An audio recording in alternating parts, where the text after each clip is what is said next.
Chapter 219. What's your name? Su Len put down the map and asked.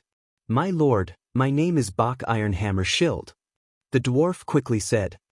Bak, are you sure that the silver mine on this map contains mithril? Su Len interrupted Bak's self-introduction and asked directly. Of course I'm sure. My lord, I used to be a miner in a silver mine. I once dug out a piece of mithril from this silver mine, but that stingy King Thorn only gave me a pound of gold as a reward. Bak continued to blabber on, obviously very dissatisfied with that king.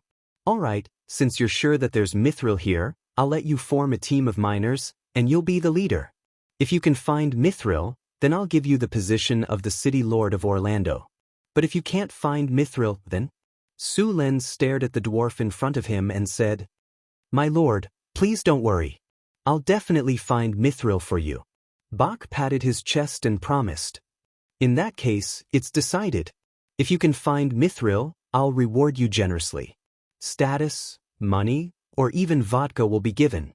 Now it all depends on your performance, Su Len said with a smile.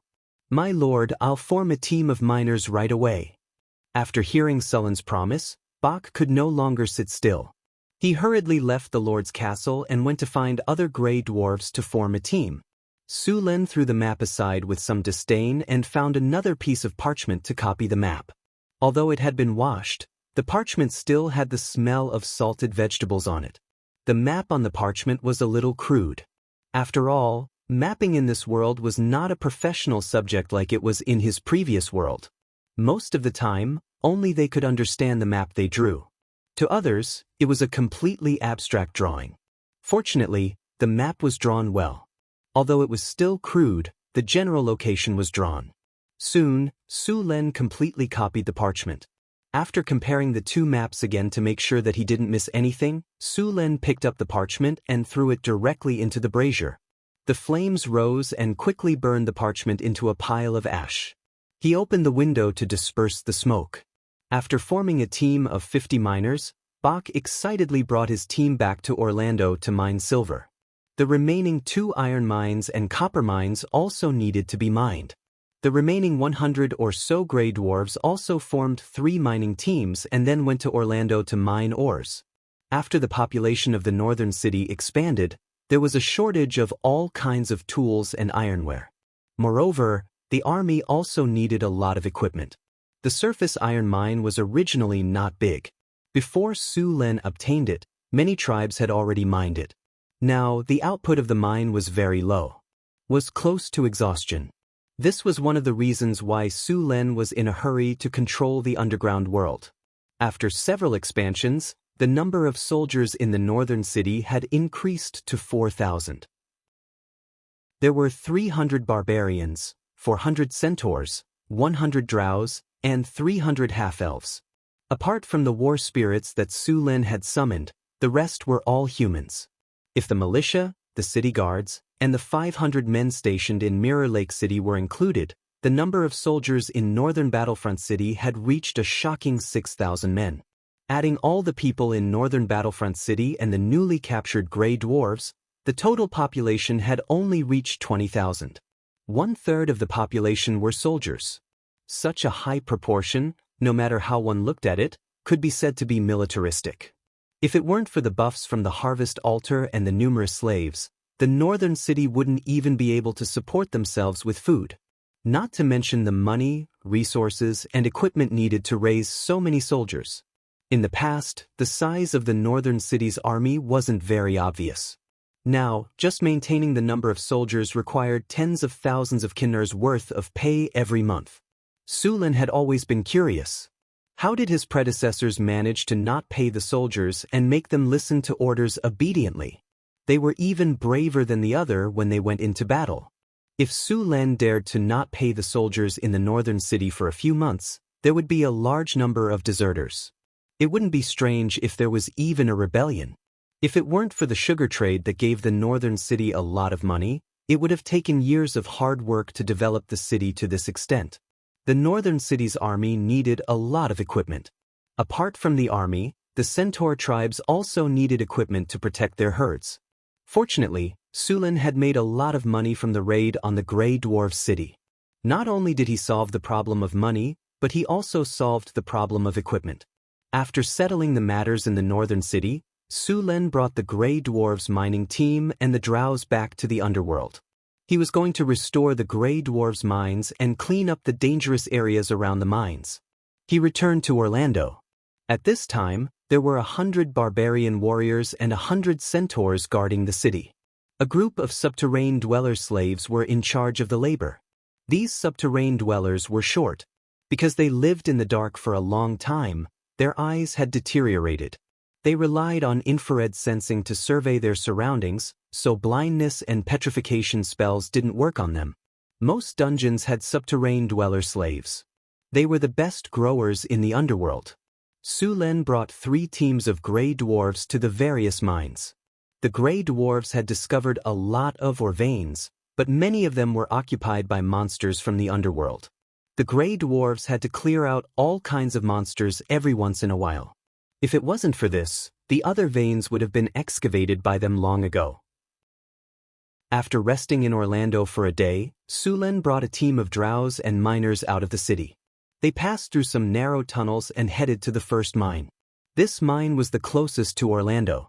It was an iron ore mine that produced good quality iron ore. It was a few grades better than the iron ore produced by Sullen's surface mine. The group moved forward in the dark tunnel, encountering a few hook horrors along the way. Hook horrors were a common type of monster in the underworld. They had sharp hearing and walked on 2 feet. Their heads looked like vultures and their eyes were small. They had sharp beaks and a pair of compound eyes. Their bodies were covered with a layer of hard gray carapace. They looked ugly.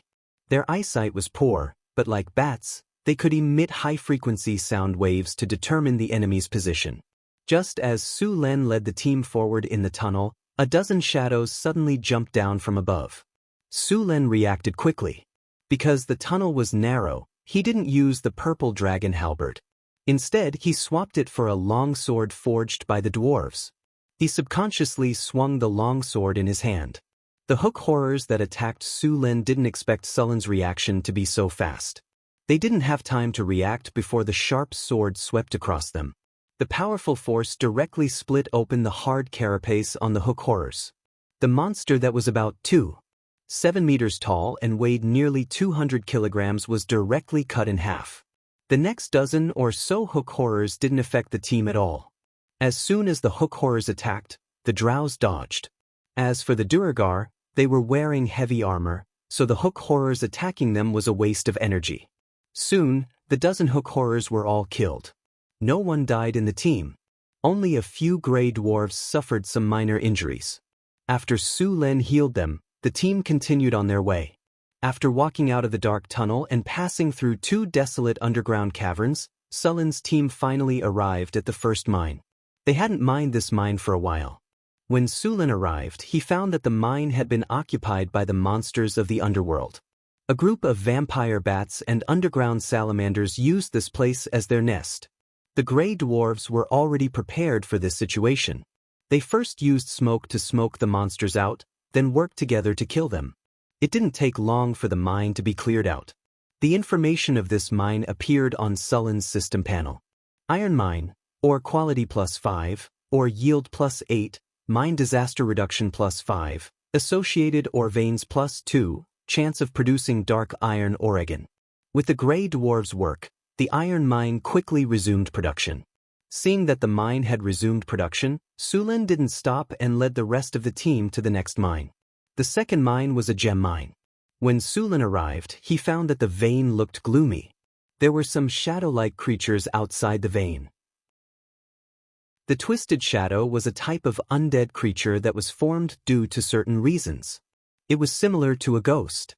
This thing had very high resistance to physical damage and appeared in groups. It was very unfriendly to those who purely focused on physical attacks. At the same time, it also had spell-like abilities. If Su Len hadn't come with them today, this team of Grey Dwarves would have been finished. Their half-energy form could reduce physical damage by 50%. Normal weapons would be troublesome to deal with them, no matter how sharp they were. Elemental weapons had to be used to deal with them. Even more troublesome was that these monsters lived in groups. Their best attack was the Touch of Death, which could drain the enemy's energy and strength.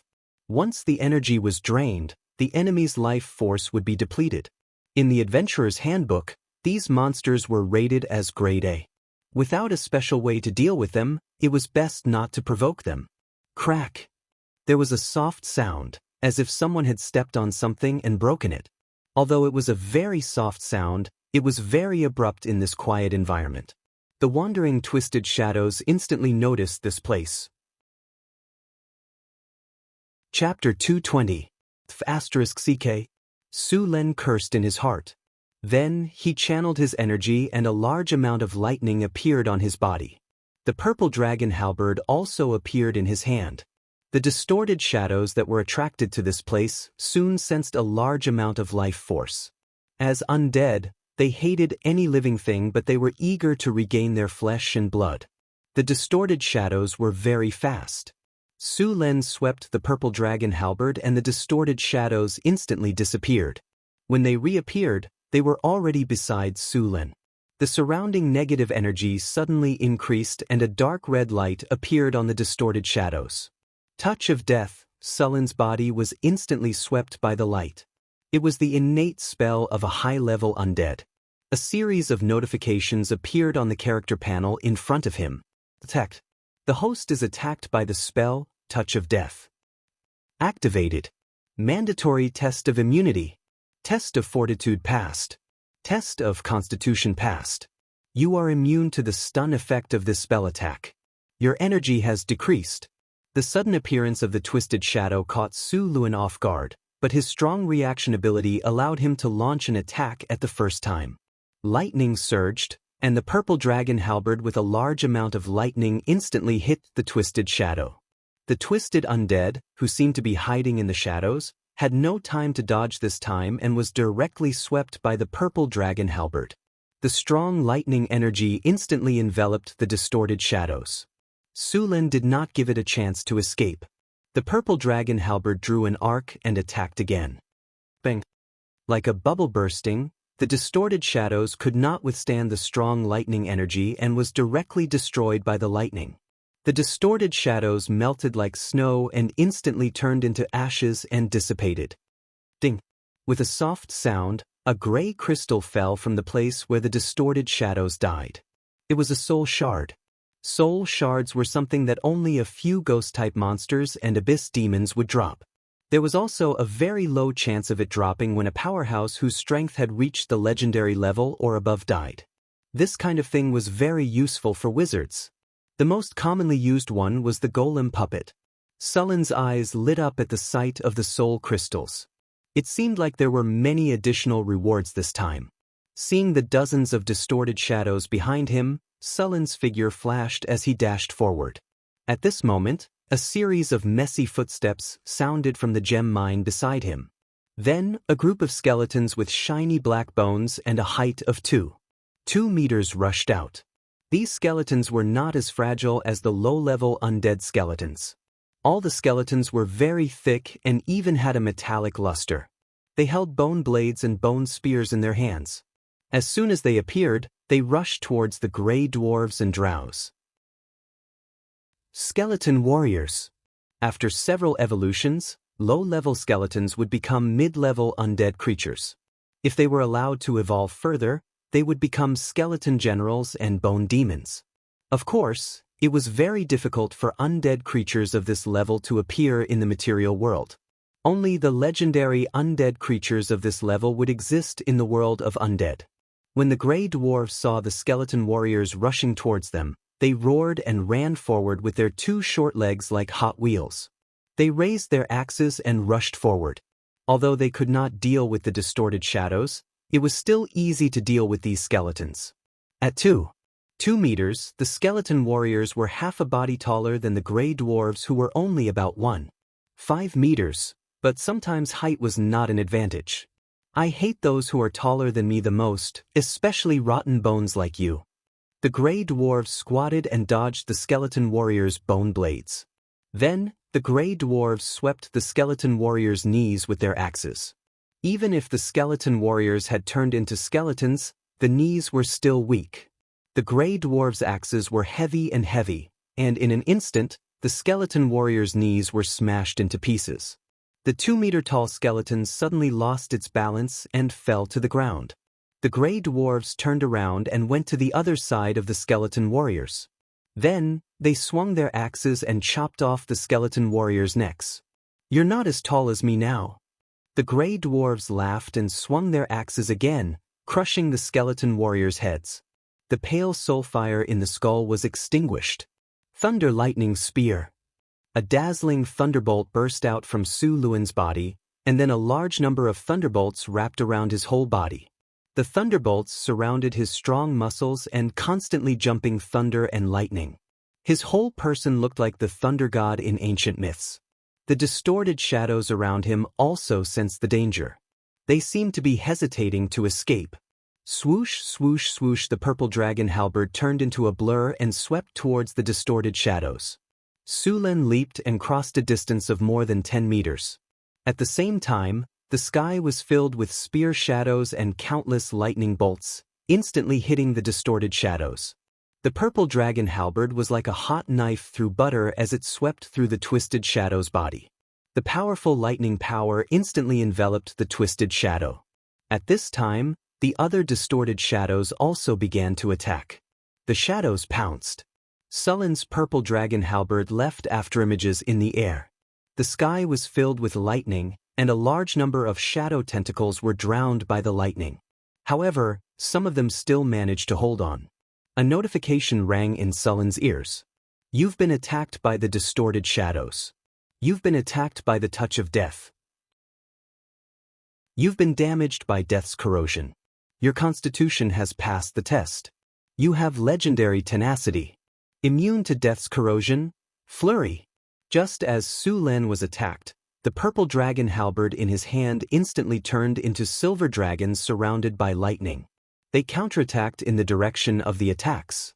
The lightning was dazzling, and the distorted shadows around him were instantly hit. As ghost-type undead creatures, although the distorted shadows were immune to 50% of physical damage, their HP was not high. After being hit by a few lightning bolts, the distorted shadows were constantly killed by the lightning bolts. Silver Dragon Inverse Scale Spear. Countless lightning bolts condensed on Su Luan's body, except for the shadow of a dragon. The moment the dragon appeared, it carried a destructive aura and rushed towards the distorted shadows around him. The huge dragon shadow swept across. Everywhere it passed, the distorted shadows' bodies instantly stiffened. Countless lightning bolts were sent into their bodies and instantly exploded. Ding dong! Ding dong! A large number of soul crystals fell from midair. The dragon shadow dissipated, and more than half of the dozens of distorted shadows around him disappeared in an instant. Only a few distorted shadows were left that were not affected. The following battle became much simpler. The remaining distorted shadows were easily harvested by Su Luan. At the same time, the battle between the dwarves and the drows was coming to an end. Although the skeleton warriors were strong, they had no advantage against the dwarves and the drows. They were quickly wiped out under the 3 axes that chopped off their legs, necks, and heads. A large number of broken bones were left on the ground. The battle ended quickly. Su Luan arranged for people to collect the spoils of war. There were a lot of spoils this time. All of them were soul crystals, which were also the specialty of the undead creatures. The undead creatures could be said to be poor. Other than soul crystals, they basically had nothing else. After the battle, Su Luan gained more than 10,000 EXP and nothing else. Seeing the gem mine next to him, Su Luan planned to go inside to see if there were any fish that had escaped the net. He called 2 gray dwarves who were familiar with the mine, and the 3 of them entered the mine together. The gem mine was different from what Su Luan had imagined. There were rocks everywhere, and occasionally there were some colorful quartz in the mine. There were traces of a lot of mining around. "Something's wrong." At this time, one of the gray dwarves suddenly said, "What's wrong?" Su Luan's body tensed up instantly, and he raised the sword in his hand slightly. "The traces here are very new. They were left behind recently." The gray dwarf pointed to a trace of digging in the tunnel. "Recently? You gray dwarves didn't dig it?" Su Luan's face changed. No, we dwarves don't dig so badly, the gray dwarf said proudly. It seems that other guests have occupied this place while you were away. Su Lin said with raised eyebrows. Let's go deeper. I want to see who dared to touch my cheese. The three of them moved more carefully after discovering the traces of digging. However, all the monsters in the mine had been killed, and they did not encounter anything else along the way. As they went deeper, more and more traces of digging appeared in the mine. Su Lin and the two gray dwarves continued to follow the traces. After a few minutes, the group stopped in front of a tunnel. The tunnel was blocked by a stone wall. Why is there a stone wall here? I remember there was a hall behind it for resting, a gray dwarf said. Looks like we've found the little rat who stole the mine. Su Lin had a warm smile on his face, but his tone was as cold as the cold wind of the Arctic tundra, instantly freezing people into ice sculptures. Get out of the way. Su Lin came to the side of the wall and pressed his hand on the side of the tunnel. The hard rock quickly softened and turned into a pile of mud. Soon, a hole as tall as a man appeared in the side of the tunnel. In order not to alert the enemy, Su Lin did not directly open a hole in the wall that blocked the tunnel. Instead, he struggled to open a passage on the side of the wall. Under Sulin's spell, the hard rock quickly softened. It only took a few minutes for a passage to be opened. Su Lin only felt that the space in front of him was empty. He had already arrived at the hall behind the stone wall. The scene in front of him surprised Su Lin, but it was also very familiar. This place had actually been set up as a laboratory, but it was different from Hathaway's laboratory. This laboratory had a large amount of glassware filled with all kinds of liquids, and some unknown life forms' organs were soaked in them. A lot of skeletons were piled up around the laboratory. These skeletons were very similar to the skeletons of the skeleton warriors outside. This gem mine had been occupied by a necromancer. Chapter 221. While Su Lin was cleaning up the twisted shadows. The underground world. The dim light caused this place to be shrouded in darkness all year round. At this moment, a huge shadow suddenly emerged from the darkness.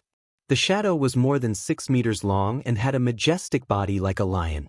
However, unlike a lion, it had a pair of wings like a pterosaur. As it swayed its tail, it revealed a hook that flashed with cold light. It was a scorpion tail. A manticore.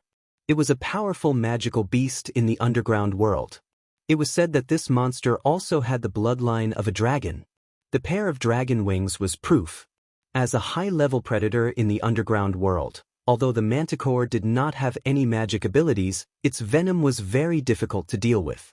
Compared to its venom, the thing used by assassins was simply a potion. In addition to being very poisonous, its venom also had the characteristic of paralysis. The manticore's venom was a prohibited item in the human kingdom. In the black market, it was sold for up to 2,000 kinnar. But now, this manticore, which was at the top of the food chain in the underground world, was fleeing in a sorry state. A pair of dragon wings flapped rapidly as the manticore quickly flew through the air. At this moment, a bone spear shot out from the darkness and instantly pierced the manticore's wing. Under the pain, the manticore could no longer flap its wing. The other wing struggled to continue flying, but it could not carry its heavy body. It staggered and fell from midair. As soon as the manticore landed, a few figures rushed up. With the weak light of the fluorescent moss, one could see the dark bones on their bodies. They were skeleton warriors. The manticore found that there was no hope of escaping and fiercely pounced. Curse, weakness, curse, aging. However, as soon as it made a move, a spirit light struck its body. Its originally strong body instantly became weak and powerless, and its originally strong body suddenly became old. The surrounding skeleton warriors swarmed forward, and the lion-scorpion beast was completely trapped. Although it could still bite off the skeleton warriors, even more skeleton warriors had surrounded it when it attacked. In the face of these skeletons, the manticore beast's most powerful poison attack was completely ineffective. Not long after, a skeleton warrior seized the opportunity to pierce its throat. Although this skeleton warrior was also split into two by the manticore beast's counterattack before it died, to undead skeletons, a damaged body could be replaced. As long as the soul fire was not extinguished, they would not die. A large amount of blood gushed out of the manticore's throat. The counterattack before death had exhausted its strength. The light in its eyes dimmed quickly, and its body collapsed. At this time, a figure wrapped in a black robe and riding a skeleton horse came out. It had the characteristics of the Highlanders. It had a hooked nose, wrinkles, a rigid face, and cold eyes. Although it was tall, it looked very pale. There were 3 different rings on its fingers. One of them looked like a skeleton that was dozens of times smaller. It held a white bone staff in its hand and was surrounded by a cold aura. Seeing that the manticore was dead, the middle-aged man waved his hand. A few skeleton warriors behind him stepped forward and began to skin and cut the manticore. Damn it! Just as the skeleton warriors were cutting the manticore, the middle-aged man's expression changed drastically. He quickly took out a gemstone that looked like an eye. The originally exquisite gemstone was now cracked. Who dares to attack my guards and invade my laboratory? Keaton's expression was gloomy. Damn rat. Don't let me catch you. Otherwise, I'll pull out your soul and stuff it into a rat's body. Keaton packed up the manticore. He didn't ride the skeleton horse anymore. Instead, he directly flew in the direction of the gemstone mine. Sulin didn't know that he had alarmed the necromancer. The laboratory in the gemstone mine wasn't big. Soon, Sulin turned the entire laboratory upside down. Sulin didn't touch the bones and other things inside. These things were useless. Only the necromancers would collect them. As for the bottles and jars in the laboratory, Sulin didn't take them. After all, who knew what was inside? However, in the storage room next to it, Sulin found a large number of gemstones. Obviously, these gemstones had just been excavated by the necromancer. In addition to these gemstones, there were also some books in the laboratory. Human anatomy diagrams, how to make a skeleton warrior, detailed explanation of necromancy, and more than 10 other books. Su Luan packed them all up and took them away. Tui, what a pauper! Even these gemstones were excavated from my gemstone mine. Su Len pursed his lips. He casually put some magic materials into his storage space. You too, throw away those bone sticks. Don't touch those glass bottles. Now hurry up and get out. We've already searched his nest. With the necromancer's abilities, he must know by now. Let's get out of here quickly. Su Len yelled at the 2 gray dwarves who were playing with the skeleton of a skeleton warrior. He then left the gemstone mine. In the underground world, a hazy figure was flying quickly. A few distorted shadows circled around him to help him fly faster. There were also many skeleton warriors running on the ground. Along the way, Keaton didn't rest at all. With the help of distorted shadows, his flying speed was very fast. However, it didn't consume much mana. Wherever this group of necromancers passed, all monsters would retreat. As he continued to speed up, Keaton saw the gemstone mine in the distance. Landing from the sky, Keaton didn't rush in recklessly. Although he had used Fly to reduce the consumption of mana with the help of distorted shadows, he had also used up a lot of mana. Someone who dared to kill the large number of skeleton warriors and distorted shadows that he had left behind to guard the laboratory was undoubtedly powerful. If he rushed in like this, there was a high chance that he would fail miserably. Moreover, he had come back in a hurry. His skeleton warriors didn't catch up. Taking out a bottle of blue potion, Keaton tilted his head back and drank it. He then had distorted shadows protect him while he used the potion to quickly recover his will and mana. About half an hour later, a group of skeleton warriors finally arrived. Keaton opened his eyes. A cold light flashed in his eyes. Little rat, I'm here. How dare you steal my laboratory? I'll make you regret being born in this world. Keaton stood up. The gloomy aura around him intensified. Sulin had the gray dwarves retreat from the mine and hide in a corner. He found a stone room outside the gemstone mine and waited quietly. Suddenly, he opened his eyes. His body flashed and he was outside. Just then, a large number of red dots appeared on his strategic map. The red dots were moving straight towards the gemstone mine where Sulin was. It was obvious that this was their destination. It was obvious that the necromancer had returned. Interesting. You stole my laboratory and didn't run away. You're still standing here. Are you begging me to forgive you? A middle-aged wizard on a skeleton horse, his body shrouded in mist, walked in with a large number of necromancers. He glanced at the messy skeletons on the ground and then looked at Sulin. You're quite strong. I've decided. I'll refine your corpse into a black knight. Then I'll stuff your soul into a rat's body. Sulin walked over with the purple dragon halberd in hand. Human? Why don't you let your companions come out with you? You can't kill Distorted Shadow with your strength alone. Seeing Sulin alone, the necromancer said disdainfully. There were no magic waves. Although his body was strong, for a wizard, this kind of warrior was the easiest enemy to deal with. A maze spell could trap him. I smell the rotten smell of the corpse. It's already rotten and stinking. You should have just stayed in the coffin. Why did you have to come out and scare people? Sulin calmly looked at the necromancer in front of him.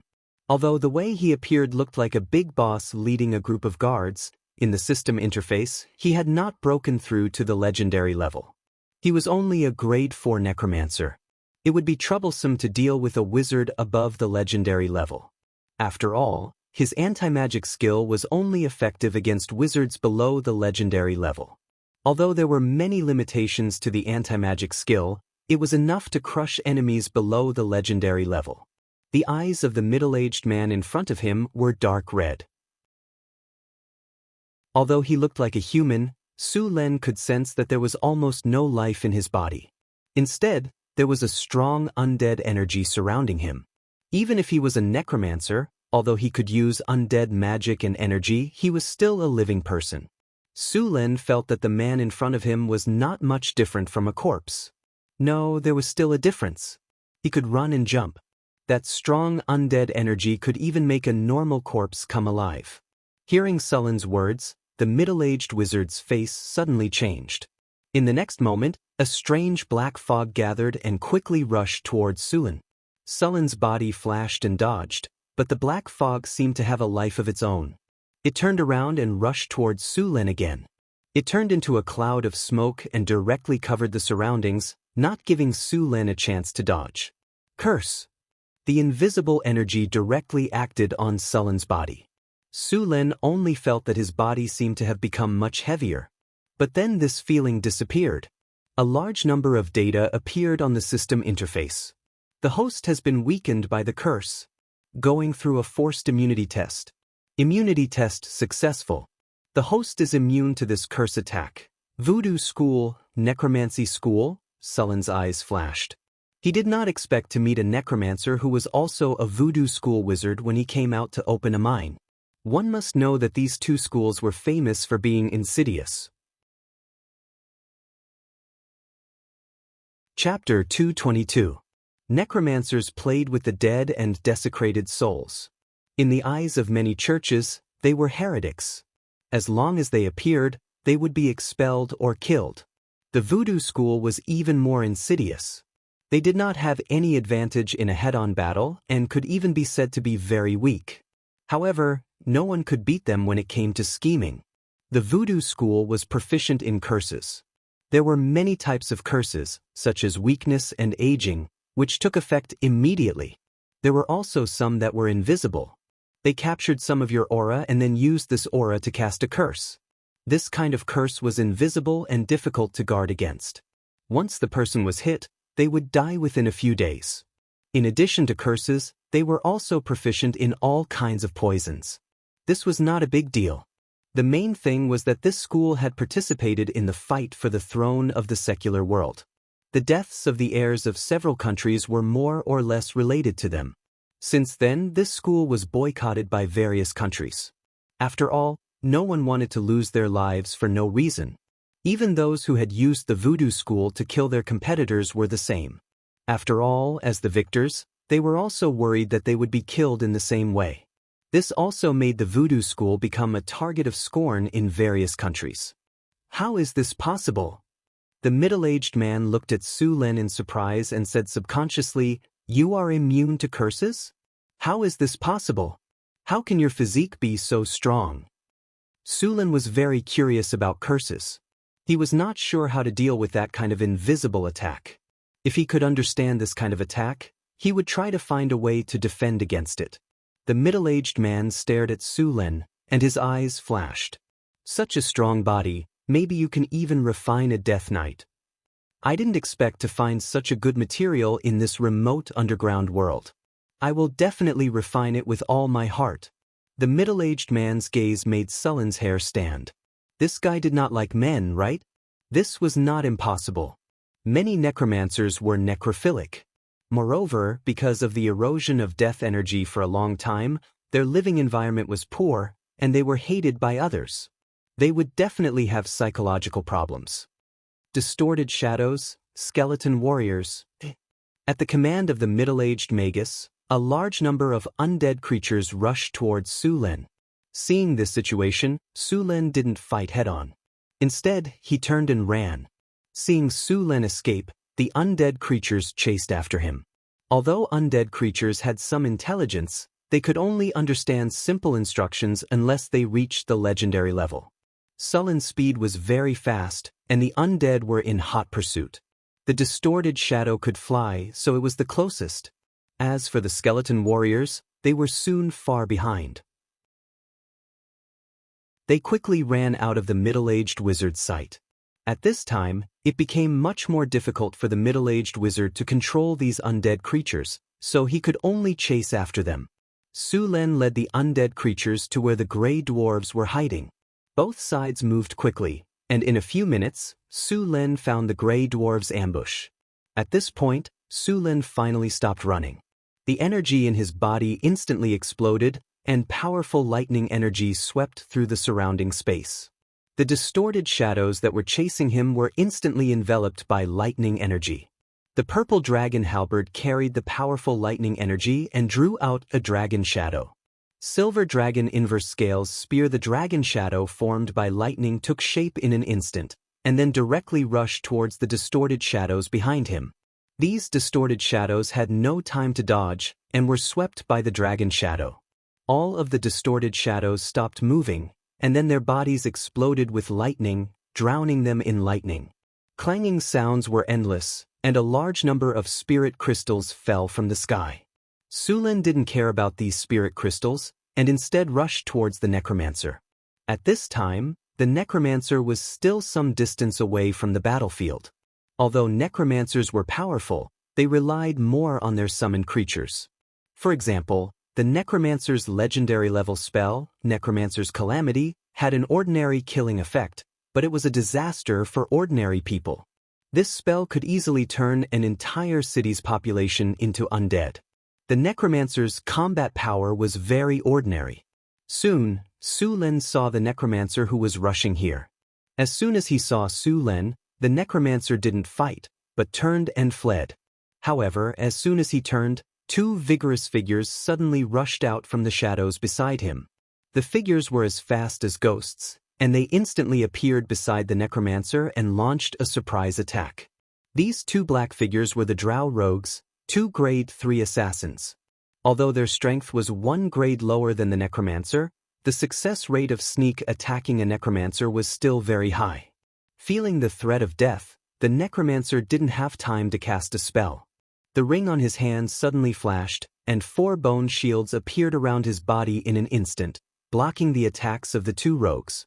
But before he could breathe a sigh of relief, he heard the sound of a mechanism being pulled. Bang bang bang! The fine steel crossbow bolts were shot out in an instant. The two rogues each held a delicate and small crossbow. The crossbow could fire 3 bolts at a time. This kind of crossbow had a very short range, only 50 steps, and its accuracy was poor, but it could only penetrate iron armor within 10 steps.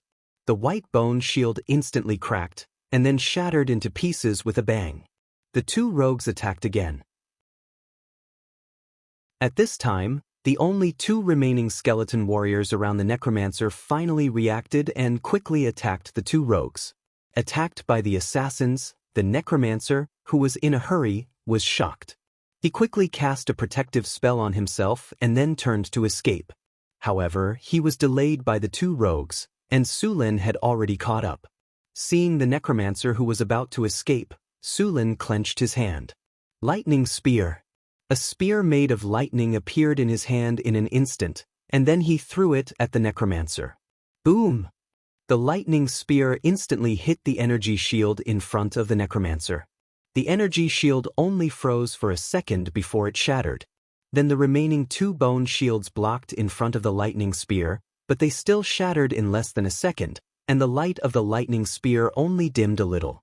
The middle-aged necromancer's face changed greatly. A golden ring in his hand was instantly activated, and a pale golden energy shield immediately appeared, blocking the lightning spear. The lightning spear and the energy shield were in a stalemate. At the point of contact, lightning surrounded the pale golden energy shield. Finally, with a bang, it turned into countless light spots and dissipated in the air. The lightning spear also became an arrow at the end of its flight. After breaking through the energy shield, it only had 1/5 of its size left, and then it hit the middle-aged necromancer. The middle-aged necromancer only felt pain in his chest, and a smell of burned flesh came. The middle-aged necromancer's chest was scorched black. Su Len quickly moved forward. Seeing that the middle-aged necromancer was about to continue casting, he directly threw a forbidden magic at him. The middle-aged necromancer who was about to cast a spell suddenly felt that the elemental energy around him was suddenly isolated from him. It was as if an invisible shield had appeared on the surface of his body. What is this? Why is my spell ineffective? After feeling that he was isolated from the elemental energy, the middle-aged necromancer's face changed greatly. You're the one who did this. I'm going to kill you. The middle-aged necromancer directly activated the 3rd black ring, and then a strange energy spread out in an instant. The next moment, Su Len suddenly felt as if his head was suddenly hit by a hammer, and his head was splitting open. Soul shock. However, this feeling came and went quickly. Sullen's movements stiffened for a moment, and then he recovered quickly. You have a lot of little things, Su Len sneered, and then the purple dragon halberd pierced through the necromancer's head like a poisonous snake. The necromancer looked at Su Len in disbelief, and his eyes dimmed instantly. He didn't expect Su Len to be so straightforward. Wasn't he going to work for him or torture him for his collection next? You're not playing by the rules. The middle-aged necromancer's body went soft, and then he collapsed on the ground.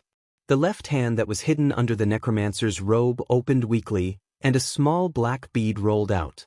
Then it instantly burst open, and the middle-aged necromancer's body quickly turned black and decayed. Large amounts of flesh and blood were eroded, and a foul smell came out. In less than 10 seconds, the middle-aged necromancer's body was only left with a few rotten bones. Damn, what kind of poison is this? Seeing the middle-aged necromancer's end, Sullen's heart was still beating fast. Although he was confident in his own body, seeing such a strong poison, he still felt a chill in his heart. If this thing touched his body, even if he didn't die, his skin would be peeled off. Fortunately, he didn't learn from the villain and talk to him before the battle ended. Otherwise, the consequences wouldn't be too good. However, this poison was a little strange. It was only effective on flesh and blood, and the necromancer's clothes were not damaged at all. Su Len gently lifted the clothes with the purple dragon halberd, and 3 rings slid down. Seeing these 3 rings, Sullen's eyes lit up. He clearly saw the rings that the necromancer used just now, and these 3 rings were all magic items. He picked up the rings and checked them.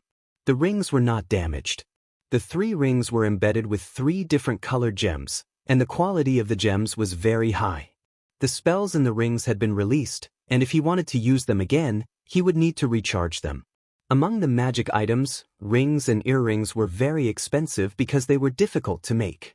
According to the effect of the necromancer's use, 2 of the 3 rings were protective spells, and the last one could launch a soul attack. Although the soul attack was blocked by Su Len had the talent of iron will, and the effect of the soul attack was limited. If it was someone else today, the necromancer might have turned the tables. P.S. There's one more chapter, and it might be late. Chapter 223. Generally speaking, soul magic could only be used after reaching the legendary realm. Even at the legendary realm, the soul was still very mysterious. The ring in front of him could actually launch a soul attack. This kind of magic item could be said to be very precious. The disadvantages of forbidden magic were obvious. First, it was ineffective against legendary level, and second, it was ineffective against the spells that came with the magic item. So even if Su Lin used forbidden magic, others could still use it if they had powerful magic items.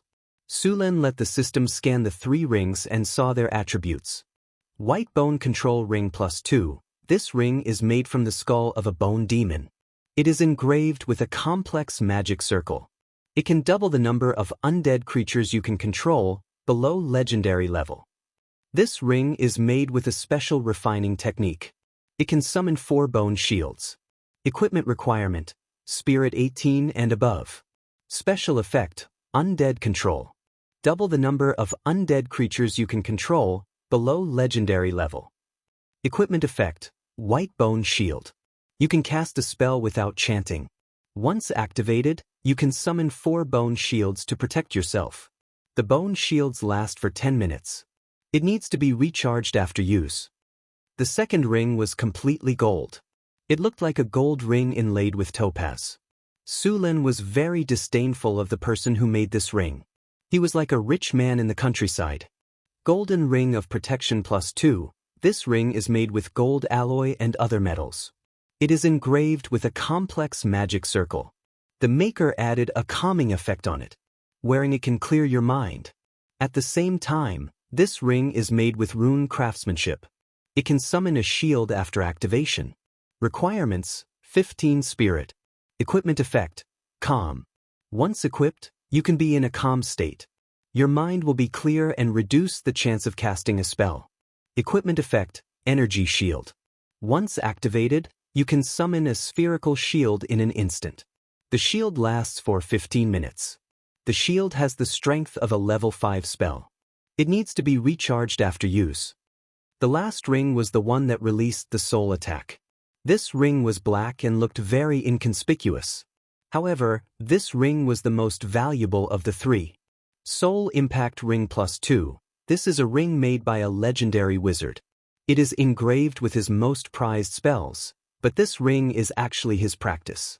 It can increase one's resistance to soul spells, and at the same time, it is engraved with a soul spell. Equipment requirement: Spirit 20 and above. Special effect: Soul Resistance +1, increased resistance to soul spells, resistance to charm and mind control +1. Equipment effect: Soul Shock. Upon activation, instantly unleash a soul shock within a 30-yard radius. All creatures within this range will have to undergo a soul test. If the soul test fails, the target will be fainted. This spell ignores all defensive effects other than the soul. Requires charging after casting. After seeing the attributes of the 3 rings, Su Lin was even more surprised. This necromancer was too rich. Any of the 3 rings in front of him could be sold for hundreds of thousands of kinnar, and the most valuable one, the soul ring, could even be sold for millions of kinnar. This ring was simply invincible for people below the legendary level. The soul domain was a domain that only legendary people could enter. Before entering the legendary level, unless one had a special talent, the soul strength would not be too high. In the face of this kind of spell that directly attacked the soul, there was a 95% chance that it would fail. For people below the legendary level, this ring was a big killer. In addition to this skill, this item also increased the soul defense by a little. This was also very rare. It was the first time Su Lin saw an item that could directly increase the soul defense, let alone increase the soul resistance to charm and mind control. Out of the other 2 rings, the bone ring was the least valuable. However, this ring could be considered a low-level artifact for necromancers. The effect of doubling the power of a summoned creature was too powerful. The biggest problem for necromancers was the number of undead creatures they could summon. Undead creatures never relied on quality to win. They relied entirely on their scalp-numbing numbers. The necromancer that Su Lin killed was also unlucky. He should have been building his own undead army, but before he could finish, Su Lin had bumped into him. Otherwise, there would be more than 100 undead creatures, less than 200 of them. If it was a month or two later, Su Len would have to face an army of undead creatures. At that time, unless he brought all the troops of North Town City, it would be very difficult to kill the necromancer. According to the real value, the bone ring was more valuable than the gold ring. However, necromancers were hated by everyone now. Other than using the bone shield for defense, this ring was of little value. As for the gold ring, although it looked old-fashioned, its effect was still quite good. The calming effect could reduce the probability of failure, which was very helpful for novice wizards. As for the shield, it had the effect of a level 5 spell, and its defensive ability was still very strong. Although the shield was broken by Sullen's lightning spear, Su Len was a legendary. Although he didn't use his full strength, not everyone could block his lightning spear. The fireball spell was only a level 3 spell, and the defensive effect of a level 5 spell was still very strong. To a certain extent, this ring was a blessing for wizards below the advanced level. Su Luen put away the 3 rings and checked the rest of the items. There was a wizard robe, a white bone staff, 2 portal bags, and some miscellaneous items. The wizard robe was also a magic item, but it was a low-level magic item. It increased some magic resistance and defensive effect. It also had 3 additional spells: a cleaning spell, a repair spell, and an adaptation spell. The bone staff was more valuable. It could reduce the difficulty of casting spells and increase the power of spells. Unfortunately, the appearance of the bone staff was too bad. Anyone who took it out would know it was a villain. No one would take it out.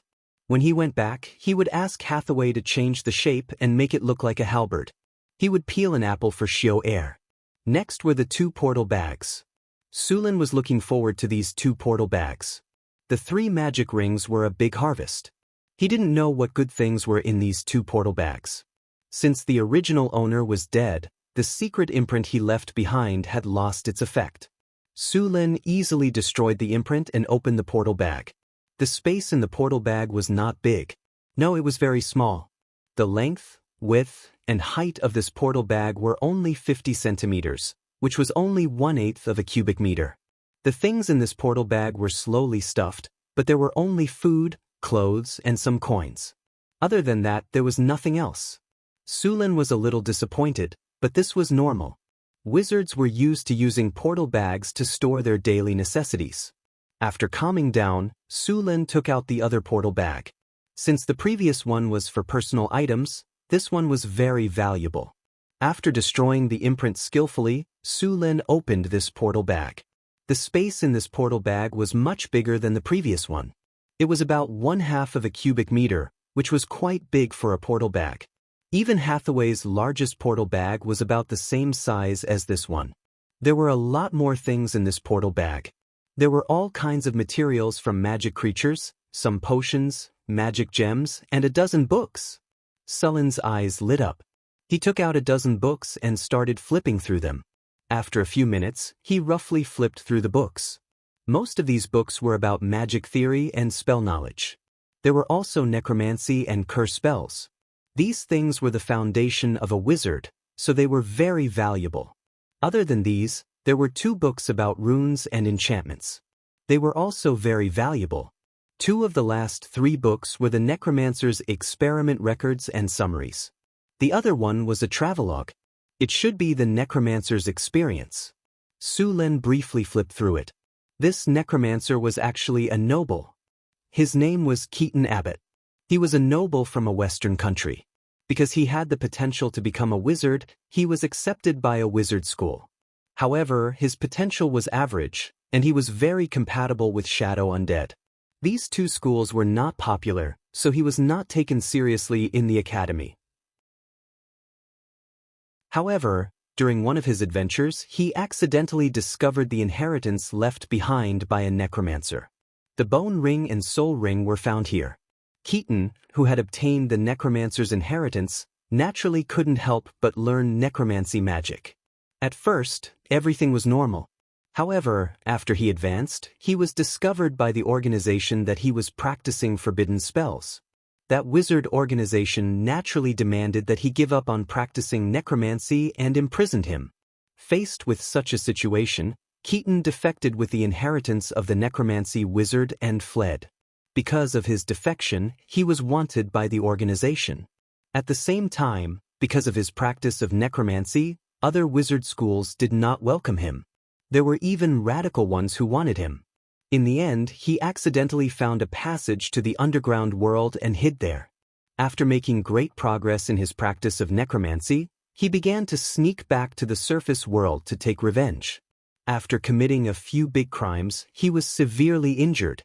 It was not easy for him to escape. The golden ring was his trophy. After recuperating, he began to travel in the underground world. This desolate underground world was a tunnel that he accidentally discovered, which led him to this place. In the records of this notebook, several drow cities were marked, but they were all very far from here. At the same time, Su Lin had a preliminary understanding of the drow in the Underdark. Chapter 224. Other than the 3 rings, the necromancer's most precious items were the books. Including the ones Su Lin found in his laboratory, there were more than 30 books. However, most of them were about necromancy and voodoo, and some were about magic theory. Other than that, there were books about alchemy, potioneering, golem making, anatomy, and a lich reincarnation spell. This lich reincarnation spell was a witchcraft ritual that could reincarnate a necromancer into a lich. It was said that this was a choice that many powerful necromancers made when their lives were about to end. The minimum requirement for the lich reincarnation spell was to be a grade 3 necromancer. They were usually necromancers or warlocks, but there were also some priests. Building a lich reincarnation spell circle required a lot of resources, including rare magic materials, high-quality gems, gold, and so on. If a lich was successfully reincarnated, it would turn into an undead creature and retain all of its memories and spells. After reincarnating into a lich, it would no longer be restricted by its lifespan. This gave it plenty of time to research spells and experiment. It could be said that every lich was a top-tier necromancer. They were powerful and controlled a lot of necromancy spells. It wouldn't be surprising if a team of death knights appeared in a lich's territory. There might even be a bone dragon. Liches would create a lot of magic items in their long lives. It could be said that liches were basically rich. The necromancer that died at Su Luan's hands was collecting all kinds of resources for the lich reincarnation spell. Although he looked very young, as a rogue necromancer, it would take at least a few decades for him to gather all kinds of materials for the lich reincarnation spell circle. Su Lin casually flipped through the book and threw it into his storage space. Su Lin had never thought about reincarnating into a lich. After all, liches didn't have a penis. After collecting the spoils of war, the other battlefields were almost finished. Under the ambush of the Grey Dwarves, the group of skeleton warriors didn't cause any trouble at all. It didn't take long for them to be wiped out. Apart from some soul crystals, there was nothing else. He had exterminated the necromancer and reclaimed the gemstone mine. He had also obtained a large number of soul crystals and magic books. His only regret was that he hadn't received much EXP. He was still a long way from leveling up. By the time they reoccupied the gem mine, it was already late. Everyone rested in the gem mine for the night. The next morning, after leaving a group of miners behind, Su Lin led the rest of the people to another mine. Su Lin had been to this mine before. It was the place where he had discovered the harpy. It was the largest mine of the Grey Dwarves. It produced iron ore, copper, lead, tin, and gold ore.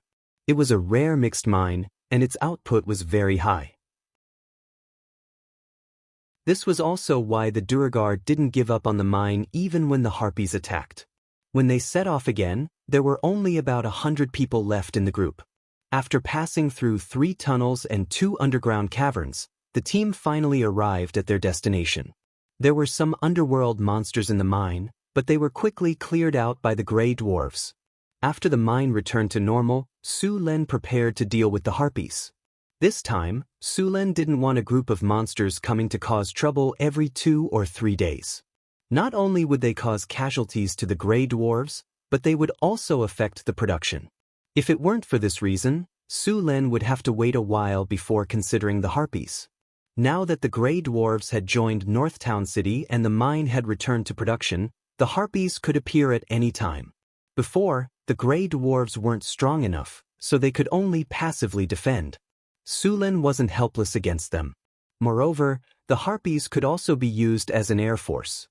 During battle, they could carry a few kilograms of stones and throw them down from the sky. Even a 1-kilogram stone would cause more damage than arrows and javelins. Even the Grey Dwarves' iron armor couldn't withstand such an impact. In addition to flying in the air and throwing stones, the Harpies could also throw Molotov cocktails and other things. They could also take advantage of the night to cross the city walls and directly open the gates. If he really had an air force, it would be very useful on the battlefield. My lord, the Harpies are active in the area ahead. A drow scout quickly walked to Sulin's side and said in a deep voice. Sulin waved his hand and said, "Stop for now. Send someone out to investigate." Then a dozen or so scouts flashed and merged into the surrounding darkness. The Harpies lived in an underground cavern that was even larger than the one occupied by the Grey Dwarves. The Harpies' nest was on a cliff, surrounded by an underground river. The underground cavern was lush with vegetation, and there were a lot of fluorescent mushrooms, and other plants growing in it. The entire underground cavern was their habitat. Opening the strategic map, a rough topographic map appeared in his mind. The underground cavern where the Harpies were entrenched was dozens of kilometers away from the Grey Dwarfs' territory, but various tunnels crisscrossed, and the shortest distance was more than 100 kilometers. Many areas around the map were still black, and would only be shown after exploration. As far as Sulin knew, there weren't many tribes living in this underground world. There were no other tribes except for the Kobold tribe, the Grey Dwarf City, the Goblin tribe, and the Tauren tribe. Many places were occupied by various monsters. On the strategic map, the current area was marked with the image of a harpy, indicating that there were harpies nearby. The other explored areas were marked with hook horrors, and some were marked with underground salamanders. After a rough look, there were no less than a few hundred of them. There were thousands of harpies here. Although the strength of a single harpy was not strong, about the same as a human militia, their ability to fly made them very difficult to deal with. Coupled with their huge number, they could now be said to be the overlords of the underground world. Even the reckless and irritable Tauren tribe was not willing to provoke them. Soon, the scouts reported the collected information. At this time, more than half of the harpies had gone out to look for food, and only a few harpies stayed here. After confirming the situation, Sulin knew that the opportunity had come. Although the harpies had a large number of harpies, they had a common queen, a high harpy. As long as the high harpy was controlled, the whole harpy tribe would be controlled. Sulin did not let the drows go with him. It was better to have as few people as possible. After casting an invisibility spell on himself, Sulin began to carefully approach the harpy's nest. High harpies were natural spellcasters. It might be easy to defeat them, but it was very difficult to capture them alive. Especially under the protection of many harpies, it was impossible to capture the high harpy, Sulin, even if they doubled the number of people. The high harpy's nest was at the top of the cliff. If they wanted to go up, they could only fly or slowly climb from below. Directly using elemental fluctuations caused by spells was likely to attract the attention of the harpies. After all, they were very sensitive to wind elements. The cliff was not too high, and a large number of caves had been excavated. Sulin found an easy place to climb and then climbed up with his hands and feet. From time to time, a few harpies flew by in the sky. These harpies were very hot, but their appearance was not complimentary. Many harpies had a layer of fluff on their bodies. These were the lowest-level harpies. Their bloodline had deteriorated to the point that they were close to beasts. Those harpies whose bodies were closer to humans were more intelligent. Some harpies could even use some spell-like abilities. Of course, there were not many of these harpies. They were generally the guards of the high harpies. Sulin bypassed the caves of several harpies and soon approached the top of the cliff. At this time, a harpy suddenly came out of the cave next to him and was about to fly out. But just as it spread its wings, it stopped. Then its nose kept twitching as if it was smelling something. The smell of a male. Harpy language. The harpy let out a sharp bird cry, and then the surrounding harpies flew over. Even the harpies in the surrounding caves came out. Seeing this situation, Su Lin did not know that he had been exposed. Harpies were all females, so they were very sensitive to the smell of males. Although invisibility could hide the body, it could not eliminate the smell. This was also one of its weaknesses. Unless it was the legendary rogue's shadow jump, that ability could directly enter the shadow plane, completely separated from the main material plane. Not only was the figure hidden, but even the body and smell had disappeared without a trace. After knowing that he had been discovered, Su Lin no longer hid. Now he was only one step away from the top of the cliff. As long as he was fast enough, the high harpy would have no time to escape. Thunderstorm. Dazzling lightning burst out from Sullen's body in an instant. The powerful lightning wrapped all the harpies around him. The paralysis effect of the lightning instantly made these harpies stiffen and fall directly from the air. Su Lin, who was originally surrounded, was instantly cleared. At this moment, Sullen's hands and feet exerted force at the same time. His body climbed quickly, and he reached the top of the cliff in a breath. Then his figure flashed into the cave. To Sullen's surprise, the cave was much larger than he thought. 2 harpies were guarding the entrance of the cave. These 2 harpies looked very close to humans. After seeing Su Lin break in, they rushed up directly. Chapter 225. Seeing the harpies rushing towards him, Sullen's body flashed, and then 2 lightning bolts shot out. Lightning strike. The blue lightning struck the 2 harpies in an instant, and the lightning surrounded them, causing their bodies to twitch uncontrollably. Su Lin did not care about these 2 small fries, and directly rushed inside. Passing through the front hall, just as he was about to rush in, a strong wave of elements suddenly appeared, and then a fireball flew over. Su Lin did not have time to think, and a pale golden light shield instantly appeared in front of him. It was the energy shield carried by the golden ring. The orange-red fireball hit the energy shield and exploded instantly.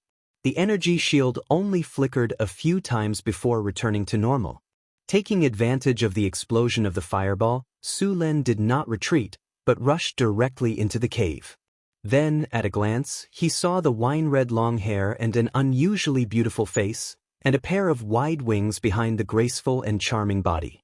She had a tall and slender figure, sharp ears, and a gorgeous appearance. If one ignored the wings on her back, she would look like a fairy from the legends. A high-level harpy. They used to be the servant of the goddess of wind, a divine creature. They were born in the middle and later period of the ancient gods, and believed in the god of wind. They were a divine creature created by the god of wind's descendants, but since the disappearance of the ancient gods and the fall of the demigod-level harpies, there were very few of them. The divine power in their bodies was very little, and had even completely disappeared. Otherwise, this high-level harpy would at least have the strength of a legendary. With the help of the explosion of the fireball, Su Lin also saw her appearance clearly. It was a beautiful face with a strange charm. Her facial features were exquisite, and her eyebrows were picturesque. Her eyes were also light red, and her ears were long and narrow. Her wine-red hair fell to her waist, and her skin was as white as jade with a faint layer of luster. Just one look at her made Su Lin want to touch her gently. Her waist was slender, and one could vaguely see the outline of her muscles under her skin. She looked healthy and strong, but her overall curves were perfect, matching her tall and slender figure very well. From her graceful swan-like neck, to her perfectly round and beautiful breasts, all the way to her slender waist, and then to her perky and firm buttocks, and slender and straight legs, the entire curve was perfect. The wings on her back were faintly discernible in front of her, and the wide wings were white without a trace of impurities. She was wearing a dress made of feathers, and there was no fluff on her body like other harpies. She was looking at Su Lin with a vigilant expression. At this time, wind blades had already appeared around her body. After Su Lin rushed in, she pointed her finger, and all the wind blades flew toward him. At such a close distance, The wind blades flew very fast, and Sulen had no time to dodge at all. More than a dozen wind blades had already hit the energy shield. The pale golden energy shield flickered continuously, and circles of ripples appeared on the shield. Seeing this situation, Sulen directly threw a forbidding spell at the high-level harpy. The high-level harpy, who was controlling the wind blades to besiege Sulen, suddenly felt a layer of shield around her body, isolating her from the elemental energy around her. The elemental energy that she could control as she pleased was no longer affected by it. The wind blades besieging Sulen dissipated quickly after losing their elemental energy, and the energy shield in front of Sulen, which was already in danger, also recovered. After losing her ability to cast spells, the harpy was shocked. Before she could react, Sulen's sword had already stopped at her neck. At this time, the group of harpies behind finally arrived, and when they saw Sulen, they were about to pounce on him. "Make them stop, I know you can understand me." Sulen raised his sword slightly and touched the chin of the high-level harpy in front of him.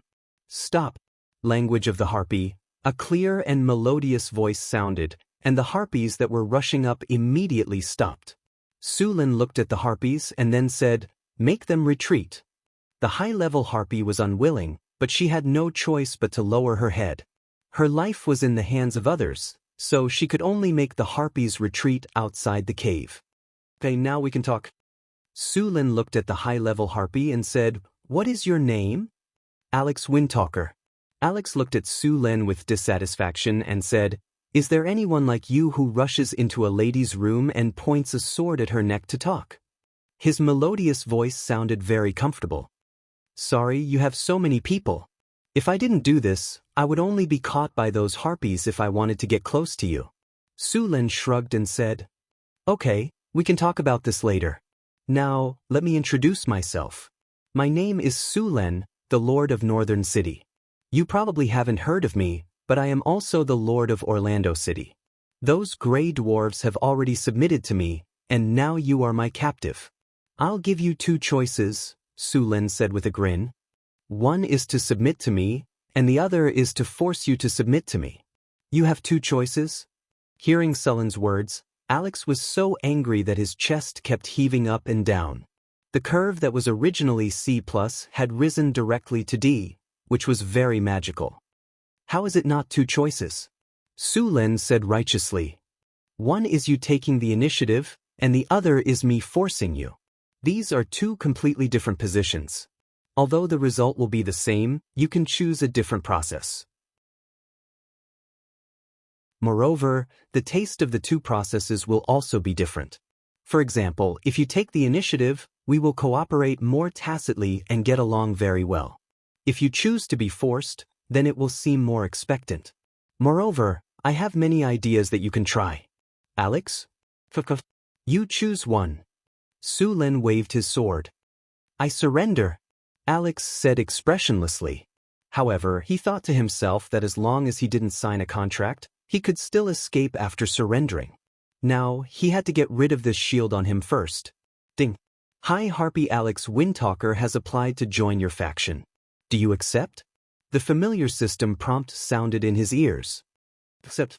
After Sulen agreed, the name Alex appeared in the hero column of the original system interface. Opening Alex's attributes, Sulen checked her loyalty. As he expected, Alex's loyalty was only a pitiful 30 points.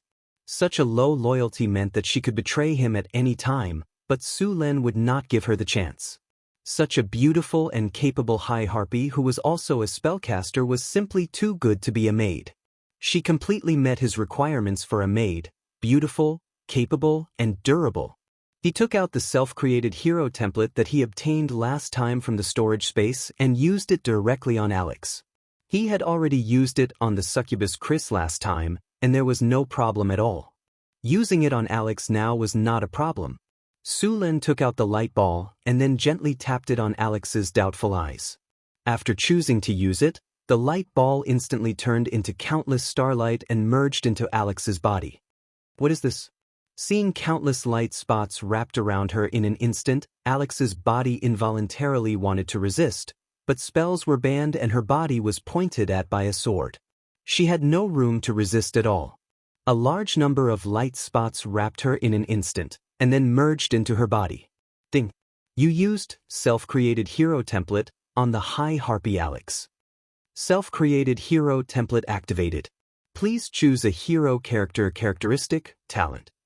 Su-Len, who had already experienced it once, chose directly. Elemental affinity. Detected that the target has wind elemental affinity talent. Elemental affinity is fusing, and it is upgraded to high wind elemental affinity. After hearing the system's upgrade, Sullen's eyes lit up. Alex's talent had actually been fused and upgraded. High wind elemental affinity was very good for spellcasters. Host, please choose a hero skill. I choose Wind Tornado. The target has mastered wind elemental spells, and at the same time, has high wind elemental affinity. The power of wind elemental spells has increased. Selection complete. Hero template locked. A large number of starlight merged into Alex's body. After a while it was over. The aura dissipated, and Alex looked at Su-Len with some doubt. How do you feel? Su-Len said with a smile. It seems that my strength has increased a lot, Alex said with some uncertainty. Su-Len snapped his fingers, and then removed the anti-magic effect on her body. Try it yourself. Alex nodded. She didn't realize that she didn't have any resistance to Sullen's words at all. She waved her hand gently, and wind blades appeared around her body. Then she pointed gently, and these wind blades rotated very flexibly. Then, these wind blades shot towards the surrounding rock walls. With a soft sound, the hard rock was like tofu, and the wind blades instantly sank into the wall. It's so powerful! After seeing the effect of the wind blades, Alex's beautiful eyes widened. The power of these wind blades was more than twice as strong as before. She felt that she could summon wind blades more easily, and even her control had become more tacit. There was no feeling of unfamiliarity at all. Next, apart from a few powerful spells, Alex tested them again and discovered that it wasn't just wind blades. All the other spells that involved the wind element had increased in power. As for the other spells, there wasn't much of a change, only a bit easier to control. Okay, you're done with the test. Now, let's talk about the next thing. Su-Len looked at Alex and said, Yes, master. Alex nodded. I will leave the underground world soon. You will come with me. These harpies also need to come with me, but I hope you can restrain them.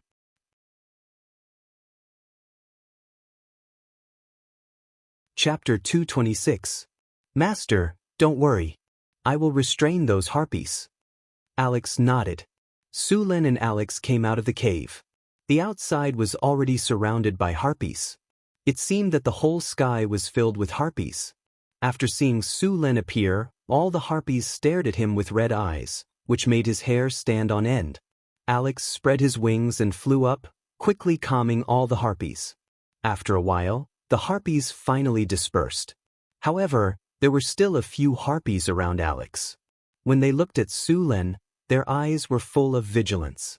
These harpies were quite different from ordinary harpies. They also had gorgeous fiery red hair, and their appearance was more similar to humans. Their arms had been separated from their wings, and their lower bodies were smooth legs. Only their calves had the sharp claws of birds. These harpies were called harpies. The lower body of ordinary harpies was closer to the legs and claws of eagles, and their arms and wings were connected. Most of their feathers were grayish-brown. Su-Len didn't take the hostility of the harpies to heart. Instead, he asked Alex about the surrounding environment. There were many other underground creatures living around here. 30 kilometers away, through 2 tunnels to the north, there was a stone forest. There was a group of petrifying lizards living in it, and there were more than a dozen of them. In the northeast, there was an underground lake. There were many fish living in it, including some underground magic fish. There was also a group of lion scorpions living around the lake. As for the mineral resources, Alex didn't know. After all, the harpies didn't know how to mine. In the southwest was the tunnel Su-Len came from. Soon, the harpies packed up and set off. The harpies didn't have many items, so Su-Len and the others moved very quickly. After a while, they came to the place where Su-Len and the drows agreed to meet.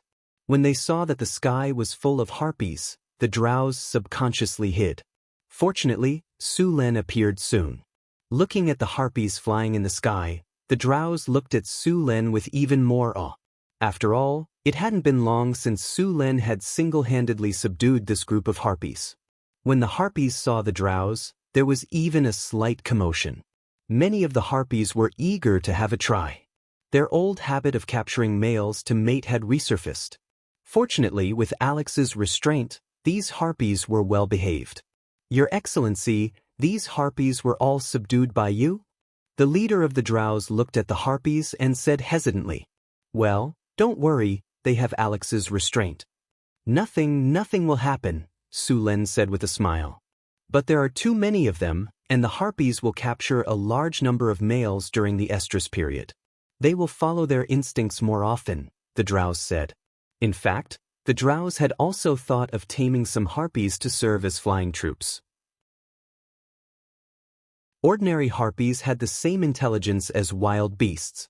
Although they could hear orders after training, once they reached the estrus period, these harpies would follow their instincts and capture any male they saw. In the end, the drows gave up on taming them. "Their base will not be near Northern City," Su Len explained, knowing the drows' concerns. With this group of harpies, Su Len did not go to Orlando City again. Instead, he returned directly to the surface. A large group of harpies and drows advanced along the narrow underground passage. The movement caused by the large group of people scared away all the monsters around them. The whole group moved forward in an orderly manner. A group of thousands of people, plus some logistics carriages, needed a strong command ability to pass through the narrow passage that was only a dozen meters wide. Su Len also relied on the strategic map to command. The group's progress was a little messy. You didn't know how to expect the harpies to be disciplined. After all, they were just a group of monsters not long ago. The drow soldiers were orderly and had cold faces. It could be said that they had the best military discipline in Northern City. Next were the half-elves, and the worst were the barbarians and centaurs. The barbarians were a matter of character, and the centaurs were a matter of racial requirements. But now, the harpies were going to take over the most chaotic part. These harpies were chattering non-stop, and some were even fighting with each other in the air. They didn't realize that they were marching. Fortunately, Alex was there to restrain them. Otherwise, these harpies would definitely be in big trouble.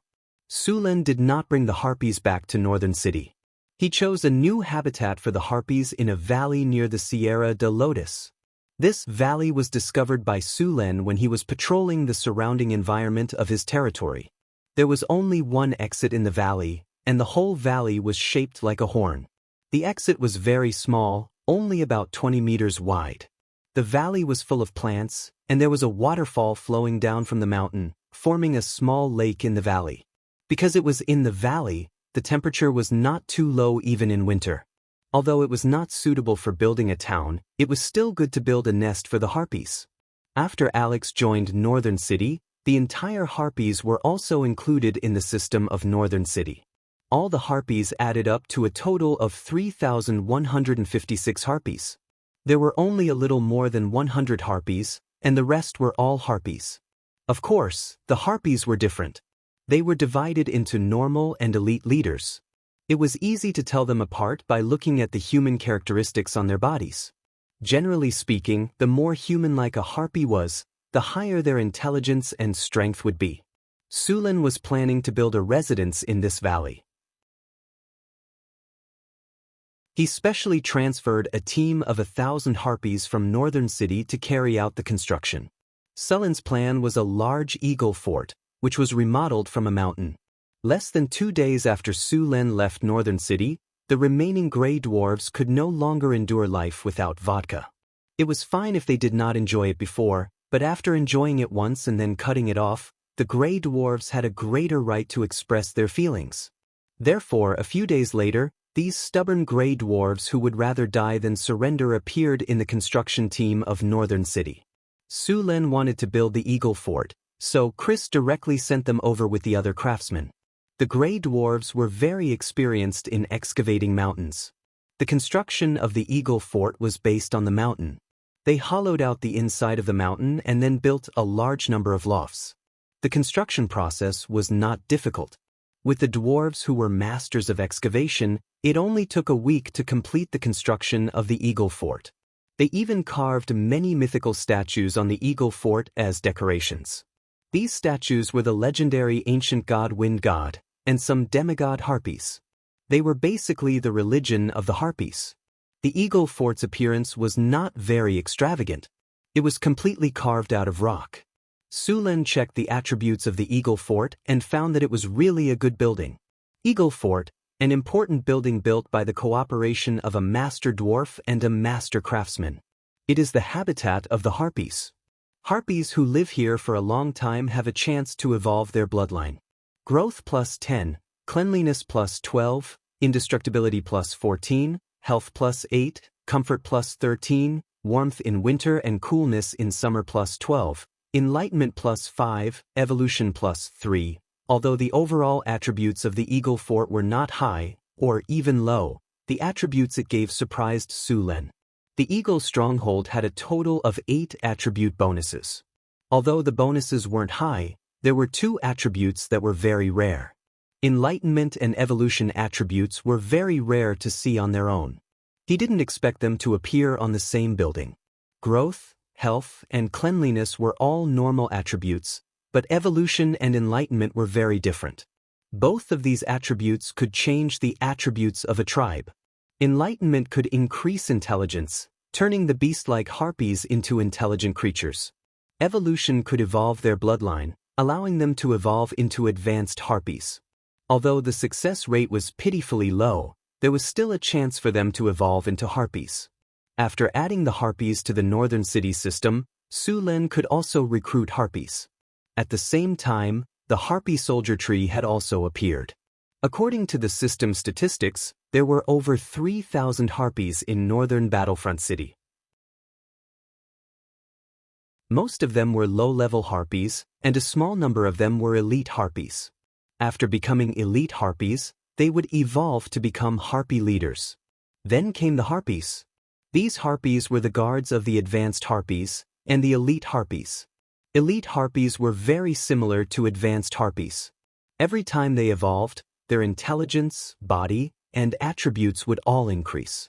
When the harpies evolved into elite harpies, they would be a completely different species compared to the harpies at the beginning. What surprised Su Lin even more was that the elite harpies had already mastered elemental abilities. Although their power was limited, if all the harpies evolved into elite harpies, the northern city would be able to dominate the wasteland with just these elite harpies. There was no need for an ordinary army at all. Just the Air Force alone could easily crush the enemy. Of course, the process would definitely be very long. Although it was not too difficult for a harpy to evolve in the early stages, and the experience required was almost twice that of a human, after evolving into a harpy, the experience required to evolve again would skyrocket to a very shocking number. It was not that easy to evolve into an elite harpy. But then again, the difference between an elite harpy and an elite harpy was huge. It was equivalent to a bloodline evolution.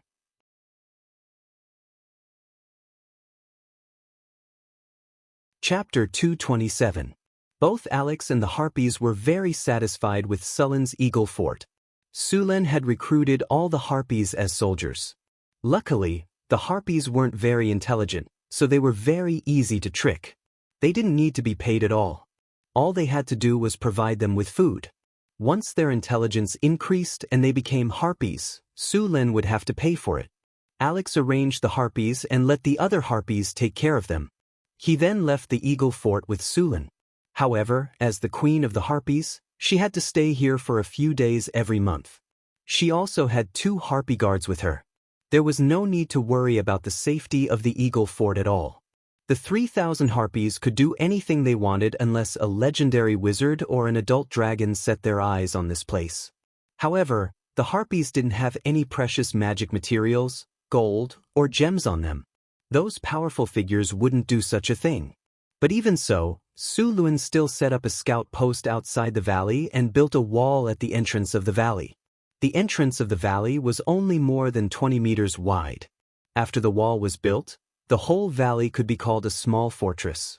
As for the harpies' habit of catching males during their mating season, Sulen had already seen it in the system's introduction. As long as they became harpies and gained intelligence, this situation would gradually disappear. After gaining intelligence, they would no longer act like beasts. When they returned to the northern city, Sulen hosted a welcome party for Alex in the Lord's castle. All the heroes under Sulen's command in the northern city attended the party. The development of Northern Battlefront City was on the right track, and the necessary rules were slowly being established. There was no doubt that Sulen had the highest status in the northern city. After him were Chris and Hathaway. One of them was in charge of the city, while the other was in charge of the magic items in the northern city.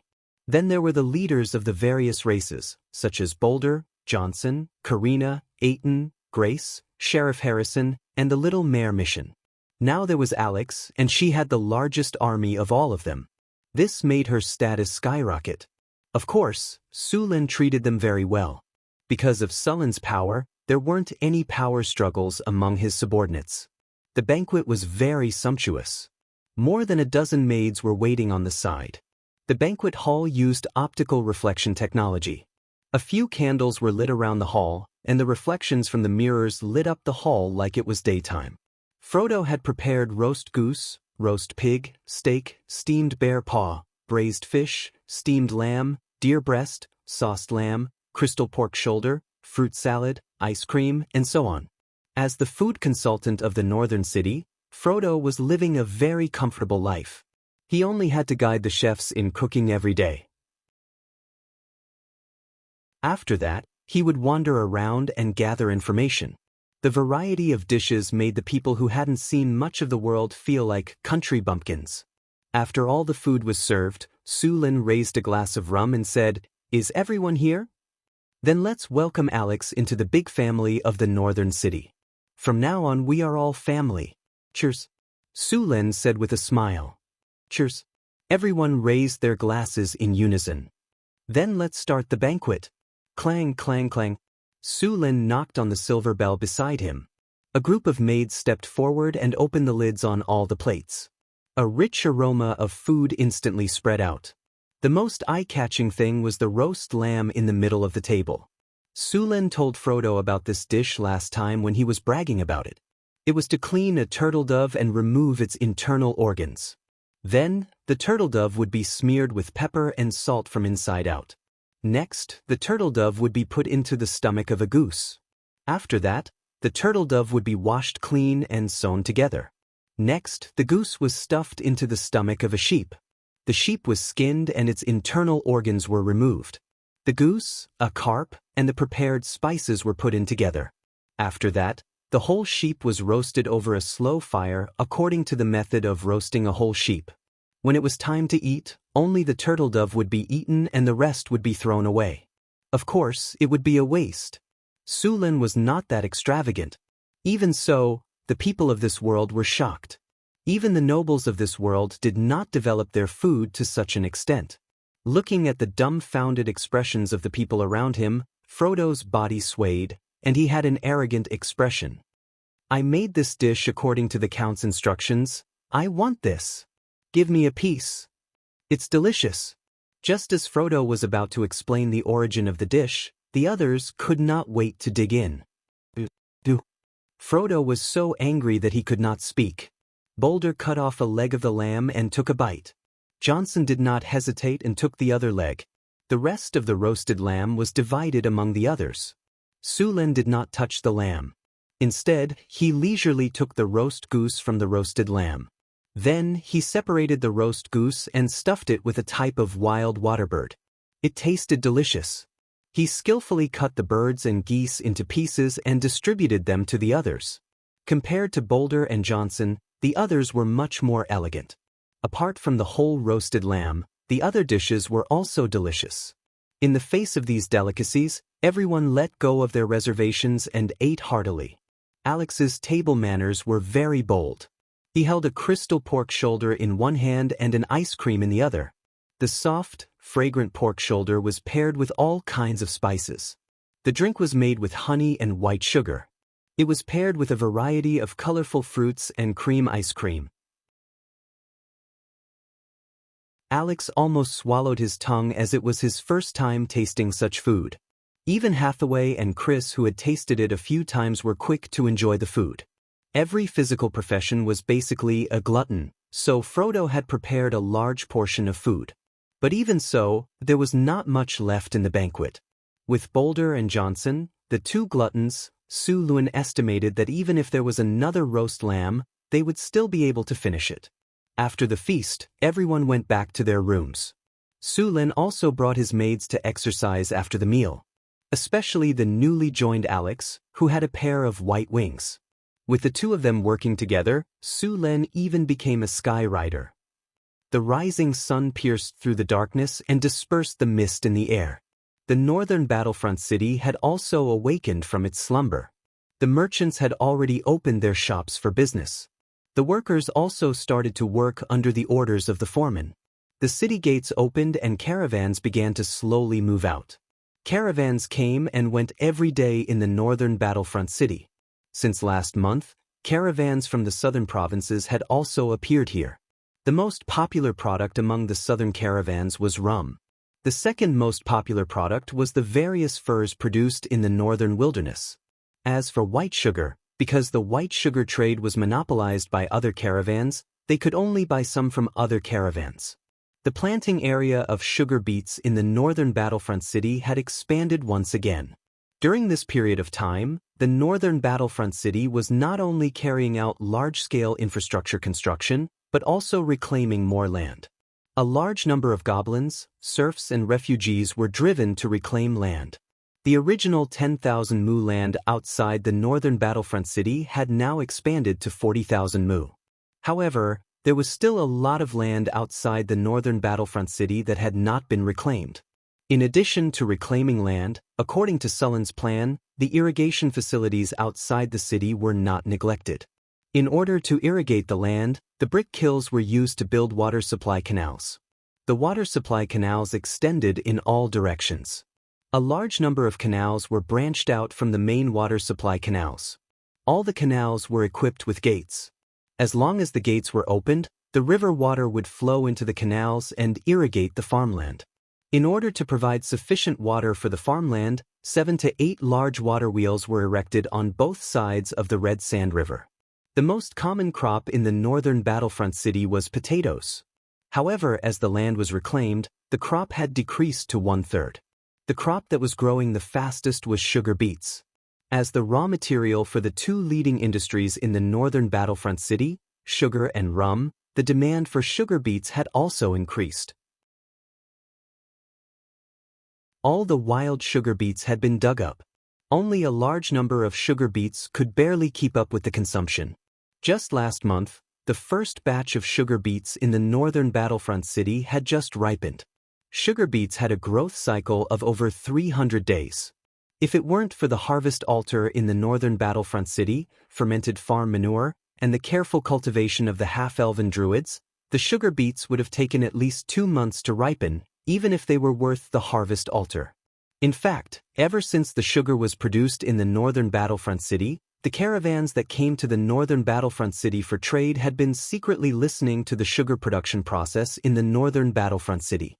However, Su Lin built the sugar workshop in the inner city, and at the same time carried out a strict division of labor management.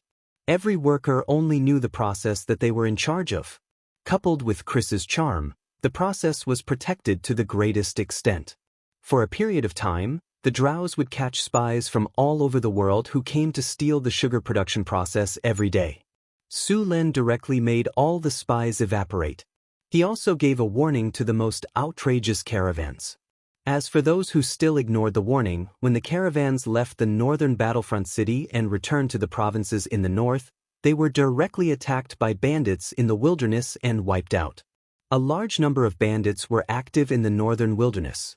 It was normal for caravans to disappear in the wilderness. Su Lin specifically ordered the army to clean up these bandits.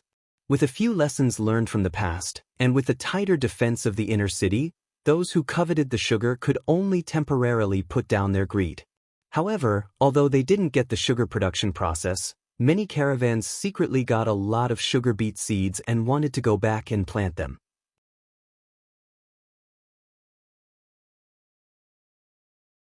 Chapter 228.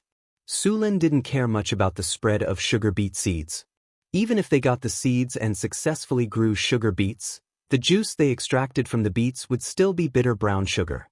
The raw material for sugar in the south was sugar cane, which was very similar to sugar cane in Abel's past life.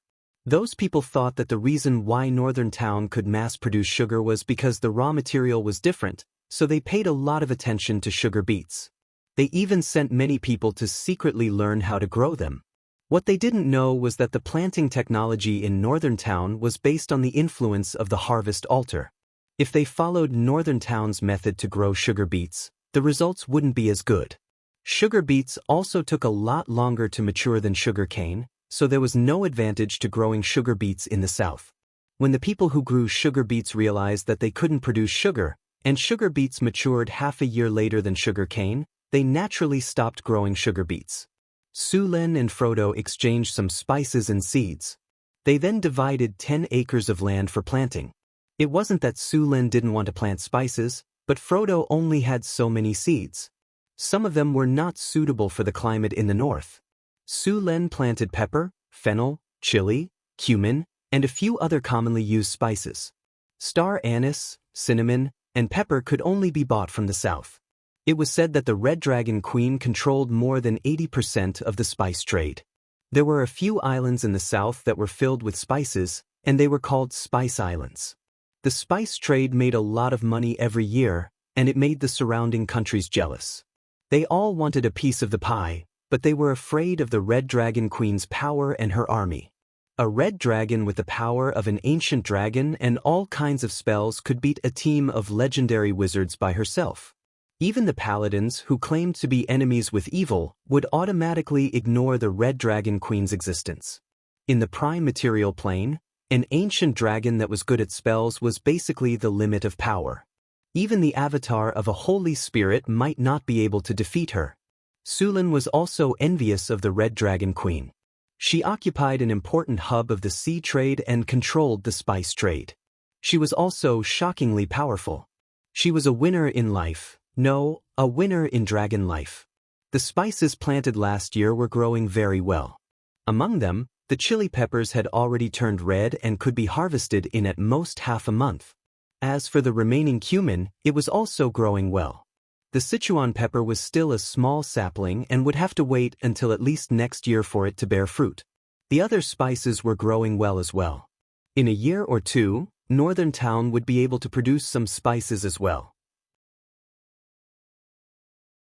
Although it would not be as good as the Red Dragon Queen's Spice Island, its climate and location were too good. When Sulin was expanding his territory, he had thought of going south. After all, there were many islands in the southern seas. Legend had it that there was even a treasure island. However, all the better islands in the south had already been occupied.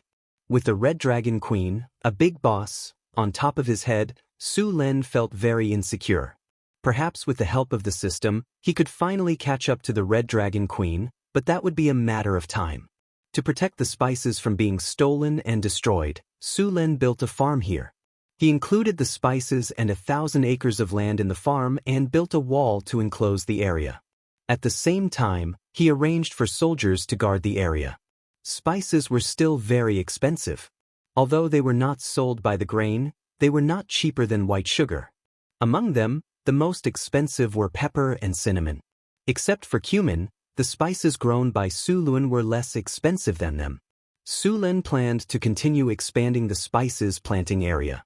He wanted to plant at least 1,000 acres of spices in the entire farm. There was also a lot of wheat planted in the farmland of the Northern Town, which was mainly supplied to Sulin. The rest of the wheat would be sold. After all, many of the caravans here were rich people. Naturally, they would not eat potatoes. Flour was the best choice. The rest of the land was planted with barley, oats, soybeans, and some other grains. Some of them were used to make wine, and some were used to feed livestock. Of course, some were used to extract oil. There were not many kinds of vegetable oil in the world, and the most popular was olive oil. However, The quantity of olive oil was too small and the price was not cheap, so Su Lun found a substitute, soybeans. He was going to plant soybeans to extract oil. Besides, soybeans could be used to extract oil and feed livestock. They could also be used to make tofu. Although he had forgotten how to make tofu, he could study it slowly. Perhaps he would be able to taste the tofu pudding from his previous life again. He had not tasted that smooth and refreshing taste in a long time. When that time came, he would have a bowl of sweet and a bowl of salty tofu. He would drink one bowl and pour the other. The number of farmlands in northern town increased by the day. Whether it was in his previous life or in this world, food had always been very important. Northern town had always had a large number of immigrants. A large amount of food was needed to feed these people. After patrolling the farmlands, Su Lin went to the academy he had set up to take a look. The academy now was very different from when it was first established. In the beginning, the scholars stayed here because of Sullen's threats.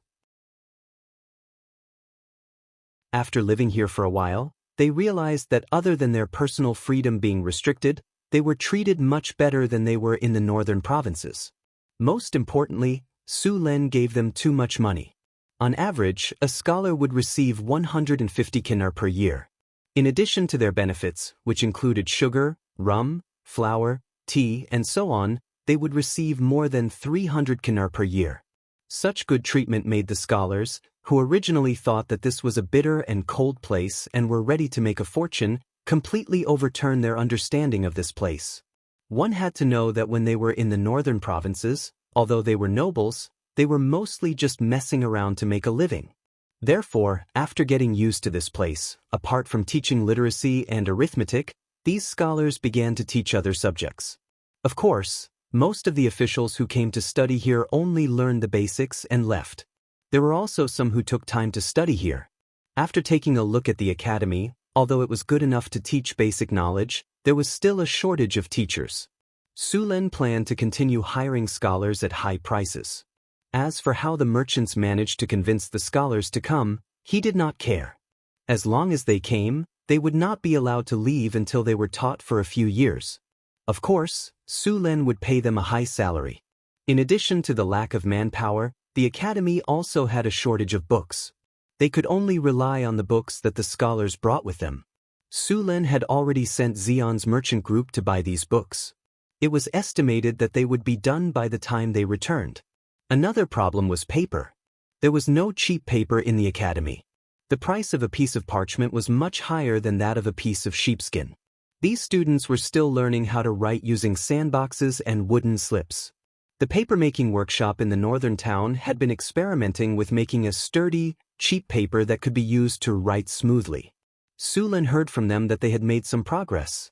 The paper they used before was too soft and absorbent, so it could not be used to write at all. After following Sullen's instructions, these craftsmen used several kinds of trees to make paper. After leaving the academy, he went directly to the paper-making workshop. Since the workshop started producing paper, paper had become very popular. After all, not all nobles like to share the same thick hemp rope or the same wooden stick. As soon as paper was introduced, it was widely praised by the nobles. Since Su Lun built the paper-making workshop last time and produced a batch of paper, the paper-making workshop had expanded a lot after this period of production. The number of craftsmen inside had doubled. Half of them were producing toilet paper, and the rest were experimenting with new materials. The raw material for papermaking had been changed from wood to tree bark. There were also many other materials, such as linen. After a period of experimentation, the craftsmen had divided the papermaking process into several steps. The first step was steaming, which was to cook the raw materials into a paste. The second step was hammering, which was to beat the cooked raw materials repeatedly. Finally, the pulp was made into a pulp, which was then fished out layer by layer. At this time, the paper had already taken shape. As long as it was dried, it would be paper. Although the process looked simple, it was not easy to obtain a piece of paper. After dozens or even hundreds of experiments, the workshop finally made a barely usable paper after changing the bark of various trees and plants in the northern wastelands. This paper used the bark of a common tree in the wastelands as the raw material. It was made with linen and several other materials. In the end, the paper was not pure white. Instead, it was slightly yellow. In his previous life, no one wanted this kind of paper. The color was yellow, the paper was rough, and the paper was somewhat thick. Although there were many shortcomings, the price of this paper was relatively low. Moreover, there were not many problems with writing. It was completely usable. After the papermaking workshop successfully produced this kind of paper, Sulen heard a system notification. Congratulations to the host. The papermaking technique has been successfully broken through. The mastery of papermaking technique has been upgraded. Papermaking technique, using tree bark, linen, fishing nets, and other materials after steaming, hammering, copying, and drying, paper that can be used to write. Territory civilization progress plus 10, territory culture plus 10, learning ability plus 5.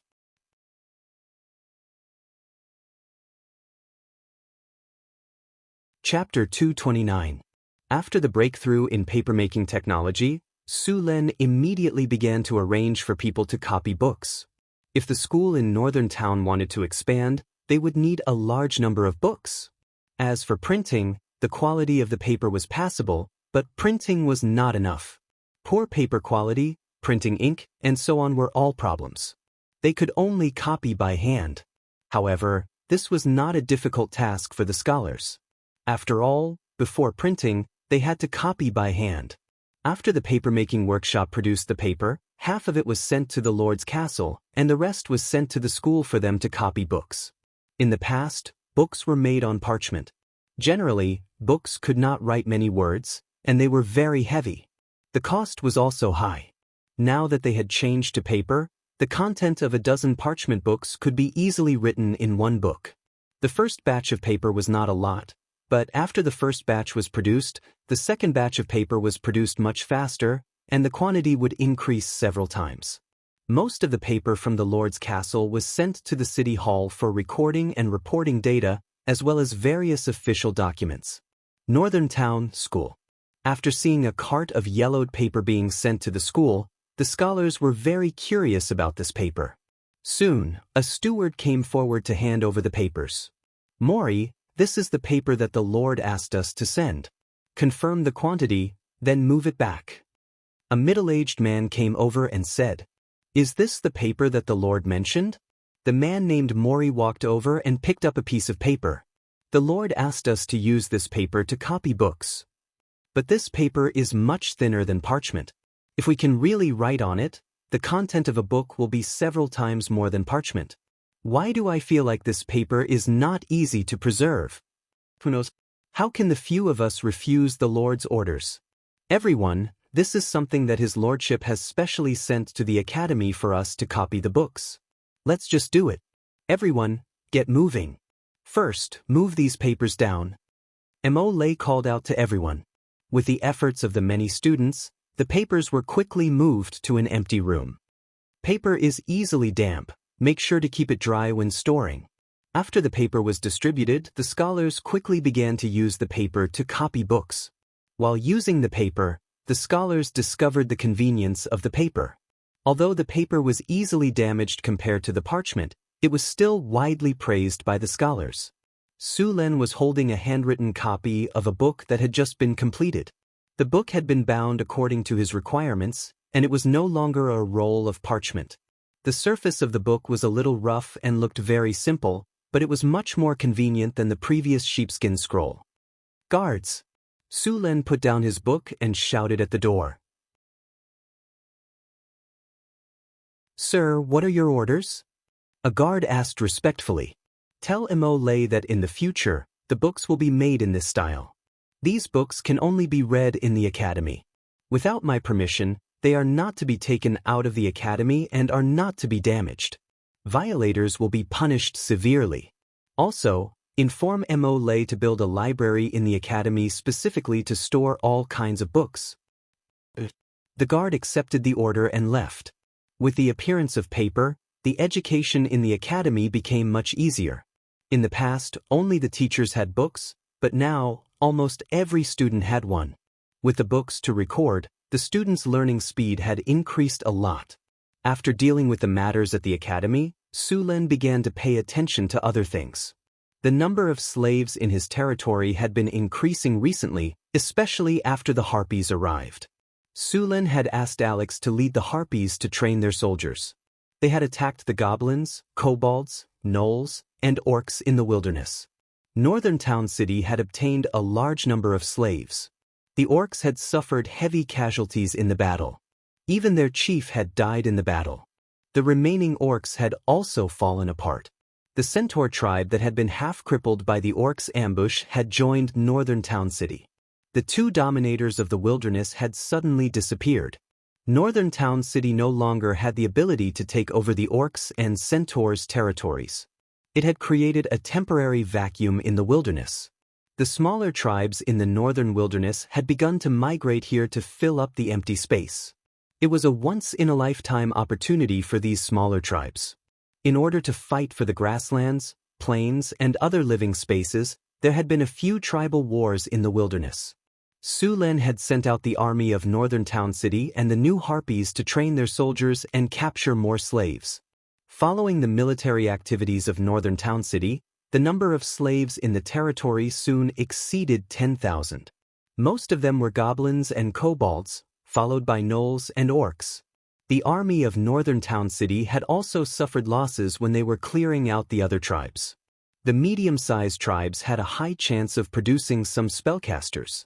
The ones that had the highest chance of producing spellcasters were kobold sorcerers. After suffering a few losses, the army of Northern Town City would eliminate any sorcerers or shamans as soon as they found them. Due to the increase in slaves and refugees, Northern Town City's food consumption had increased as well. Luckily, Northern Town City had enough food. With the harvest altar, they did not have to worry about food shortages. After a year of development, Northern Town City had become quite famous in the northern provinces. Many bankrupt farmers and merchants had started to come to the city. The population of Northern Town City had grown rapidly. Excluding the slaves, Mirror Lake City, and Centaur City, Northern Town City now had a population of over 22,000. With sufficient labor resources, Su Lin sped up the construction of the Arc de Triomphe. Because of the construction of the Mirror Lake City and the Centaur City, about half of the slaves had been transferred to the Northern Town City. Now, after a large number of arrests, the number of slaves had skyrocketed, and the construction of the entire Northern Town City had accelerated. The Arc de Triomphe was the second most spectacular building in Northern Town City. It was built to celebrate Sulin's greatness, so it was of utmost importance. White marble was mined from the Sierra de Lotus. They were transported to Northern Town City by camel beasts and polished by stonemasons before they could be used. The pieces of marble were polished until they were smooth and flat. They were then dragged over by slaves. Each piece of marble weighed over a ton. Some of the bigger ones even weighed over 3 tons. The middle gate of the Arc de Triomphe was 10 meters wide. The smaller gates on both sides were 6 meters wide. The Arc de Triomphe was built on Sunrise Street, the main street of Northern Town City. After passing through the Arc de Triomphe, one would reach the central square. The gate was 19 meters tall. After the Arc de Triomphe was completed, it would be the tallest building in Northern Town City, second only to the Harvest Altar. The inner walls of the gate were carved with lifelike reliefs. These reliefs depicted Sulin's victories against his enemies. From the gnolls to the Cryopterus, the trolls, the orcs, and so on, the many battles. After some artistic embellishment by the master sculptors, even Su Lin felt like he was watching an epic. With enough manpower, the construction of the Arc de Triomphe was very fast. Karina and Grace had to cast all kinds of spells to help with the construction. The arched gate of the Arc de Triomphe was very heavy. It was very difficult to move it with the current manpower, but it was just a little troublesome for the wizards. With the help of 2 Grade 4 extraordinary warlocks, the marble that weighed at least a few dozen tons was successfully moved up. After the top was covered, the construction of the Arc de Triomphe was more than half done. The rest would require the sculptors to carve the marble. After the marble was placed, Karina and Grace still needed to cast mud to stone to fuse the original pieces of marble into a whole. After the Arc de Triomphe was completed, it would be a whole. After a lot of construction in North Town, a group of skilled sculptors had been cultivated. Su Lin specifically asked Hathaway to make some special tools for sculpting stone. These tools could make it easier to carve marble. With the help of these tools, the exterior decoration of the Arc de Triomphe was carved very quickly. After all the carvings were completed, the Arc de Triomphe was also blessed with hardening. Hardening was first used during the Arcane Empire to build the floating space city. The effect of this spell was permanent. When it was cast, even a piece of wood would become as hard as steel. It was said that during the Arcane Empire era, the floating space city's defense could withstand the most powerful prophecy spell, Meteorite Fall, without any damage. After the Arcane Empire disappeared, the wizards had been trying to build a floating space city, but they failed for various reasons. The biggest problem was energy. A powerful energy source was needed to raise a city.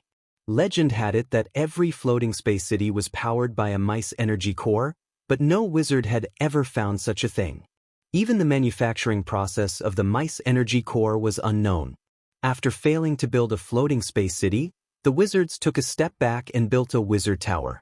Of course, there were also wizards who built floating space towers. These wizard towers were built with obsidian and were then blessed with hardening. The degree of hardness was very high. In order to prevent the Arc de Triomphe from being damaged, Su Lin also blessed it with hardening. It was not a small job. Even Hathaway was brought in to work with him. It took a few days for the Arc de Triomphe to be blessed with hardening. However, the Arc de Triomphe still had one last process to be completed. Su Lin went down the stairs in the Arc de Triomphe and entered the interior of the Arc de Triomphe. There was a room inside the Arc de Triomphe, which was used to store the Battle Soul Stone. Su Lin took the Battle Soul Stone from the storage space. The purple Battle Soul Stone looked very beautiful. Su Lin came to the altar in the center of the room. He took a deep breath and placed the Battle Soul Stone on the base of the altar.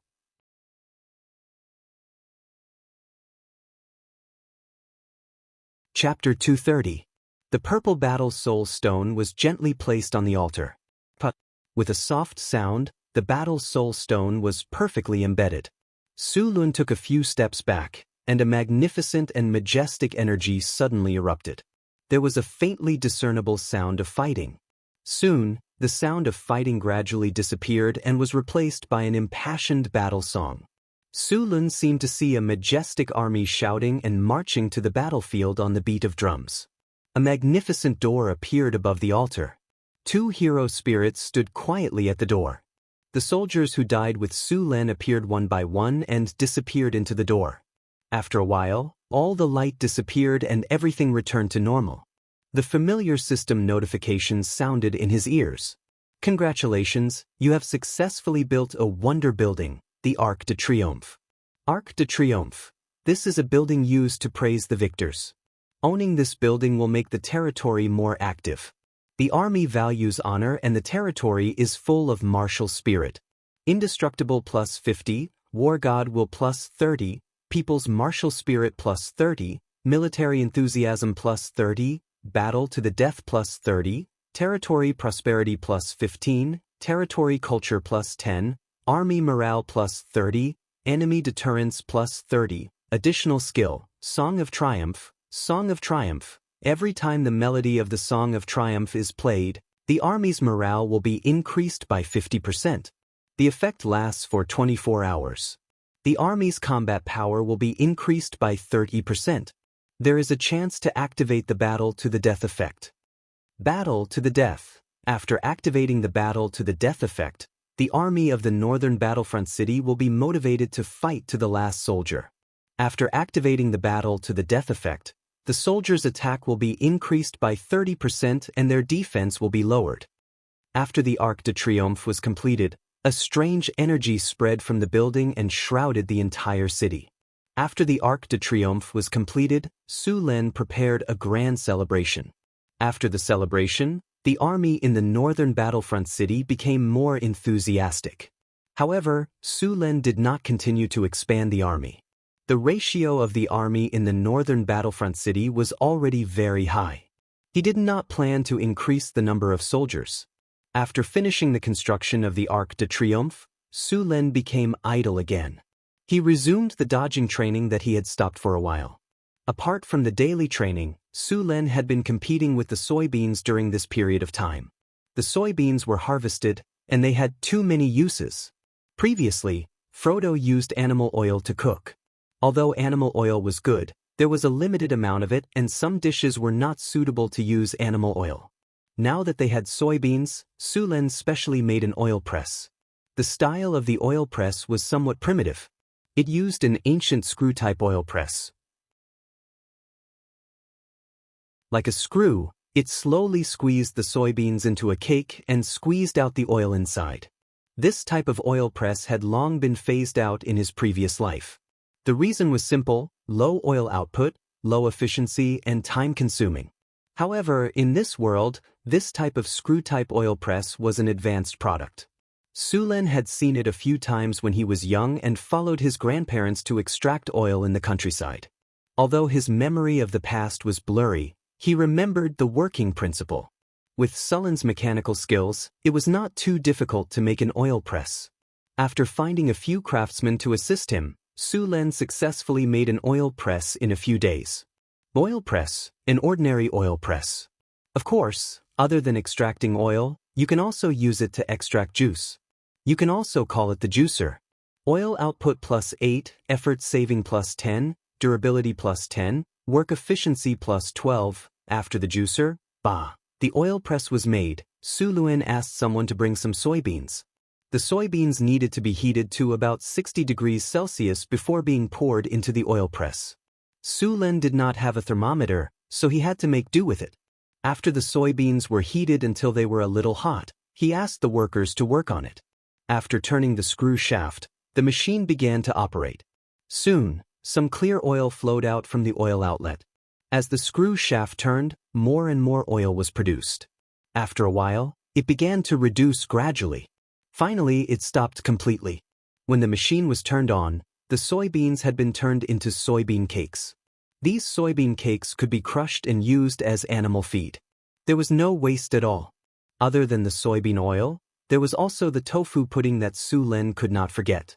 In the past, he did not have the means, but now, he would not mistreat himself. Although he had forgotten how to make tofu pudding, he still knew how to make tofu. He told the craftsmen how to make tofu pudding and let them try it. To Su Lin's surprise, instead of tofu pudding, they made soy milk. The craftsmen did not find a way to solidify the soy milk, and Su Lin did not know how to do it. Fortunately, he had heard of a saying, "Brine makes tofu." However, there was another problem. How was he going to make brine? Su Lin realized that in his previous life, there were some very simple things that you would not know if you did not understand them. However, brine was supposed to be salty, so Su Lin had no choice but to let the craftsmen experiment according to this idea. While the craftsmen were scratching their heads because of Su Lin's idea, Su Lin began his daily dodging training. After the upgrade, the training ground was even more difficult. After entering the training ground, Su Lin felt as if he was carrying 100-kilogram weight on his back. This was a runic array designed by Hathaway. It could add all kinds of negative statuses to the training, such as weakening, slowing, doubling gravity, and so on. Su Lin couldn't resist it because he had legendary toughness. Moreover, his constitution was very high. If he resisted it, these spells would most likely fail the test of toughness, and the result would be a huge drop in the training results. After various debuffs appeared on his body, he activated the training ground, and arrows shot out rapidly. After the upgrade, the crossbows in the training ground were all added with wind element. In other words, the arrows shot out from the crossbows came with a haste spell. The arrows were very fast. Under normal circumstances, Su Lin could easily dodge the arrows with haste. However, there were many debuffs on his body, so his body was obviously much slower. His brain could react, but his body could not dodge in time. For a time, Su Lin's figure in the training ground became very difficult. This situation was because the brain had not adapted to the body. However, after dodging for a while, Su Lin's control of his body finally improved. Although his speed did not increase, his dodging was not so difficult. After adapting to the training, Su Lin began to increase the difficulty. The arrows he used to attack changed from 5 to 7, and there was also a pair of machetes. Su Lin was once again in a difficult situation. The difficulty of the training ground increased little by little. After about an hour, the training ended. At this time, Sullen's training clothes were already in tatters. Although Sullen's performance was not bad at the beginning, as the difficulty increased, another mace would be swung at him as soon as he dodged the axe. Before he could dodge, more than a dozen arrows would block his dodging space. If it were not for his strong constitution, he would have been lying on the ground. However, although he looked miserable, Su Lin also gained a lot of benefits. During the training just now, Su Lin had turned off the system notification. After the training was over, he checked the system log. Congratulations, host. You have obtained the information of jump dodge after the hard training. Your jump dodge experience has increased. Congratulations, host. You have obtained the information of intuition dodge after the hard training. Your intuition dodge experience has increased. Congratulations, host. You have obtained the information of flexible dodge after the hard training. Your flexible dodge experience has increased. And the last line made his eyes light up. Congratulations, host. Your jump dodge experience is full. You have obtained the talent, jump dodge. Congratulations, host. Your flexible dodge experience is full. You have obtained the talent, flexible dodge. Su Lin was a little surprised to get 2 dodges at one time, but it was a pity that he did not get intuition dodge. Intuition dodge could be said to be the strongest among the basic dodges. After mastering intuition dodge, it was just like the literal meaning. He did not need to see it with his eyes and could only rely on his intuition to dodge. This talent was also the most difficult to get among the basic dodges. After intuition dodge, there was proficiency in intuition dodge. It was even more difficult to get this talent. Even if there were powerful rogues, there were very few who could master this talent. This kind of person had a very strong intuition for danger, and it was also very difficult to sneak attack them. Of course, proficiency in intuition dodge was not the most powerful talent. After entering the realm of legends, some people would get the sixth sense talent similar to supernatural powers. This talent was a bug. It seemed to have some ability to predict the future. It was said that the gods generally had this sixth sense talent. As for the more advanced, super sixth sense, this was already a legendary talent. People who had this talent could be regarded as little experts and dare to venture into all kinds of dangerous areas. However, this talent could not be obtained through postnatal training. Even the upper-level, sixth sense, talent was innate or naturally awakened after entering the realm of legends. After going through various commandments and completing many practices, it was possible to further strengthen this sixth sense talent. For other professions, it was completely dependent on luck. Su Lin did not think that far yet. He now wanted to max out his basic dodges and get proficiency in intuition dodge. Although it was still not as good as the sixth sense talent as a legendary powerhouse, it was almost enough. After all, he was not a rogue. He basically relied on dodging to survive. Although he did not have this sixth sense talent, he had the legendary battle reflex. Coupled with parry, the effect was not bad.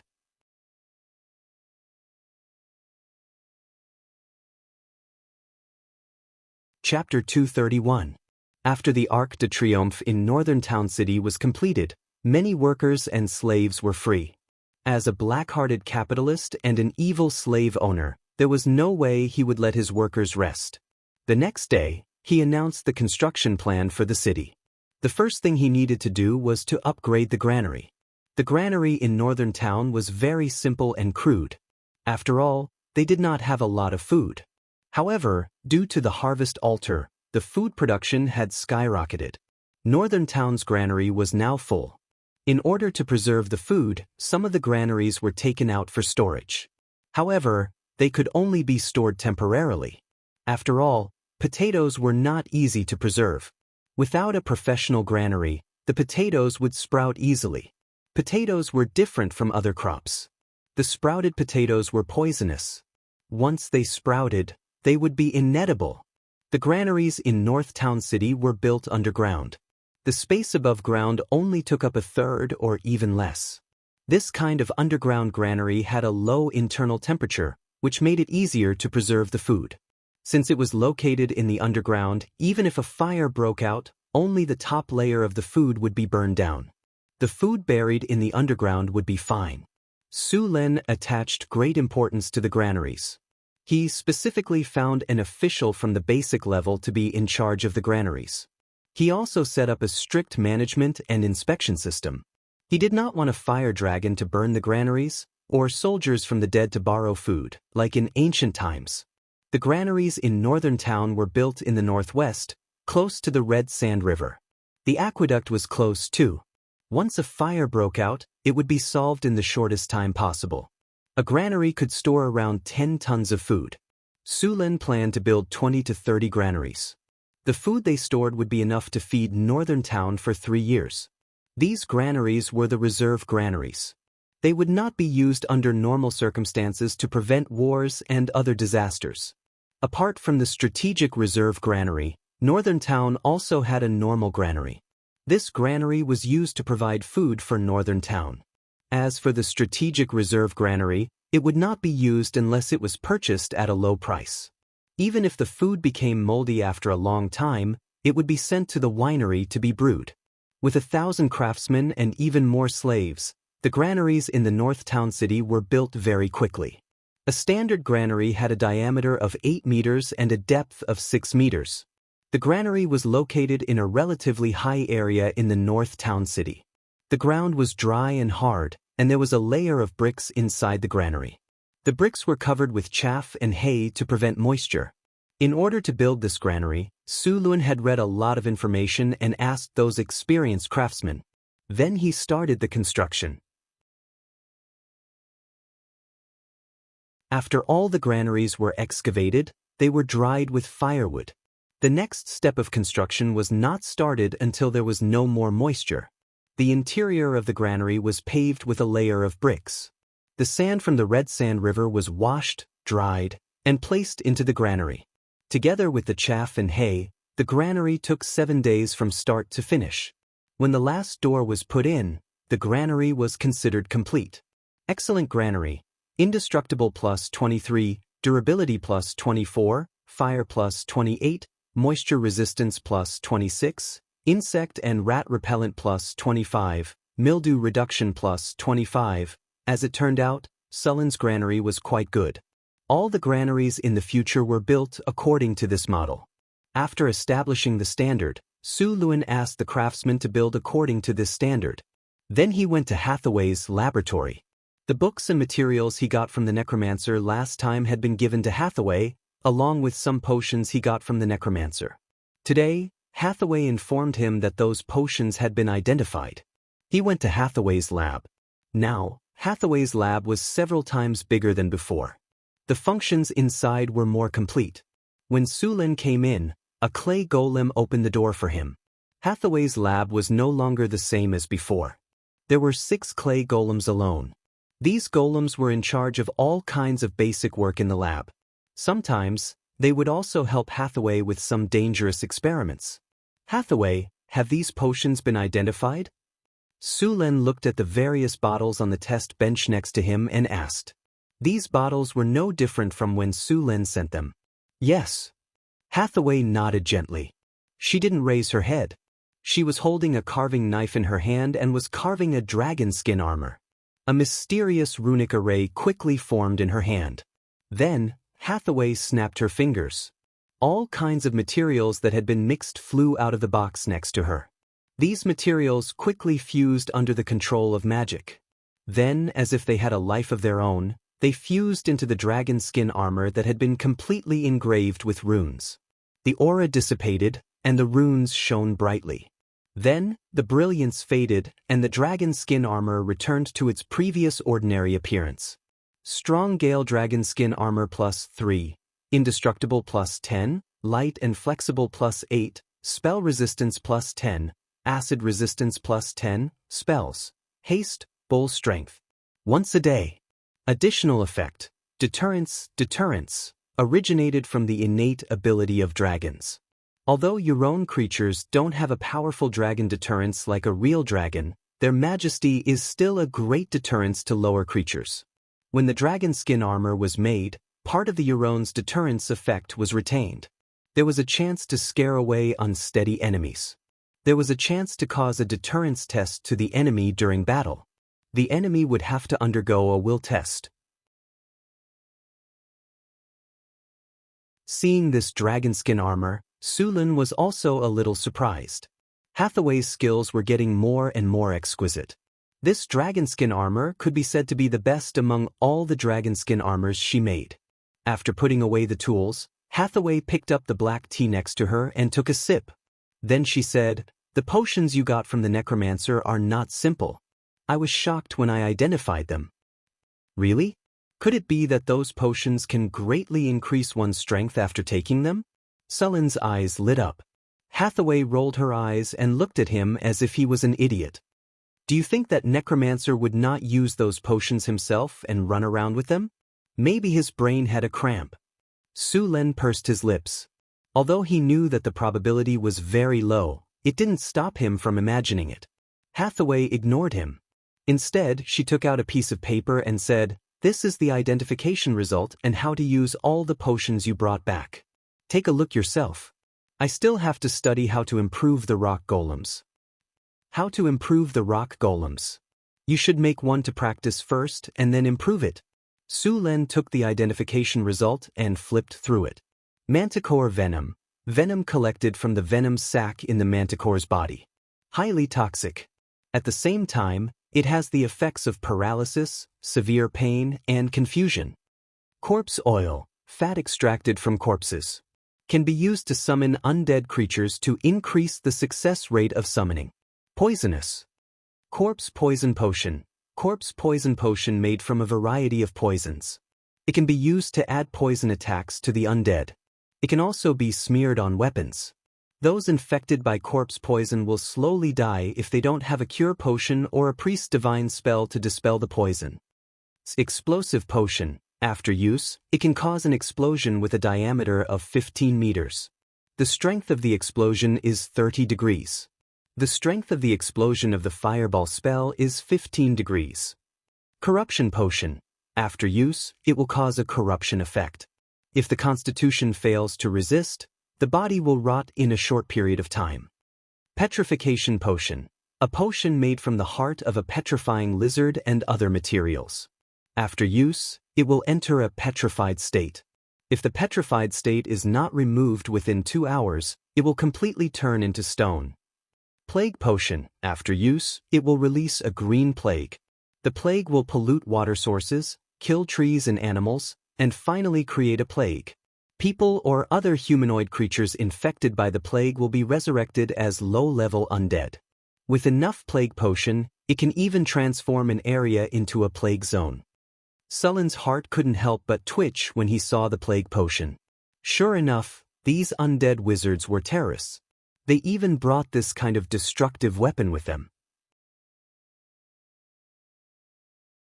If this thing was used in a densely populated city, it wouldn't take long for the whole city to become a ghost town if it wasn't discovered or dealt with in time. It was like a fantasy version of a biological weapon. After seeing the potion, Sulin also remembered who this undead wizard called Keaton was. This guy was the plague bane of the Aubrey's kingdom. The biggest thing he did was to use this plague potion to destroy a small city. This potion was Keaton's secret recipe. It was also because of this potion that Keaton became famous. There were more than 20,000 people in that small city. This was the most outrageous thing that an undead wizard had done in the past 200 years. Later on, this guy even wanted to create an undead calamity. However, he didn't think about it. With the suppression of the gods, those who dared to do so were basically dead. Later on, Keaton was defeated by the combined forces of the Aubrey's kingdom and the temple. This guy was lucky enough to escape. The Aubrey's kingdom put a bounty of 500,000 kinnar on his head. Who would have thought that he was hiding in the underworld? This price was already very high. After all, The Red Dragon Queen's head was secretly offering only 5 million, but no one was willing to do it. The risk and reward were completely disproportionate. The Red Dragon Queen controlled the Golden Sea route and the spice trade. Her annual income was more than that. Those people were offering too little. Sullen's heart ached when he thought about how Keaton's body had been destroyed by the plague potion. 500,000 gold coins flew away from his hands just like that. Even if he used Keaton's equipment to prove that he was the one who killed Keaton, the Aubrey Kingdom would still believe him. However, he wouldn't be able to get a single gold coin because the Aubrey Kingdom wouldn't pay him without Keaton's head.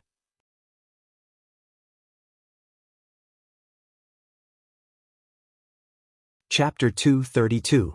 Sulin didn't feel good about missing out on 500,000 kinar. If he knew Keaton's head was so expensive, he would have left him with a whole body. Too bad it was too late. The potions in front of him weren't very useful. He was going to destroy the disgusting stuff like corpse oil. The other poisons were pretty good. As for the plague potion, Sulin hesitated for a bit and decided to keep it. It could be used on the enemy. As a matter of fact, if the plague potion was discovered in time, it wouldn't be easy to destroy a city. As long as there were priests and wizards who could purify, dispel, or detoxify the poison, it could be dealt with. It was a surprise attack. The explosive potion was pretty good too. It had a large area of effect and was very powerful. If it could be mass-produced, it would be invincible on the battlefield. It was much more powerful than grenades. If he could get the secret recipe and build a grenadier squad, he would be invincible on the battlefield. Or he could ask the harpies to carry the potion and bombard the target with carpet bombing. The effect would be enough to flatten a city. Sulin picked up a bottle of explosive potion and asked, "Hathaway, can you derive the recipe for the explosive potion?" "The recipe for the explosive potion? That's a bit difficult. I'm not sure how long it will take," Hathaway replied as she flipped through the book, "but the cost of this explosive potion isn't cheap. You'll have to be prepared if you want to mass-produce it." "Don't worry, it's just money. Northern Battlefront City is full of money now," Sulin said generously. After annexing Orlando, the Grey Dwarf, Northern Battlefront City had more than 10 million Kinar residents. On top of that, they were earning a few 100,000 every month. It wouldn't be a problem for them to buy a duchy. "Alright, I'll do it. But I suggest you recruit a few alchemists and wizards. I have too much work to do right now, and my time is limited," Hathaway said. Sulin looked at Hathaway's lab and nodded. "You do need to recruit more alchemists and wizards. It's just that Northern Battlefront City is too secluded right now. It's not well known among wizards. I'm afraid it's going to be hard to recruit wizards," Sulin said with a headache. Although the Northern Citadel was developing well, there weren't many people who came to join. Even those scholars were forced by Sulin. "Do you have any good suggestions?" "Most wizards are short on money. Hire them with money." Hathaway felt a little helpless. Many wizards were otakus. If they were not doing experiments, they were doing research, or they were meditating and practicing spells. The only reason they were willing to serve the nobles was money. "Alright, that's all we can do." Sulin felt a little helpless. In fact, he had something that could attract a large number of wizards, and that was Mithril. As long as he spread the word, a large number of wizards would come knocking on his door in less than a month. However, if that happened, Sulin might not even be able to keep his silver mine. "Then I'll go first." Sulin put away the potion and was ready to leave. "Wait, I'm going to make a stone golem. Can you help me?" Hathaway said. Sulin had experienced the power of a stone golem in the trial space before. Each one of them weighed a few tons and had thick skin. Although they were a little slow and had no magic attacks, they were still very useful on the battlefield. Otherwise, wizards wouldn't have made them into a regular army. As for the stronger steel golems, Hathaway still couldn't make one. They required a large amount of soul crystals to be activated. Sulin only had a few pieces, and they were obtained from killing the necromancer Keaton. If he wanted a large amount of soul crystals, he had to cultivate them himself. The other way was to go to the bottomless abyss. Cultivating them himself was too bloody, and Sulin didn't consider it. This kind of thing was only done by some wizards during the Witch King era. Later, the Witch King era disappeared, and this kind of thing was listed as a taboo. Now, the only way he could think of to get a large amount of large soul crystals was to go to the bottomless abyss. As long as it was an elite-level demon, one could obtain a large piece of soul crystal after killing it. If one killed a high-grade demon, one could obtain a legendary-level soul crystal and even the divine power of the demon. Of course, it was very difficult to do so. The Arcane Kingdom once invaded the abyss, and those powerful arcanists drove the floating space city into the abyss. It caused the fall of several abyss demons. It was also in those wars that the gods began to fear the power of the arcanists. As for cultivating large soul crystals, this kind of thing was the devil's fort. They would lure greedy people through contracts, and then use various methods to lure the contractor to fall and set up various traps. It was said that after suffering, there was even a chance to get a legendary soul crystal. Of course, this statement had not been confirmed. However, the devil lured people to fall, let them be immersed in their own desires, and then harvest their souls. The probability of getting a high-quality soul crystal was very high. It was said that the method of cultivating soul crystals during the Witch King era was learned from the devil. There were many materials for the rock golem, from the general granite golem to the top obsidian golem. The difficulty of construction was different, and the price was also very different. An ordinary rock golem cost 50,000 to 60,000 kinnar, while an obsidian golem cost almost 100,000 kinnar. The obsidian golem's magic resistance and physical resistance were not comparable to the general rock golem. In terms of magic defense, even the steel golem was not as good as it. The rock golem that Hathaway built was an ordinary granite golem, and the soul core only needed a medium-sized soul crystal. Su Lin had more than 30 of this level of soul crystals, all of which were contributed by the necromancer. Speaking of which, this necromancer was really a good person. Not only did he give them EXP and equipment, but he also gave them books, knowledge, and materials. He was simply the captain of the transport team. The materials for the rock golem were now available in the northern battlefront city. The high-quality granite was directly sent to the quarry, and then the carvers would carve it. The process of making a rock golem was not too complicated, and it was not too difficult for the two who already had experience in making clay golems. The creation of the rock golem could be divided into 3 parts. The first part was the construction of the body parts. This step could be done by taking them apart. Fortunately, the northern battlefront city had a large number of carvers, and Su Lin was relieved to let them carve it. The second part was the assembly of the body parts. This step was like piecing together a toy model, completely piecing the rock golem together. Of course, when piecing together, they had to pay attention to the runic array inside the rock golem. The third part was the casting and activation. This part required Hathaway to cast the spell. She had to activate the soul center of the rock golem, and at the same time, she had to activate the life construct.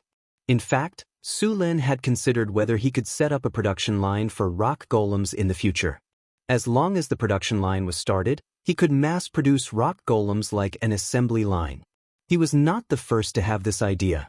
In the era of the floating city, in addition to a large number of wizards living in each floating city, there were also a large number of rock golem legions. These rock golem legions were produced using the assembly line method. This was also why the arcanists in the era of the Arcane Empire could rely on the rock golem legions to beat the demons who had always relied on the human wave tactic to the ground. After all, the birth rate of demons really could not keep up with the production rate of rock golems. A rock golem was about 3 meters tall and needed about 3,000 pounds of rock. After carving, the weight would be slightly reduced. Of course, there were also some large rock golems that weighed up to several tons. The main craft of making a rock golem was carving, and it required the use of magic essential oils and runic matrices. The carving craftsman would solve the problem of carving. As for the runic matrices, they needed Hathaway to carve them. After carving the runes, they also needed to use gemstone powder, magic alloy, and other materials to completely integrate them into the body of the rock golem. This step was also very important. Gemstone powder and magic alloy could be said to be the most expensive things in the rock golem, apart from the soul crystals. Sulen optimized and modified some parts of the rock golem according to the principles of mechanical control. Finally, the rock golem was assembled. After the assembly was completed, it needed to be activated with the soul crystals and cast the spell to activate the life of the construct. Although all this was very simple, Sulen and Hathaway were busy for 5 days to make a rock golem. The two of them went back and forth between the Lord's castle and the laboratory almost every day. It took 3 days just to carve the runes and improve and optimize the energy transmission system, and 2 days to carve and assemble. The carving of each part of the rock golem was done strictly according to the dimensions given by Sulen. The head, torso, and limbs were all made separately. The advantage of this was that even if the carving was broken, it was easy to replace. All the parts of the rock golem were made into standard parts, and it was more convenient to assemble the rock golem. After the parts were made into standard parts, it was very easy to repair the rock golem. If a part was broken, it could be replaced directly. As long as the soul core was not damaged, the rock golem would not die. This was also the preparation that Sulen made in advance to try to build a rock golem factory in the future. After the final assembly was completed, Hathaway took a medium-sized soul crystal and began to activate the rock golem. She also cast the spell to activate the life of the construct. Sulen had not figured out how to replace these steps. If he could not solve this problem, the rock golem factory in Northern Town would need a group of wizards who specialized in activating rock golems. Powerful elemental energy burst out from Hathaway's body, followed by a throbbing of the soul. The soul crystal turned into a purple soul energy and merged with the rock golem's body in an instant, and finally calmed down. At the same time, the rock golem moved in an instant. Ding! The host has participated in the production of rock golems. You have obtained more information on magic technology. Your magic technology experience has increased.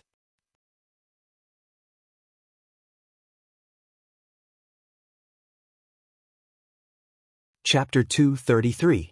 Northern Wasteland. It was already midsummer. Even though Northern Wasteland City was located in the north of the continent, the weather was still very hot. Sulen was lying in his room with 2 small wind elementals acting as electric fans. The wind blew gently, and there was a fruit platter on the table next to him. There were all kinds of fresh and juicy fruits on the fruit platter. Just looking at them was enough to whet one's appetite. Sulen was lying in a rocking chair.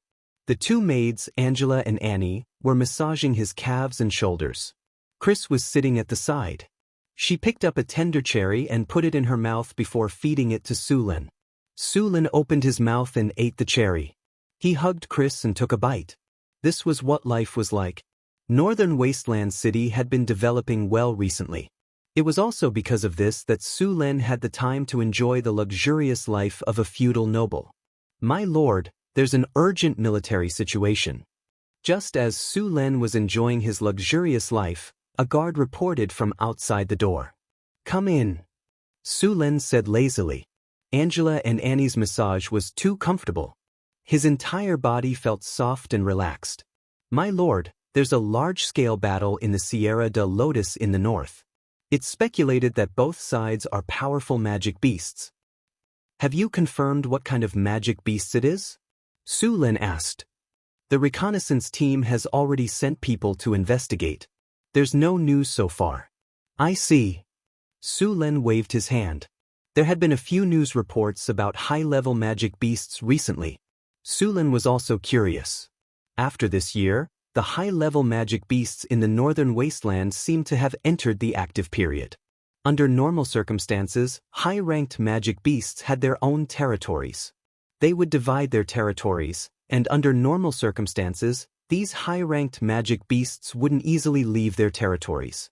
But now, there were continuous fights between high-ranked magic beasts. Aside from this, when Sulen was building Mirror Lake City, he discovered that it wasn't just magic beasts, even wild beasts were becoming restless.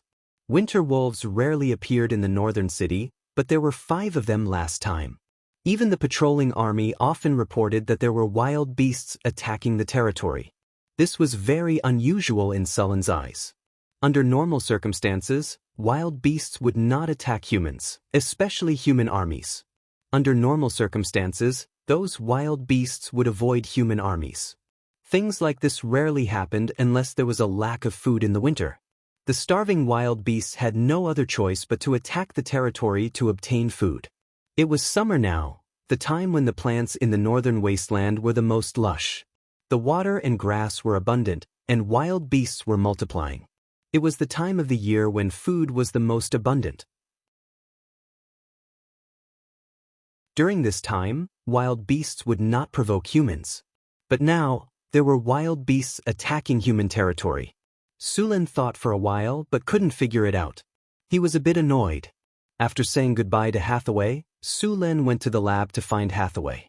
If there was anyone in the territory who had the most knowledge, it would probably be Hathaway.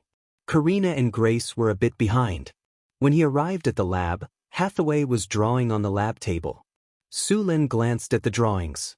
There were stone golems of different sizes on the drawings. These stone golems had been separated into different parts.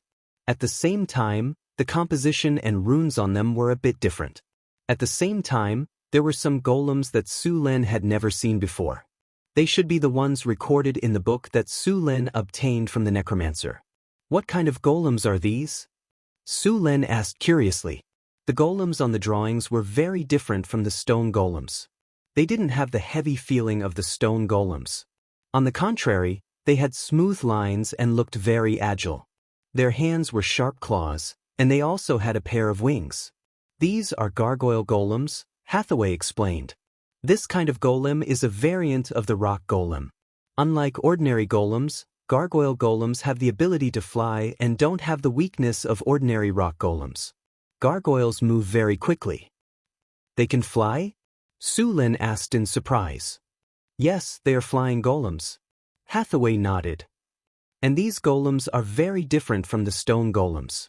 Normal stone golems aren't made as professional combat units. The stone golems made by wizards are multi-purpose golems. They can help their masters with their work, and they can also fight in critical moments. These gargoyle golems are different. They are completely made for combat, so they are called battle golems. Battle golems? How are they fighting? Sulin asked with great interest. Not bad. Their attack power is close to that of the stone golems, but their defense is a little lower. If they fight with the stone golems, they can't do anything to each other. If they fight with the obsidian golems, the gargoyle golems are no match for them. However, these golems were designed to fight against air units. After hearing Hathaway's explanation, Sulin also understood the characteristics of these gargoyle golems. First, they were more expensive than stone golems, but less expensive than obsidian golems. Second, the gargoyle golems had decent attack power and low energy consumption, which was only consumed when they were activated. The dormant gargoyle was like a normal stone golem, so it didn't consume any energy. Third, they could fight against air units, which was the original intention of the gargoyle golems. Ordinary golems, from clay golems to stone golems to steel golems, basically didn't have the ability to fight against air units. They could only do so after special modifications. The gargoyle golems were specifically designed to deal with air units. Most wizard schools had the technology to create ordinary golems, but after the modification of the basic golems, there was a big difference. Each school had their own technology to create golems. For example, the armor golem looked like a knight's plate armor. It was flexible and fast, and its cost was lower than that of the stone golems. There was also the skeleton golem, which cost even less. The gargoyle golem was a special type of golem in the necromancer school. The cost of this golem was only half of the obsidian golem, and it also used some knowledge of the necromancer. Because it used obsidian as its main body, the gargoyle golem had high magic and physical resistance. We have the harpies now, so we don't need the gargoyle golems for the time being, but they can be used as a technical reserve, Sulin said after thinking for a moment. I know. I only plan to make a few and put them on the roof of the castle. Once someone invades from above, they will wake up and attack immediately, Hathaway said with a nod. By the way, why did you come to see me this time? Hathaway asked. Su Len said with dissatisfaction, "Can't I just come to see you?" Hathaway rolled her eyes at Su Len. "I admit that I came to see you about something, but it was just in passing." "I came to see you specifically," Su Len emphasized. Hathaway looked at Su Len without saying anything. Her expression was as if to say, "Do you think I'll believe you? Scumbag. Something happened in the territory recently. I want to ask if you know the reason." Su Len pretended not to see her expression and changed the topic. "What's the problem?" Hathaway asked. "There have been a lot of wild beasts attacking the army and slaves in the territory recently. Now is not the winter season when there is a lack of food, so they shouldn't be in such a situation. Also, the soldiers of the reconnaissance camp have reported that they have found several high-grade magical beasts fighting. I feel that something is not right in the wasteland recently," Su Len said with confusion. "Something is not right?" Hathaway nodded and said, "Maybe you didn't notice it because you're not a wizard, but I noticed that the concentration of elements in Northgard City is slowly increasing. The elemental energy is also a bit chaotic. I think there's a connection between these things." "What connection?" "I wonder if you've heard of the elemental tide?" Hathaway asked as she took off her spectacles. Su Len frowned and said, "Elemental tide? What's that?" The elemental tide is a term for the periodic changes in elemental energy discovered by wizards. It involves a lot of advanced knowledge, and it's hard to understand without systematic study. Hathaway looked at Su Len with an expression that said, "You're stupid. I can't explain it to you." The veins on Sullen's forehead twitched. "Tell me about it." Su Luen resisted the urge to spank her and said, "All right." Hathaway shrugged and continued, "You should know that the place we're living in is called a plane in wizard theory. There are many planes like this in the multiverse. Some planes are flat, wrapped in a layer of membrane to protect them. Some planes are planets, and some are half planes, and so on. All of these planes were first born in the origin sea. Some people call it the ether. The origin sea is boundless. It's filled with the most primitive energy. All the energy in the multiverse comes from the origin sea. In other words, the elemental energy around us originated from the origin sea. As for the elemental tide, let's make a simple analogy. Think of the origin sea as a vast ocean. This ocean is constantly moving. You should know that the ocean has its own ebb and flow. These are all natural phenomena. So, the origin sea is an ocean of energy. It has its own ebb and flow, and this energy ebb and flow is called the elemental tide by wizards. Normally, the sea level will only rise after the ebb and flood the coast. However, the elemental tide is different. It's energy that rises. The rise of energy in the origin sea will directly lead to the rise of energy in the multiverse.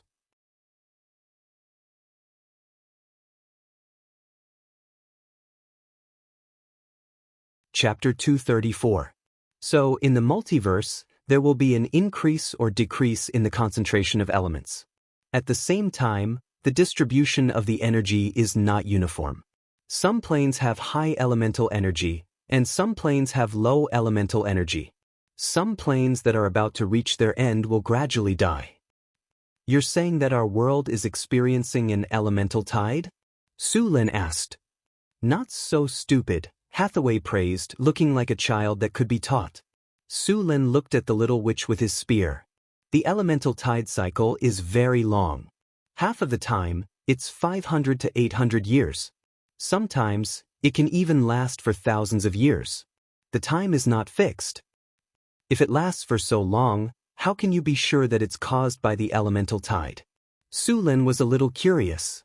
And it's only happening to beasts and high-level magical beasts. Why doesn't it happen to humans? Hathaway looked at Su Len with a look of disdain. As early as a few decades ago, the wizards predicted that the elemental tide was about to start.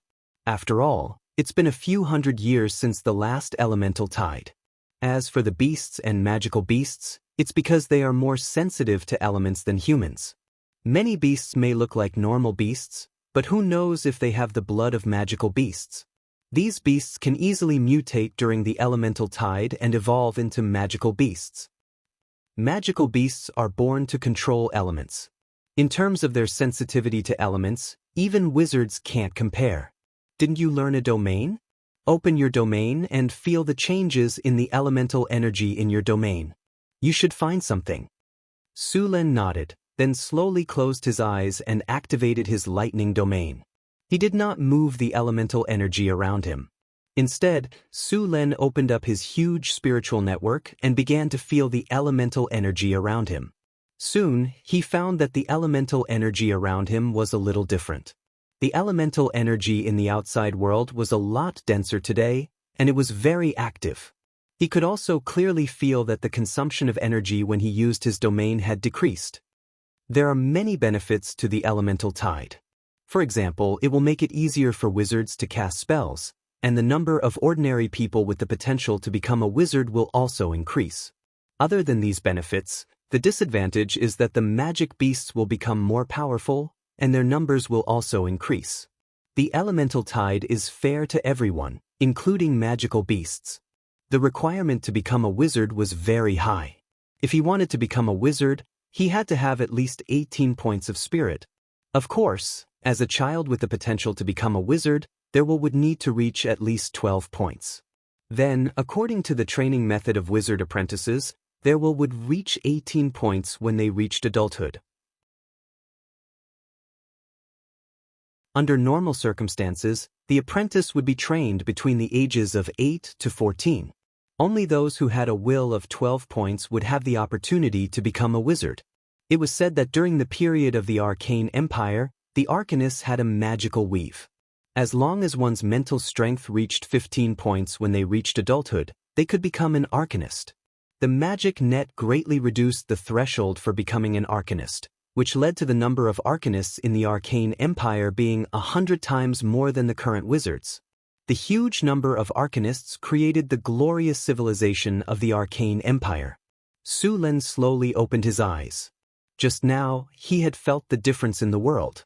The elements had become more active, and the difficulty of casting spells had decreased.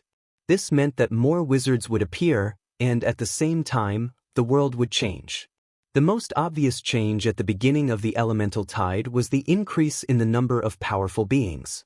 The original old pattern would definitely be broken. Even many powerful creatures active in the last era would awaken. Some powerful creatures would fall into a deep slumber or leave the prime material plane for the astral plane due to the weakening of the elemental concentration. The main material world would make them feel uncomfortable, and the stronger the creature, the more obvious it would be. The increase in strength would definitely breed more ambition. They would be dissatisfied with the old order and want to gain more benefits. Then the only way was to fight. Su Lin could already foresee that there would be endless wars on the continent in the future. Su Lin was not worried about the upcoming challenges. The elemental tide gave everyone an experience buff, not just some people. With the system, he was confident that he would become stronger and stronger. In the quiet night, everything returned to normal. In the summer night, there was still a dry heat in the air. There were sounds of insects outside. In the room in the Lord's castle, Su Lin did not sleep after the battle. After knowing that the elemental tide was coming, he felt a sense of urgency. In the Sage era, his mind was the clearest. In the end, Su Lin gave up. The elemental tide was not something that could be changed by human power. The only thing he could do was to make himself stronger. He could not change the changes in the world, so he had to occupy an advantageous position in this change. After thinking it through, Su Lin no longer hesitated. He hugged the soft body beside him and found a comfortable position to fall asleep. When he woke up the next day, Su Lin felt refreshed. Hathaway and Alex had not woken up yet. The little succubus Chris had already left. Su Lin got dressed under the care of Angela and Annie. After getting used to the feudal aristocratic life of being served by others, it felt great. After a simple breakfast, Su Lin did some simple exercises. Then he started his work for the day. During this time, the summer grain had started to mature. The wheat planted in the northern city could be harvested. A portion of the wheat would be sent to the city lord's castle. The other portion would be sold. In addition to purchasing the summer grain, Su Len went to the military camp. During this time, the army in the northern city did not engage in any large-scale battles. However, there were continuous small-scale battles. Some of the spearmen had finally been promoted to the spear guard. Now, there were only 2 formation breaker soldiers in the northern city. If he wanted to obtain more soldiers, he would need a large number of spear guard soldiers to undergo training. The training method of the formation breaker soldiers was crueler than that of the spear guard soldiers. After a period of training, they would be arranged to try to advance. If Su Len could recruit 700 formation breaker soldiers, he could completely rely on the formation breaker to defeat the orc army like the last time he encountered the orc invasion. Now, the strength of the soldiers in the northern city had begun to develop into a high-end combat force. With the beginning of the elemental tide, the enemies they would encounter in the future would become stronger and stronger. In the face of such enemies, the effect of ordinary soldiers was infinitely close to zero. Moreover, the population of the northern city limited Sullen's ability to use the human wave tactic. Since he could not gain an advantage in numbers, he could only crush them in terms of quality. As long as he had enough time, Su Len was confident that he could obtain more spear guard soldiers and formation breaker soldiers. However, while Su Len was training, more and more attacks began to occur in the territory. In order to ensure the safety of the territory, Su Len began to send more people to the territory. At the same time, he took the initiative to eliminate the potential dangers around the territory.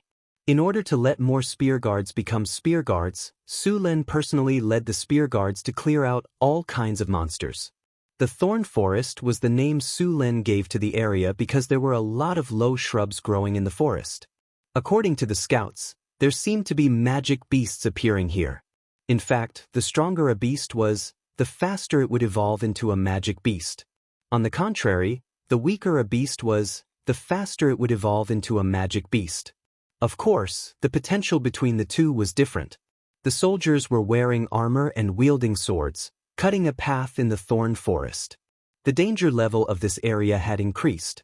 In fact, even the weakest magic beast was very dangerous. The lowest challenge level of a magic beast was level 9, which was equivalent to the peak of a Grand Knight. It was only one step away from becoming a Knight Commander. The sun was rising, and the weather was getting hotter. The soldiers were wearing heavy armor, and they were all sweating under the sun. The armor was airtight. Su Len looked at the sun and said, "Stop advancing. Set up camp here and rest. Be careful of the danger. Also, make a fire and cook. Continue searching in the afternoon." "Yes, sir." The soldiers breathed a sigh of relief and began to find a cool place to rest. Although they were resting, none of the soldiers took off their armor. Even their weapons were placed where they could easily reach. They were ready to fight at any time. On the other side, some of the soldiers began to set up camp. According to the requirements, even if it was a temporary camp, it had to be protected. This was a special requirement in the training of the Northern Town Army. Fortunately, they had brought a lot of tools, so they set up camp quickly. Some of them set up camp, while others began to collect firewood, cut trees, and dig up some wild vegetables and mushrooms. Many of the soldiers in the Northern Town Army had undergone wilderness survival training. After all, the barbarians lived in the wilderness all year round. They had a lot of wilderness survival skills. Although they couldn't read and couldn't even write their own names, they were like fish in water in the wilderness. They didn't have to worry about starving to death. Even in the wilderness, they could identify the size and species of animals based on their footprints. With such ability, Su Len naturally wouldn't let it go. Therefore, the Northern Town Army included wilderness survival training. If someone from the previous world saw this, they would instantly understand that Su Len was planning to train all the soldiers according to the requirements of the special forces. The construction of the camp was very fast. At the same time, smoke rose from the kitchen. The soldiers took out the dry food they had prepared and poured it into the pot. Then, they added some wild vegetables and mushrooms. Soon, the aroma of the food filled the air. Just as everyone was about to eat, a scream suddenly came. Su Len didn't even think. His body turned into a shadow and rushed over.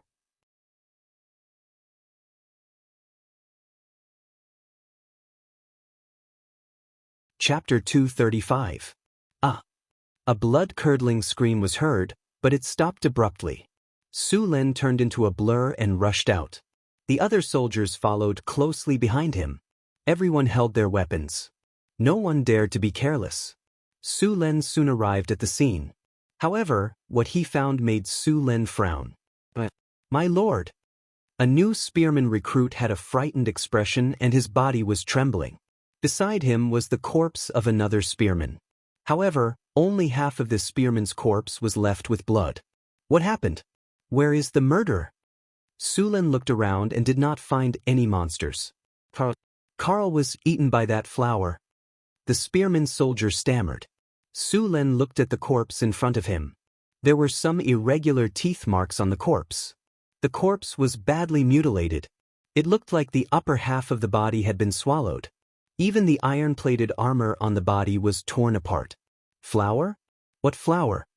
The soldier, who had just joined the army not long ago, was so frightened that he stuttered. It took him a while to calm down. Carl and I came here to pick mushrooms and wild vegetables. We were going back to cook. Carl saw a patch of mushrooms under the tree and was about to pick them. But as soon as we walked over, a strange flower beside us suddenly opened its big mouth. We didn't even have time to react. Carl was swallowed. I reached out and tried to pull him over, but only his lower half was pulled back. The soldier was nervous. He pointed at a strange plant not far away. His face was pale. It was obvious that he was greatly frightened. Su Lin glanced at the plant. It was a plant similar to a sunflower. However, the color of the flower was blood red. The color was unusually bright. The stem of the sunflower looked like a cloth bag. There was also a pool of blood near the plant that had not dried up. Sunwheel flower? Su Lin's face darkened when he saw the plant in front of him. Su Lin had seen this type of plant in Hathaway's Monster Guide. It was a type of mutated plant. It did not rely on photosynthesis to grow like normal plants. Instead, it devoured all kinds of animals and humans. This type of plant could also move on its own, but at a very slow speed. Sunflower, mutated plant, man-eating flower, grade 3, gregarious, creature level, 13. Challenge rating, level 8. Has spell-like ability. Strength, 16, agility, 6, spirit, 23, vitality, 21, charm, 15 talents, camouflage, sneak attack, perception, intermediate regeneration, decoy skills, devouring attack, vine tentacles, hallucinatory fragrance, poison attack difficulty, C+. Sunwheel flower was a type of mutated plant. This type of plant was the most dangerous type of man-eating plant. It could be found all over the continent. There were many types of mutated plants that could attack, such as snake vines, bloody thorns, caraman's trees, and so on. These types of plants would actively attack the animals around them. These types of plants had evolved from normal plants and had all kinds of terrifying spell-like abilities. For example, snake vines could bite and entangle their prey like poisonous snakes and release poison. Sir. At this time, the soldiers of the northern battlefront city arrived. Su Lin ordered them, "There are man-eating plants here. Don't get close to them. Everyone be alert. Don't be ambushed." Man-eating plants? Hearing Su Lin's words, the soldiers immediately became nervous. They looked around the plants and scanned the area. Kate looked at the body on the ground with a grim expression. "Sir, what kind of plant is this?" It swallowed a person in one bite. As a hero that Su Lin had discovered from the army, Kate's strength was not outstanding. However, he had sharp instincts on the battlefield and was very suitable to be a commander. Sunwheel flower. Su Lin uttered a name. "Sir, how do we deal with these plants? Why don't we just set this place on fire and burn it all down?" Kate whispered. "We brought some kerosene this time. It shouldn't be a problem to set this forest on fire." The surrounding forest was so quiet that it made people's hearts palpitate. The forest in front of him gave him a very dangerous feeling. Su Lin shook his head. "It's useless. These plants are very resistant to fire. Their roots are underground. If you want to burn them, you'll need a lot of kerosene." Sunwheel Flower's ability was not only to ambush and swallow people, but also its fragrance. This kind of plant's fragrance had a very strong hallucinogenic ability. It could make people fall into hallucinations unknowingly and then be controlled by the plant. Sometimes, the number of people was not an advantage for this kind of plant. Su Lin flipped his palm and a sharp sword appeared in his hand. He then moved his body and rushed toward the sunwheel flower. This kind of man-eating plant had a special characteristic, which was that it would become very lazy when digesting its prey after swallowing. At this time, as long as they didn't attack, they wouldn't attack again under normal circumstances. Moreover, when they were digesting food, the reaction of these man-eating plants would also be reduced. Experienced adventurers would prepare some cattle, sheep, and other animals for them to devour. When they were full, they would suddenly attack. As a grade 3 plant, they were very strong. Although they were only rated C+ in the monster guide, if you were careless, the consequences would be unforgettable. No, there might not be a future. This kind of plant's rating was because they had very obvious weaknesses. As long as you knew their weaknesses and made a corresponding attack plan based on their weaknesses, there were still many ways to deal with them. However, as plants, they had one thing in common. Their most fatal weakness was the underground part. Su Lin tiptoed and quickly rose up. The sharp sword in his hand slashed toward the sunwheel flower in front of him. The flower-shaped parts on the surface of the man-eating plant were its feeding and digestive organs. The bulging thing that looked like a bag was the body of the North Town City soldier. As Su Lin expected, when Su Lin attacked, the sunwheel flower's reaction was much slower. When Su Lin's sword stabbed into the stem, the sunwheel flower suddenly attacked. A large number of vines shot out from the ground. Su Lin's sharp sword cut horizontally.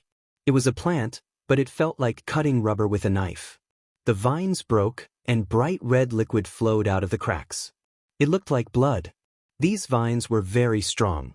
Although they had been cut off, they kept twisting after falling to the ground. It felt like the tentacles of an octopus were cut off. At this moment, the huge mouth that looked like a sunflower suddenly opened. The huge mouth opened ferociously. Inside the huge petals of the sunwheel flower, there were densely packed dagger-like teeth. If you were bitten by these teeth, you would immediately be torn into pieces. Inside the petals, there were things like blood vessels. Those were channels used to transport nutrients. At this time, the body of the soldier inside was already beyond recognition. At the same time, a bloody smell came, mixed with the smell of acid. It was the digestive fluid secreted by plants to digest their prey. Su Lin stabbed a few times, causing some damage to the petals. However, these were not fatal. At the same time, a large number of root-like things suddenly broke out of the ground and surrounded Su Lin. Sword skill, sweep sword skill, cut iron. 2 streaks of sword light shot out from the sword. The power of the sword light was so great that it directly cut the surrounding plant roots into two. The roots were cut off, causing severe pain to the sunwheel flower. The sunwheel flower's mouth also involuntarily twisted. Then, the huge petals suddenly opened like a bloody mouth and bit Su Lin. However, although it was fast, it was far from enough compared to Su Lin. How could it be bitten? He slid left and twisted his body. Not only did he avoid the sunwheel flower's attack, but he also took the opportunity to backhand the sunwheel flower's roots. The roots, which were as tough as dragon skin, were not cut off. Su Lin moved quickly. He did not withdraw the sword in his hand. Instead, he followed the trace and cut directly. Faced with high-speed cutting, the sunwheel flower's tough roots could no longer withstand it. The ferocious mouth was directly cut off. Even so, the sunwheel flower's mouth did not show any signs of death. Instead, it kept twisting and struggling on the ground. Immediately afterward, a large number of roots broke out of the ground and madly besieged Su Lin. These roots directly formed a circle, encircling Su Lin in the middle, and then wrapped around him in an instant. There were also many barbs on these roots. If one was wrapped around by them, they would definitely be torn into countless pieces. Thunderstorm spell. Strong lightning burst out from Su Lin's body. as the power of lightning was the most likely to trigger negative effects. Under such dense lightning, all the sunwheel flowers' roots trembled in an instant. Many of the roots were directly electrocuted into charcoal. The strong electric current flowed along the roots into the sunwheel flower's underground part. Even the sunwheel flower's underground part was constantly trembling from the electric current. Not far away, there was a bulge on the ground that was neither big nor small. Seeing this, Su Luan's eyes flashed with lightning. Lightning spear. Powerful lightning gathered in Sullen's hand in an instant, forming a spear completely made of lightning. Then he waved his arm. The lightning spear instantly pierced the air, then pierced the soil, and instantly sank into the bulge. A muffled sound of thunder came from the ground under his feet, like winter thunder. Then, the trembling roots on the ground instantly lost their support and fell down one after another. A large amount of lightning jumped back and forth on the ground, and it took a few seconds for it to slowly dissipate.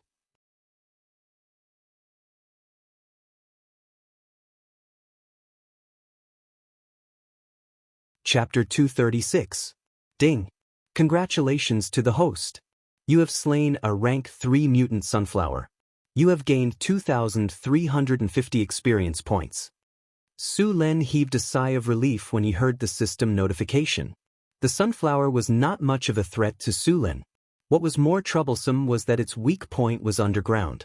It would not be easy to kill it. My lord, are you all right? Kite asked when he saw that the battle was over. Su Len shook his head. I'm fine. Take your men and dig out the roots of the sunflower. Yes, my lord. Kite immediately obeyed and led dozens of soldiers to dig along the roots of the sunflower. Apart from some spearmen who were about to be promoted to the Spear Imperial Guard, the rest of the soldiers were elite spearmen. The expansion of the army required them to participate in several battles to be promoted as soon as possible. While the soldiers were digging, Su Luan took a knife and began to deal with the sunflower's mouthpart. At this time, the ferocious mouthpart had lost its vitality and was lying softly on the ground. Although it looked ferocious and horrible, its pollen was a good magic material. Hallucinogenic pollen could be used to make hallucinogenic potions. It was also added to many potions, such as the Azure Potion. It was a potion used to increase the will of the user. After taking it, the user would see a lot of illusions. The user had to get rid of all the illusions in order to increase the will of the user. It would increase the user's will by about 1 or 2 points. Originally, Su Luan didn't know much about these materials. It was Hathaway who forced him to write them down, so that he wouldn't miss them if he didn't know what they were. Su Len took a small knife and was about to cut the sunflower's mouthpart. However, as soon as the knife came close, the sunflower, which had no signs of life, bit at Su Len. However, Su Luan was already prepared for this situation. He flipped his palm and a thunderball instantly appeared in his hand. Then, the thunderball collided with the sunwheel flower's mouth, and a powerful thunder power instantly erupted. The sunflower's mouthpart kept trembling and twitching. In the end, it stopped moving. The sunflower's mouthpart was similar to that of a poisonous snake. Even if it was dead, its head would still attack people who came close. After the lightning attack, the sunflower's mouthpart was completely dead. Su Len then started to collect the pollen. Although the sunflower looked like a flower, it was not. Its pollen was in a pouch above its mouthpart. Su Len searched for a while and cut open the sunflower's mouthpart. He found a pouch the size of a fist on the wall. It contained the sunflower's hallucinogenic pollen. After finding the pollen, the rest of the mouthpart was cut open. The corpse of the North Town City soldier that had turned into chunks of flesh was taken out too. Even though it was beyond recognition, the North Town City would cremate the body into ashes and bury it in the cemetery of martyrs, as he had died in the battle. Although it was time-consuming, it was very important for the soldiers. It also gave the North Town City soldiers a belief that other armies did not have. In this era, the dead soldiers would be buried on the spot. If they were lucky, they would leave a tombstone. If they were unlucky, there would be nothing left. Moreover, the death pensions of the soldiers were often embezzled. Of course, most of the time, there was no pension at all. Only after winning a battle would the nobles be merciful and take out an extremely small portion of the spoils of war as pension. It was different in the North Town City. All the soldiers who died in the battle would receive a pension. If they made contributions, the pension would be more. Normally, the North Town City's pension would be 5 times the annual salary of the soldier, and it would be paid in one lump sum. The payment of the pension was very strict, and Su Lun kept a close eye on it. He didn't want the pension not to fall into the hands of the soldiers' relatives, but to be pocketed by others. Once such a scandal occurred, it would be a great blow to the reputation of Northern Town. Apart from the pension, the North Town City also treated the families of the martyrs well. For example, the families of the martyrs would not have to pay taxes on their land for 10 years. At the same time, the orphans of the martyrs would be accepted into the school under construction in the North Town City. At the same time, the city hall would send officials to the families of the martyrs every year. The North Town City Army was the most loyal army in the world. The soldiers moved quickly. The root of the sunwheel flower was slowly exposed under the digging. Although Su Lin already knew that the sunwheel flower had a large part underground, he was still shocked. The mouth of the sunwheel flower above the ground was only 1/5 of the mouth of the sunwheel flower underground. As the soil was constantly cleaned, the roots of the sunwheel flower were soon exposed. In the center of the roots of the sunwheel flower was a huge sarcoma, which was the vital part of the sunwheel flower. There was a huge hole in the sarcoma-like thing, and the blood inside had already dried up. However, Su Lin did not care about that. Instead, he began to look for something on the sarcoma-like thing. Soon, Su Lin found an egg-sized red gemstone. It was the most valuable part of the sunwheel flower. Wizards called it the blood essence stone. The stone itself was poisonous. It could cause paralysis and hallucinations. As long as the poison was neutralized, it could be used to make a potion that could permanently increase one's lifespan. A single sunwheel flower could increase a person's lifespan by 10 to 15 years.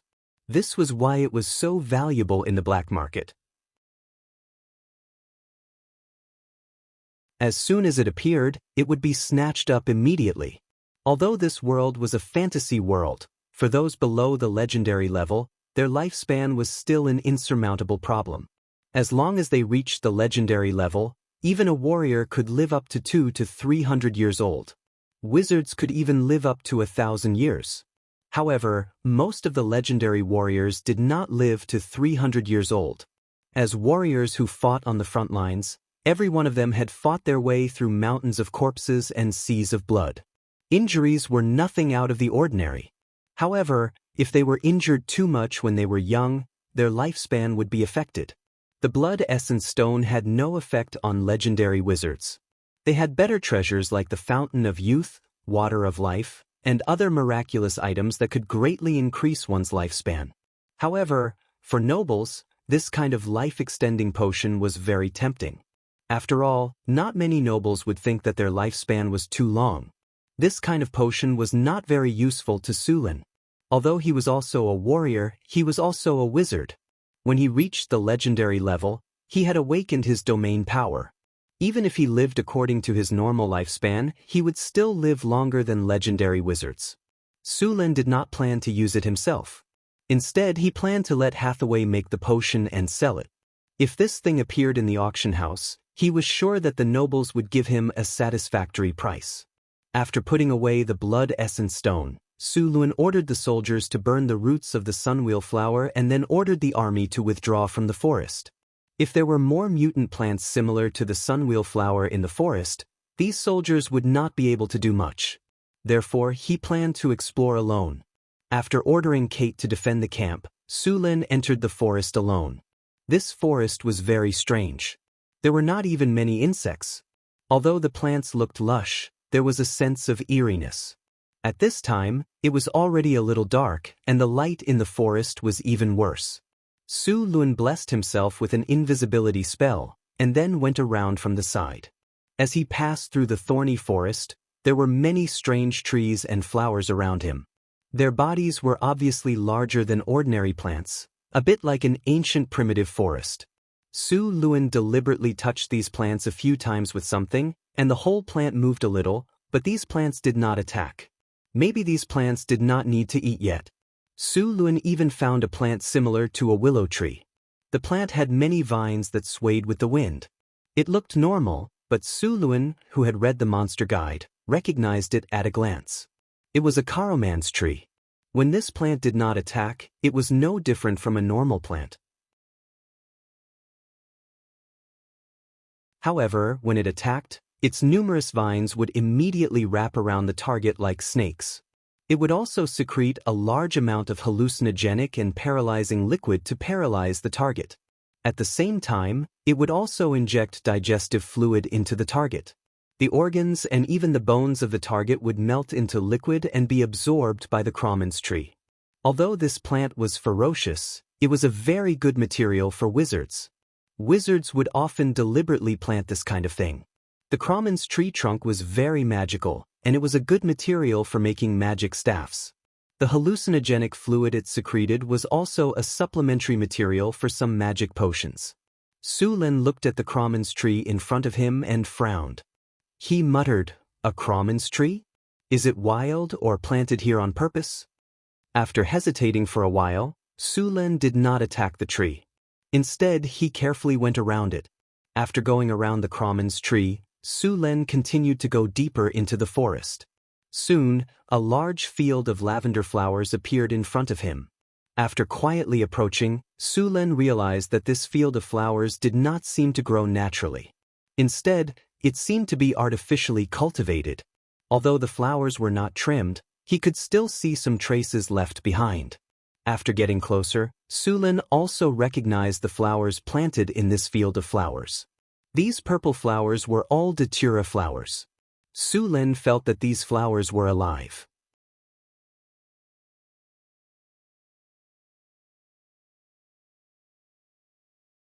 Chapter 237. Tulips? That's not right. Why are tulips purple? Seeing such a large sea of flowers, Su Lin's brows wrinkled. Who would plant tulips here? Ordinary tulips alone were not fatal, but they emitted a special kind of poison. People who stayed in this sea of flowers for a while would be poisoned. They would feel dizzy and nauseous. If they did not leave in time, they would fall into a coma and become fertilizer for this sea of flowers. The purple tulips in front of him were obviously not ordinary. If Su Lin guessed correctly, their poison was stronger and more violent. Although this sea of flowers was luxuriant, it seemed that no one had taken care of it for a long time. Su Lin found a lot of things like flower seeds on the ground near the sea of flowers. It should be for some reason that these flower seeds did not take root and germinate. In some places, the growth of the flowers was obviously messy. Su Lin also found that behind this sea of flowers, he could vaguely see the outline of some broken buildings. However, it should be because the weathering was too severe. It was impossible to distinguish their original appearance. Su Lin's heart became more and more excited. It was obvious that this was a ruin that had not been excavated. Su Lin observed for a while and did not find the entrance of the ruin.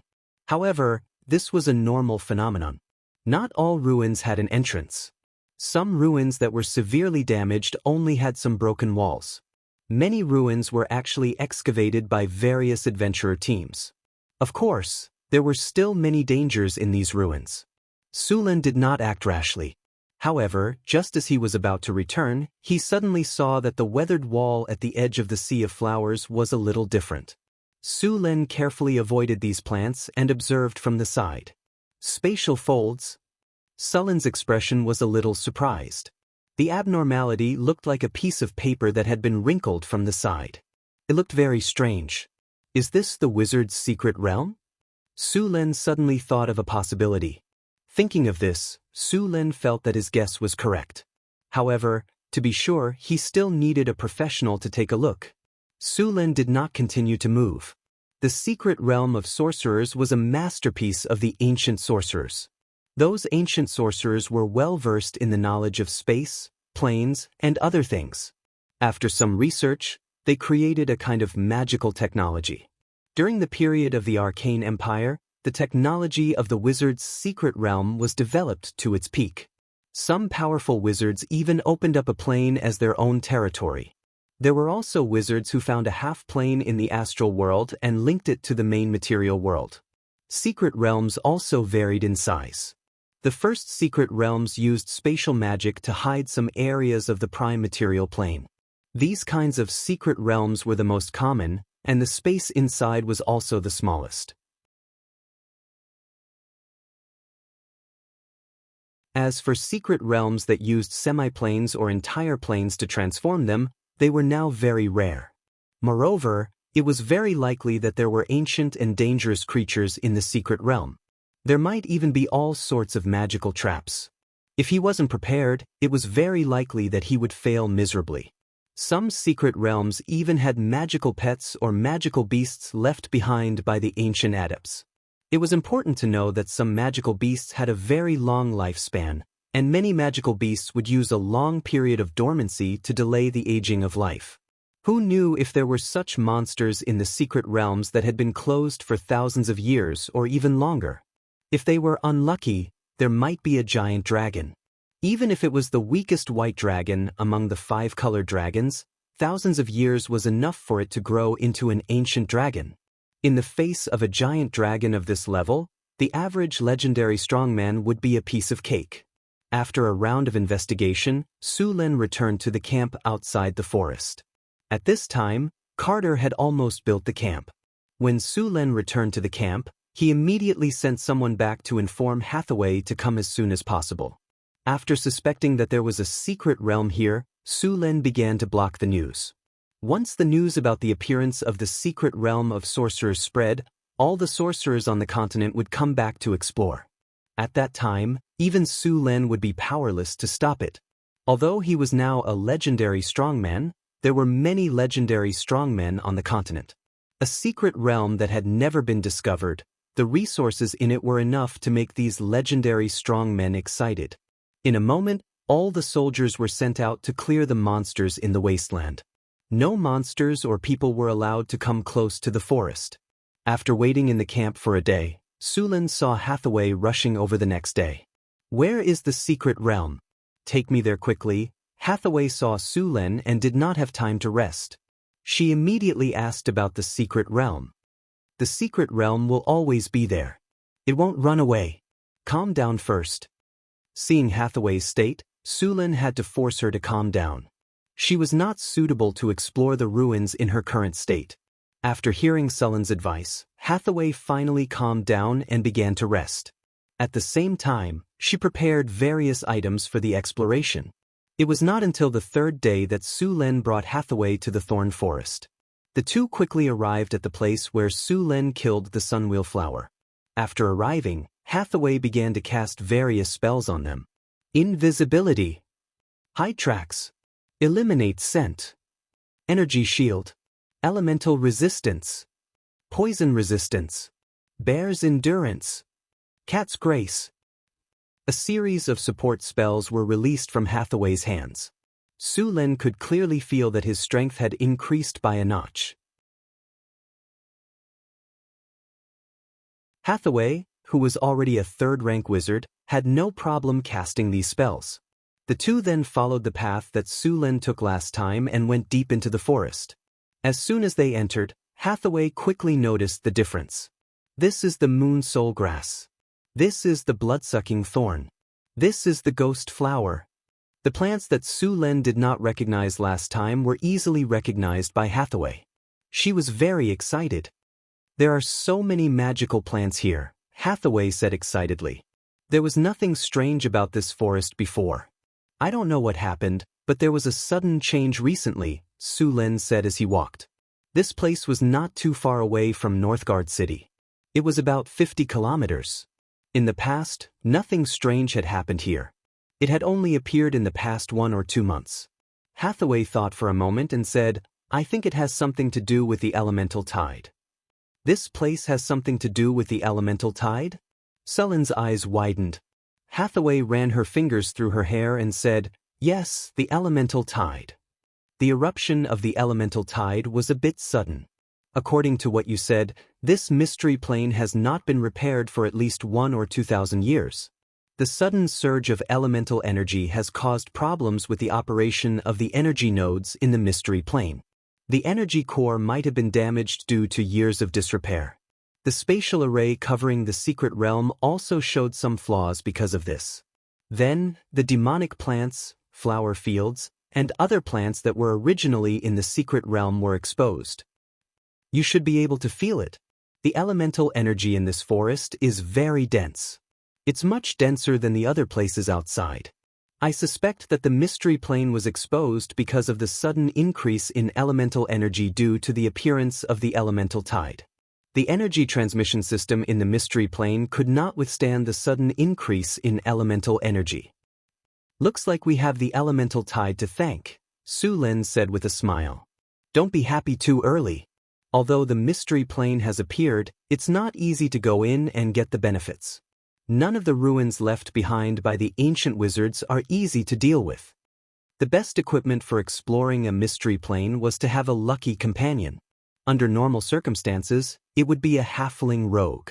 Halfling rogues were very popular in exploration because of their short stature, flexible bodies, keen intuition, and generally better luck than the average person. It would be even better if they had attributes similar to the treasure-hunting mouse. Soon, the two arrived at the sea of flowers that Su Lin found last time. The purple sea of flowers swayed with the wind, looking like a purple ocean. So many purple tulips. Hathaway was very surprised when she saw the sea of flowers in front of her. These tulips give me the feeling that they are alive, Su Lin said. Hathaway nodded and said, they are indeed alive. These are activated plants. These activated plants are generally the outer layer of the mystery plane, and the fruits they produce after they mature are also materials for refining magic potions. Also, don't you think this sea of flowers is very beautiful? It's like a fish eating 3 fish, Su Lin said. Then how do we get in? There's no good way. We can only force our way in. And even if we know the password to pass through here, these magical plants have changed several times. It's a problem whether the password is still valid. After all this time, we still have to force it. Su Lin rolled up his sleeves and was ready to do it. Don't do that. Seeing that Su Lin was about to do it, Hathaway immediately pulled him back. I've already checked just now. The runic magic circle here has basically lost its effect. These tulips will only attack based on instinct. This way, it'll be much easier. If the original runic magic circle was still there, these tulips would be equivalent to 1. At that time, it would naturally be difficult to deal with. After Su Lin and Hathaway cast a defensive spell, they entered the sea of flowers. As soon as they entered, Su Lin smelled a strong floral fragrance, and a faint singing sound appeared in his ears. The tulips in the sea of flowers drifted with the wind, and the surrounding branches and leaves were like sharp blades that quickly cut the two of them. The energy shield in front of the two of them frequently collided with each other. The energy shield firmly blocked all these attacks, but the system's prompt kept ringing in his ears. The host is attacked by the knockout fragrance, forcibly conducting a constitution test. Constitution test passed. The host is attacked by the mind, forcibly conducting a spirit test. Spirit test passed.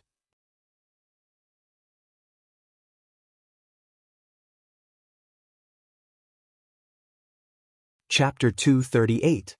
Sullen's body was already tall, and with Hathaway's support, the attacks launched by the surrounding purple tulips didn't pose too much of a threat to the two. Su Lin brandished his sword and kept cutting off the branches and leaves of the purple tulips. After being attacked, the attacks of the purple tulips weakened a lot. Hathaway took out a small pouch and grabbed some powder from it. She chanted some incantation and scattered the powder. The purple tulips that were still attacking the two suddenly slowed down. After a while, the attacks completely disappeared. The surrounding purple tulips were like drunkards, swaying and not moving. What is this? Sullen's eyes lit up. This is hypnotic powder. All right, let's leave quickly. Plants have a high resistance to hypnosis. They will wake up soon, Hathaway urged. Su Lin nodded, then pulled Hathaway and quickly walked towards the depths of the sea of flowers. Along the way, Hathaway kept sprinkling hypnotic powder on the surrounding purple tulips. Soon, the two passed through the sea of flowers. Behind the sea of flowers were some buildings that had been severely weathered. These buildings should have been heavily damaged. There were still some traces left on the ruins. Sulen found some wrinkles on the wall nearby. Sulen went over to take a look, but there was nothing special. It should be just an ordinary spatial wrinkle. After arriving here, the two didn't rush forward. Instead, they first searched the ruins. They didn't know if it was because the destruction was too thorough, but there was nothing valuable here. After finding nothing, the two began to enter the depths of the ruins. After arriving here, Su Lin clearly felt that the space here was a bit strange. There was a strange membrane separating them from the outside world. After entering the secret realm, there were a lot more buildings inside, and many of them were relatively well preserved. Be careful. Although it seems that no one has been here for a long time, some runic magic circles are still operating normally. Don't touch their defense mechanism, Hathaway said after observing for a while. Su Lin nodded gently, then asked, Hathaway, can you tell what period this secret realm is from? Looking at the style of these buildings, some of them seem to be from the later period of the Arcane Kingdom. However, the secret realms of the later period of the Arcane Kingdom are generally based on half-bit walls or artificial bit walls. Secret realms like this that fold space directly are rarely used.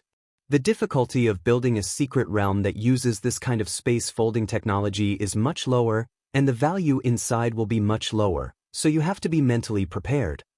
But it's not without benefits. If the level of the ruins is low, the level of danger inside will naturally be low. Even if we find those secret realms made by semi-planes or even planes, we can only look at them. Secret realms of that level are very dangerous. Hathaway, do you know how to use the space folding technology? How about we also build a secret realm in Northtown? Su Lin looked at the secret realm in front of him and said, the technology of creating a secret realm has been lost. Maybe some large wizard schools still have it. Our school doesn't have the information about the construction of a secret realm. Moreover, it costs an astronomical amount of money and resources to build a secret realm. Hathaway shook her head and said, then see if you can try to control this secret realm. This secret realm doesn't look small, and the degree of damage isn't too high. It would be better if it can be repaired. I'll try. Hathaway looked at the secret realm. She was also very interested in it. Su Lin looked around, then walked to a relatively intact building not far away. The materials used in these buildings looked very ordinary, but after so many years, they were still not completely damaged. It was obvious that the hardening spell had been cast on them. Su Lin gently pushed the door open. A huge cloud of dust flew into the air. He quickly took a step back and summoned a wind elemental to sweep the dust away. The house was empty. Aside from a pile of decaying furniture, there was nothing else. There were no monsters or corpses inside either. Just as Su Lin was about to turn around and leave, he suddenly seemed to have discovered something. He went directly to one of the walls, reached out, and gently knocked on it a few times. A hollow sound came from the wall. There's something in there. Su Luan's eyes lit up. He immediately picked up the long sword and stabbed it into the wall. Then, with a gentle stroke, the wall was pried open. There was a hole in the wall and there was a small locked box in it. Su Lin picked up the box and looked at it. He then signaled Hathaway to step back while he took out a wire to pry open the lock. Su Lin had done this kind of job many times before. After all, he often went over walls to pry open locks. He talked about life with the noble ladies and young ladies and imparted his knowledge to them. His lock-picking skills had long been practiced to first class. Some of the old thieves were not as good as him. Not only was he good at picking locks, but he was also very good at picking the heart locks of the noble ladies and young ladies. He used to be the guardian knight of several young ladies. It's locked. Let me open it, Su Lin said confidently. Gotcha. After a while, Su Lin fiddled with the wire back and forth in the lock cylinder, but the lock could not be opened. Su Lin felt a thin layer of sweat on his head. What's going on? Are the locks of the Arcane Empire so powerful? Gotcha! There was a soft sound. The lock on the box had been broken by Sulin. It turned out that this kind of thing had been stored for thousands of years, and the internal structure had long rusted away.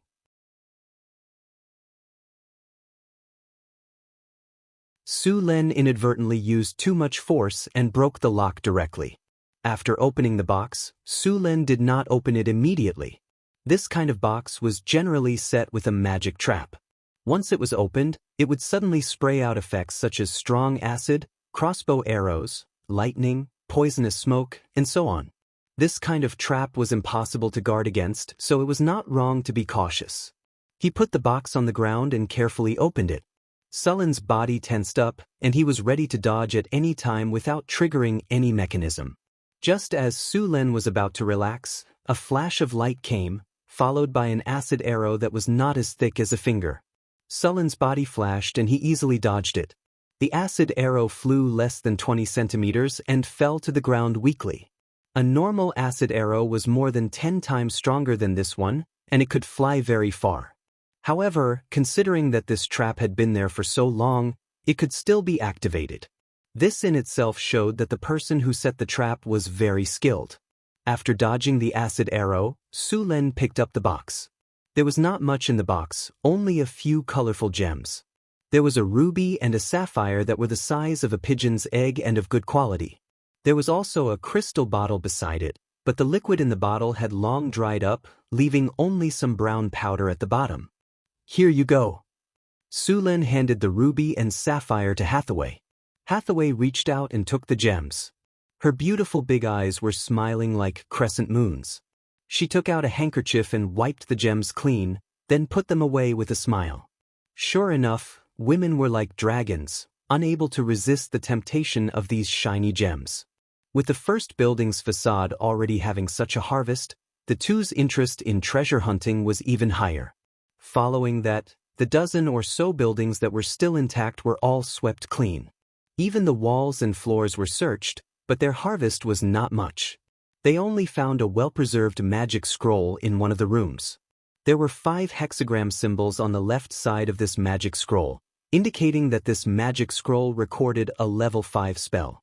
A level 5 spell was still very valuable. If bought from a wizard, it would cost about 300 to 500 kinar.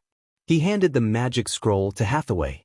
Hathaway opened the scroll and looked at it, but after a few glances, Hathaway frowned. There were many runes on this level 5 spell that she had never seen before, and the runes on it were even more complicated than a level 6 spell. Although she did not recognize this magic scroll, it did not mean that she could not learn it. As long as she learned these new runes and released them, she would be able to master this spell. The only problem was that it would be more difficult to learn. After harvesting 2 gems and a level 5 spell scroll, Sulin and Selena left the ruins of the building and continued to go deeper into the secret realm. Soon, the two arrived near a farmland. At this time, the farmland had long been deserted, and only some plants grew sporadically in some places. After getting closer, Hathaway's eyes lit up. She immediately recognized that these were all magical plants. However, there was a layer of runic circle outside the farmland. Seeing this situation, Sulin and Hathaway directly used brute force to break it. Fortunately, the runic circle had not been maintained for a long time, and its power had dropped to the extreme. Hathaway hit it with a fireball, and the runic circle kept flickering. After a few consecutive fireballs, finally, with a soft sound, the runic circle flickered a few times and dimmed completely. Without the runic circle, Sulin and Selena entered the farmland. This farmland should have been used to grow all kinds of magical plants. Later, maybe because of war or other reasons, all the magical plants here were harvested. Those magical plants that were still growing now should be the seeds that accidentally fell during the harvest. These seeds later took root and grew in the farmland. The farmland in front of them covered a vast area of hundreds of acres. Some magical plants grew sporadically in it. Sulin and Hathaway did not continue to explore the ruins and left to harvest these magical plants. Although there were not many of these magical plants, their quality was very high. They had been growing for at least a few hundred years. Many of them were even almost extinct now.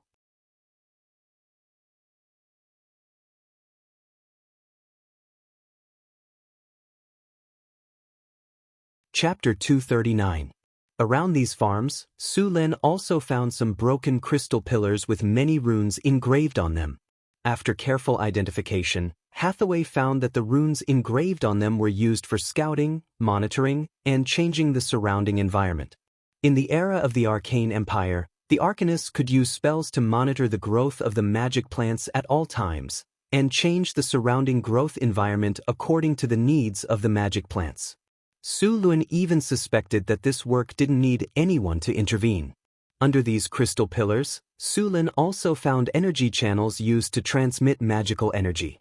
However, many of the channels were broken, and the energy inside was almost dry. Intruders detected. Intruders detected. Counterattack triggered. Eliminate the intruders. Body recharging. Insufficient energy. Activating reserve energy. Activating reserve energy. Activating counterattack. Mission instruction: eliminate the intruders. The cold mechanical voice suddenly sounded.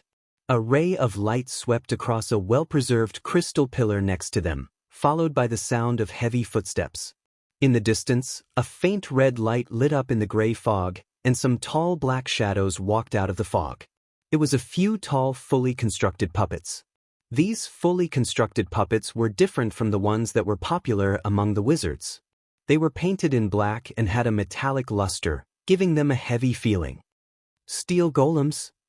Seeing the fully constructed puppets in front of him, Su Lin recognized them at a glance.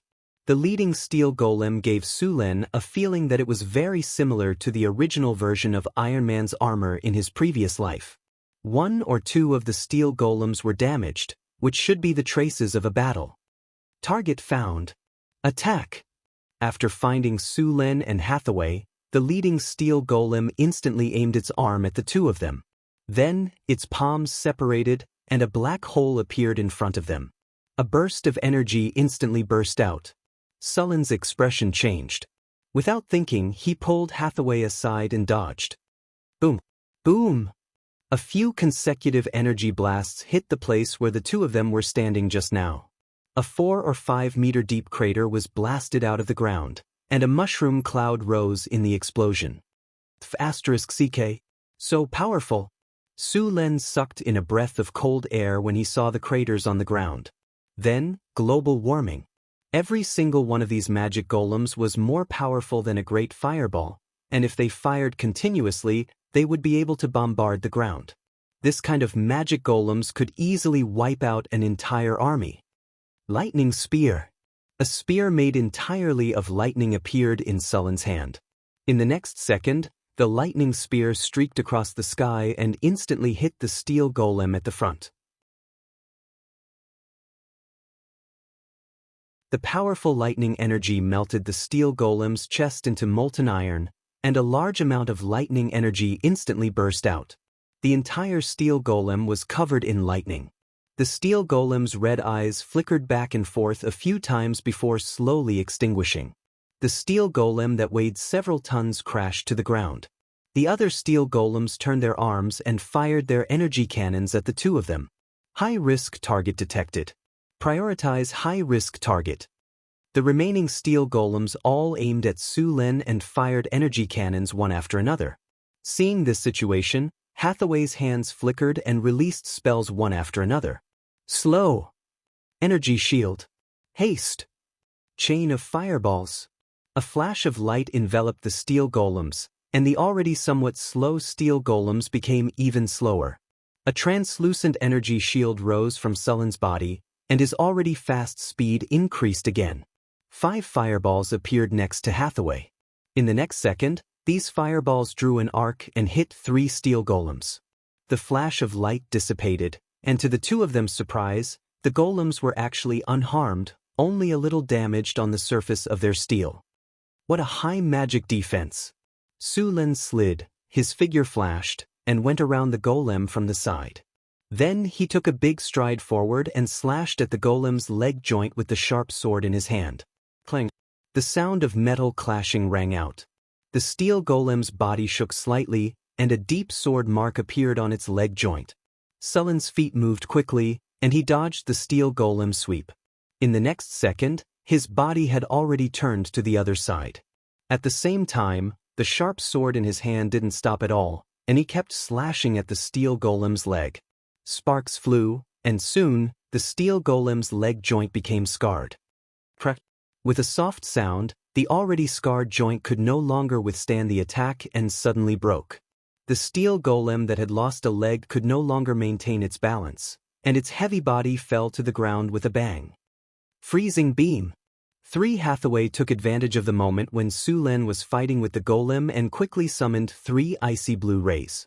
The blue rays instantly hit the 3 steel golems, and the steel golems, which had already been slowed down by the slow spell, became even slower. Su Lin didn't let go of the opportunity. With a sweep of the sword in his hand, he cut off the leg joints of the 3 steel golems. After losing the ability to move, these steel golems all became targets. Soon, Su Lin easily cut off their energy centers. After losing the energy centers, the red eyes of the steel golems flickered a few times and slowly extinguished. Su Lin breathed a long sigh of relief and threw away the long sword in his hand that had turned into a sawtooth. Damn, these golems are really hard. Next time, I must change to a better weapon.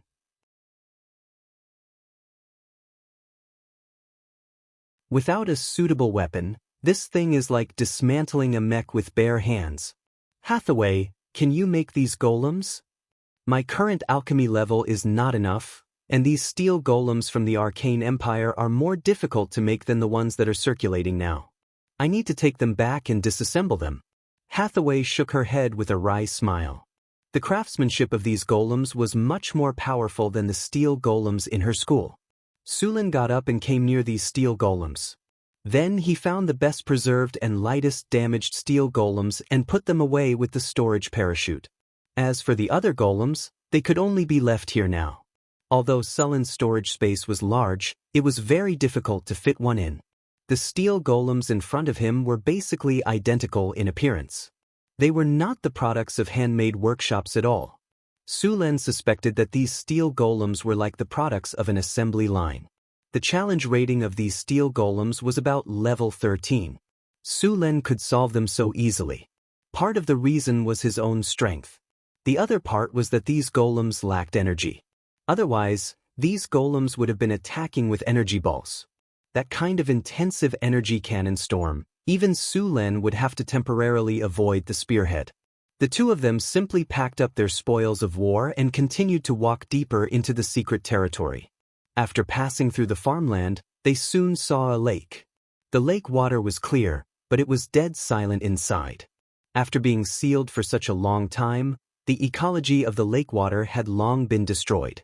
After searching here for a while, Su Lin only found a few lotus seeds in the soil. The lotus seeds were well preserved and should be able to germinate. Hathaway was going to go back and try to plant them. Bypassing the lake, a large number of buildings appeared in front of them. However, these buildings were seriously damaged. There were broken walls everywhere. Many of the buildings were directly erased, leaving only some large pits on the ground. Su Lin picked up a piece of gravel and examined it. The gravel on the ground was all made of obsidian. The obsidian that was blessed with hard transformation was destroyed to this extent. It could be imagined how fierce the battle that took place here was. Although most of the buildings in the ruins were seriously damaged, the castle in the middle was still mostly preserved. After a simple search outside for a while, the two entered the castle. The castle was a mess. Several steel golems were scattered on the ground. These steel golems were seriously damaged. Many of them were rusted. Obviously, they had been scrapped.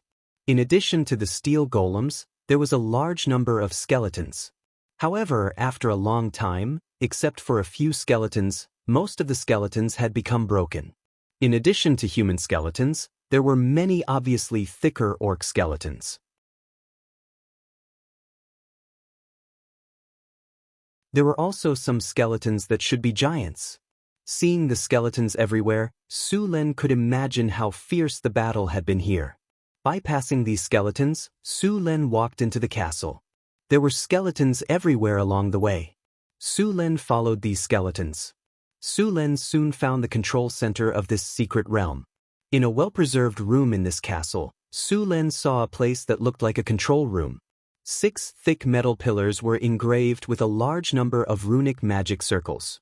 Next to this runic magic circle was a huge crystal curtain wall. However, this crystal curtain wall was now cracked into a spider web. Around this room, the battle was also the most intense. A large number of weapons were discarded on the ground. Su Len picked up a curved sword. The enchantment on the curved sword had lost its effect after thousands of years. Even the material had become rusty. Weapons of this level had lost their repair value. In the end, they could only be reforged. Most of the weapons here were in this state. Only a few high-level enchanted weapons still had some enchantment effect. However, if they wanted to continue using them, they had to find an alchemist master to repair them. Kacha! A noise came from the room, and an undead aura appeared. Skeletons swayed as they stood up. Su Lun glanced at them, but didn't pay them any attention. In this secret land that had been closed for thousands of years, and with so many people dead and injured, it was normal for some undead to be born. However, because of the environment, it was very difficult to produce high-level undead. Some low-level ghosts and skeletons were easily dealt with.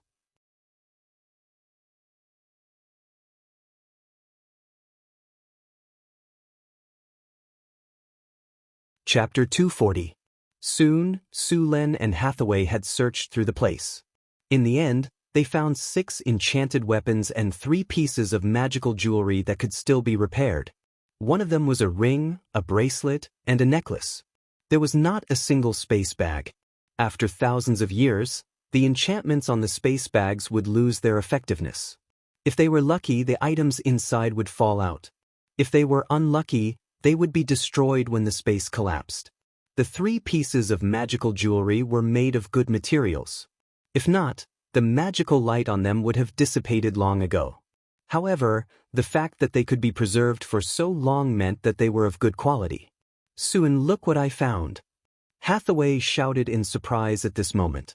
Su Len quickly put away the items and looked over. He saw Hathaway waving at Su Len excitedly with a crystal ball in her hand. What is this? Su Len looked at Hathaway strangely. The control center of the arcane realm. This is the control center of this arcane realm. Hathaway said loudly. Su Lun was overjoyed. He didn't bother to pick up the scraps anymore and ran over quickly.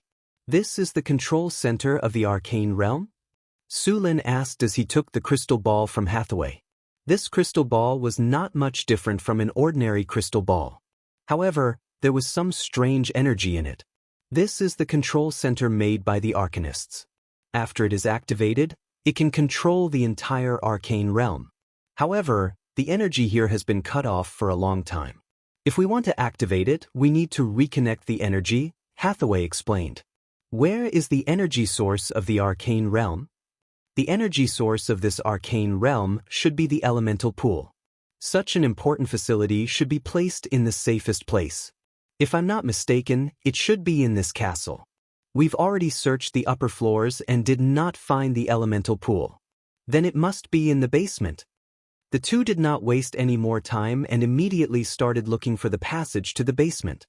After some effort, the two of them finally found a room that led to the basement in an inconspicuous room.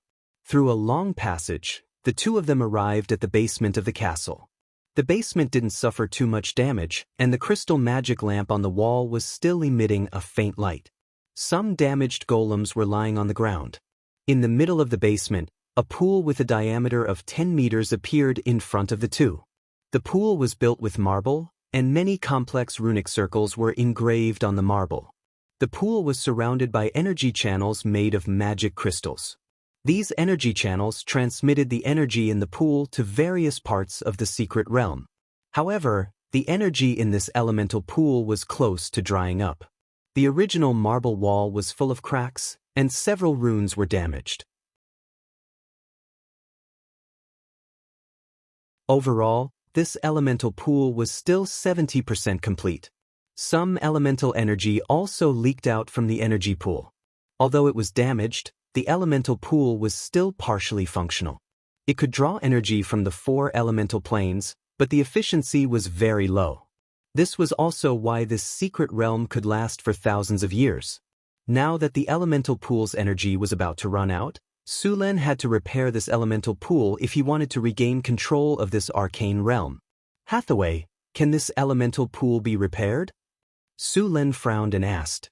I need to check it, Hathaway said with a serious expression. A complete elemental pool required at least a rank 4 wizard to build. Hathaway was only one step away from that.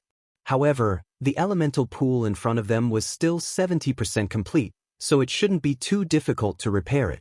The elemental pool was also the energy source of a wizard tower. Only a wizard tower with an elemental pool could be considered a true wizard tower. It used the connection between the 4 elemental planes, then drew elemental energy from the 4 elemental planes and gathered it into elemental water. Elemental water was the most peaceful state of elemental energy. It was also used in many alchemy experiments. Building a complete elemental pool required about 500,000 to 1 million kinnar. In addition to the basic marble, it also required 4 high-quality magic gems. 1 ruby, 1 sapphire, 1 emerald and 1 topaz. These gems were used to connect the 4 elemental planes. If the quality of the gems wasn't high enough, they would explode when they passed through elemental energy. In addition to these, the elemental pool required a large amount of silver and gold, a small amount of mithril, and large high-quality magic crystals. Large pieces of high-quality magic crystals had very good magic conductivity, so there was very little loss in the process of conducting magic energy. At the same time, magic crystals were very abundant in the material world. Wizards had even grasped the technology to make artificial magic crystals. Because magic crystals had the highest cost-performance ratio, they were used in large amounts. The surface of the elemental pool required a large amount of silver coating. Silver, gold, arcane dust, arcane steel, and star iron were used to carve the rune circle. The rune circle in the elemental pool was a large-scale energy-gathering circle. In addition, there were 4 rune circles used to connect the 4 elemental planes. Hathaway didn't have that many materials in her hands.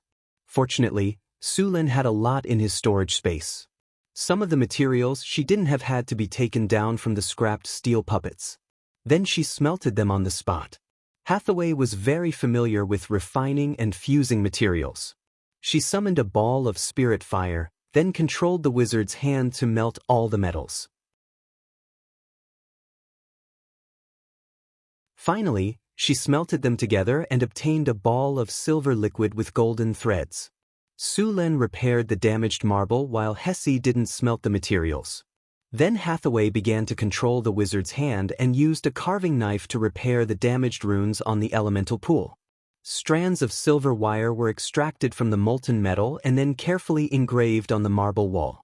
The runic array of the elemental pool required a very high degree of precision. According to the saying in his previous life, it was accurate to the micrometer. This level of intelligence relied on mental strength to carry out the operation. Hathaway's movements were very slow. She didn't dare to be careless. Sulen had been holding his breath for a long time. There were more than 300 runes on the elemental pool. There were more than 90 runes that needed to be repaired. All the runes needed to be engraved to the micrometer. Hathaway repaired the runes one by one, and the molten metal continued to fill them up. After a few hours, the sky was already dark, and Hathaway finally repaired the last rune. As the runic circle was repaired, a light flashed, and the elemental pool that was still leaking no longer leaked out. In addition to these, the original 4 magic gems used to connect the 4 elemental planes also needed to be replaced. After thousands of years of operation, these gems had not been maintained. The connecting channel had become very unstable. There was a possibility that it could be interrupted at any time. Hathaway took out 4 red, yellow, blue, and green gems of the same size and quality from her storage bag. She began to carve them with a carving knife. These gems needed to be engraved with symbols that represented the 4 elements. Compared to the elemental pool, the carving of these gems was much simpler. Soon, the 4 magic gems were carved into the shape of a rhombus. Each of the gems was engraved with a rune. Hathaway carefully replaced the original 4 magic gems in the elemental pool. The 4 new magic gems were successfully integrated into the 4 directions of the elemental pool. Buzz! There was a soft sound, and the whole space seemed to vibrate slightly. Then, large amounts of energy appeared in the basement. Traces of strange energy flowed into the elemental pool. The elemental energy gathered in the elemental pool and formed a light blue elemental water. Soon, a thin layer of spring water appeared in the elemental pool that had almost reached the bottom. With the appearance of the elemental water, the concentration of elemental energy in the basement became very high. The establishment of an elemental pool was not only an important source of energy for the secret plane or the wizard tower, but also a great change to the surrounding environment. The most obvious change was the increase in concentration of elemental energy. The elemental pool could transform the area into an area where elemental energy was active. In this area, the casting speed and mana recovery speed of wizards would be increased. At the same time, the effective meditation would also be increased. This was very important for wizards. At the same time, a rich elemental energy could also be used to grow all kinds of magical plants. The rich elemental energy here was more suitable for their growth. According to the classification of wizards, the concentration of elemental energy was divided into several levels. The place with the highest concentration of elemental energy was called the elemental land. In this place, the elemental energy was close to liquefaction. Living in this place for a long time would slowly change the body of the person who lived in this place. In the end, it would even evolve some spell-like abilities. The second level was the elemental land. Most of these places were modified by wizards. Basically, an elemental pool could be modified into a whole area. After that, the third level was the elemental land. Most of these places were naturally formed and rich in elemental energy. Usually, many magical plants and magical beasts would grow in these places. The fourth level was the normal concentration of elemental energy. Most material planes were in this state.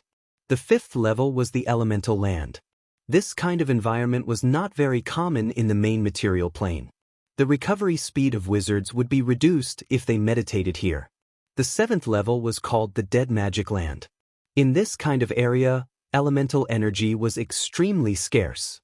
It would be very difficult for wizards to cast spells. The difficulty of casting spells would directly increase by 1 circle, and the recovery speed would also be very slow. Most of these areas were caused by serious damage to the material plane or serious experimental accidents. The most famous place was the Desert of Despair. There were also some areas called the Forbidden Magic Land. These places were almost completely devoid of elemental energy. The difficulty of casting spells would be increased by at least 2 circles. Generally, when low-level wizards came here, they would directly lose their ability to cast spells.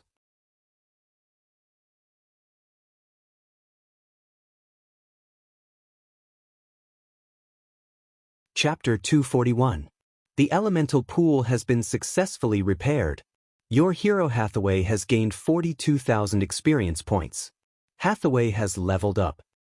I found the opportunity to break through, Hathaway said in surprise. Sulin looked around and said, "You can break through here. The elemental pool is full of elemental energy. I'll guard outside for you. Don't worry about your safety."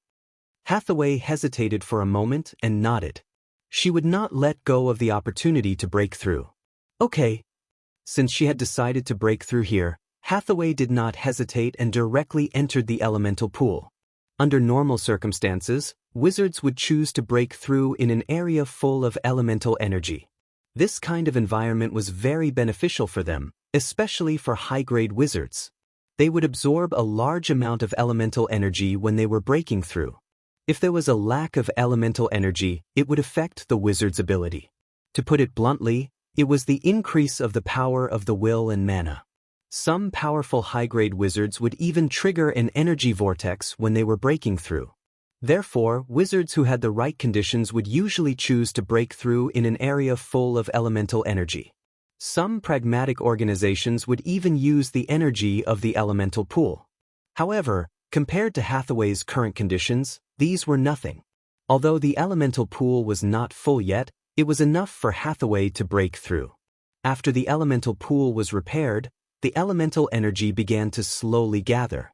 According to the energy level set by wizards, the elemental pool in front of them was a medium-sized one. It could store up to 200,000 to 300,000 points of energy. It could transform the entire secret plane into a place full of elemental energy. It could support the normal operation of the secret plane. At the same time, it could also support the daily training of 50 wizards, 50 steel golems, and 120 stone golems. Hathaway began to meditate in the elemental pool. Soon, the surrounding elemental energy began to gather around her and formed an elemental vortex. A large amount of elemental energy entered Hathaway's body. Hathaway's breakthrough did not have any setbacks. She had already accumulated a lot of elemental energy, and with the abundant elemental energy provided by the elemental pool, everything went smoothly. When the elemental vortex disappeared, Hathaway's breakthrough also ended. Soon, Hathaway walked out of the elemental pool in high spirits. After completing the advancement, North Garrison City now had 3 4th-level spellcasters. In terms of high-level spellcasters, even Cult City had more than North Garrison City. Although he was happy that Hathaway had successfully advanced, he still had more important things to do. Su Len had to reactivate the control center of the sorcerer's secret plane and take control of it. This was the only way to control the sorcerer's secret plane. At the same time, he had to repair the secret plane as soon as possible. After becoming a grand wizard, Hathaway's power had greatly increased. Moreover, because she had repaired the elemental pool before, she had a deeper understanding of this place. There were several energy channels outside the elemental pool, and these energy channels were made of pure natural magic crystals. After checking for a while, Hathaway found the energy channel leading to the main control room. However, the energy channel connecting to the main control room had been destroyed. If she wanted to use it, she needed to repair it first. Su Len didn't have any magic crystals with him at the moment. Fortunately, there were many of them in this secret plane.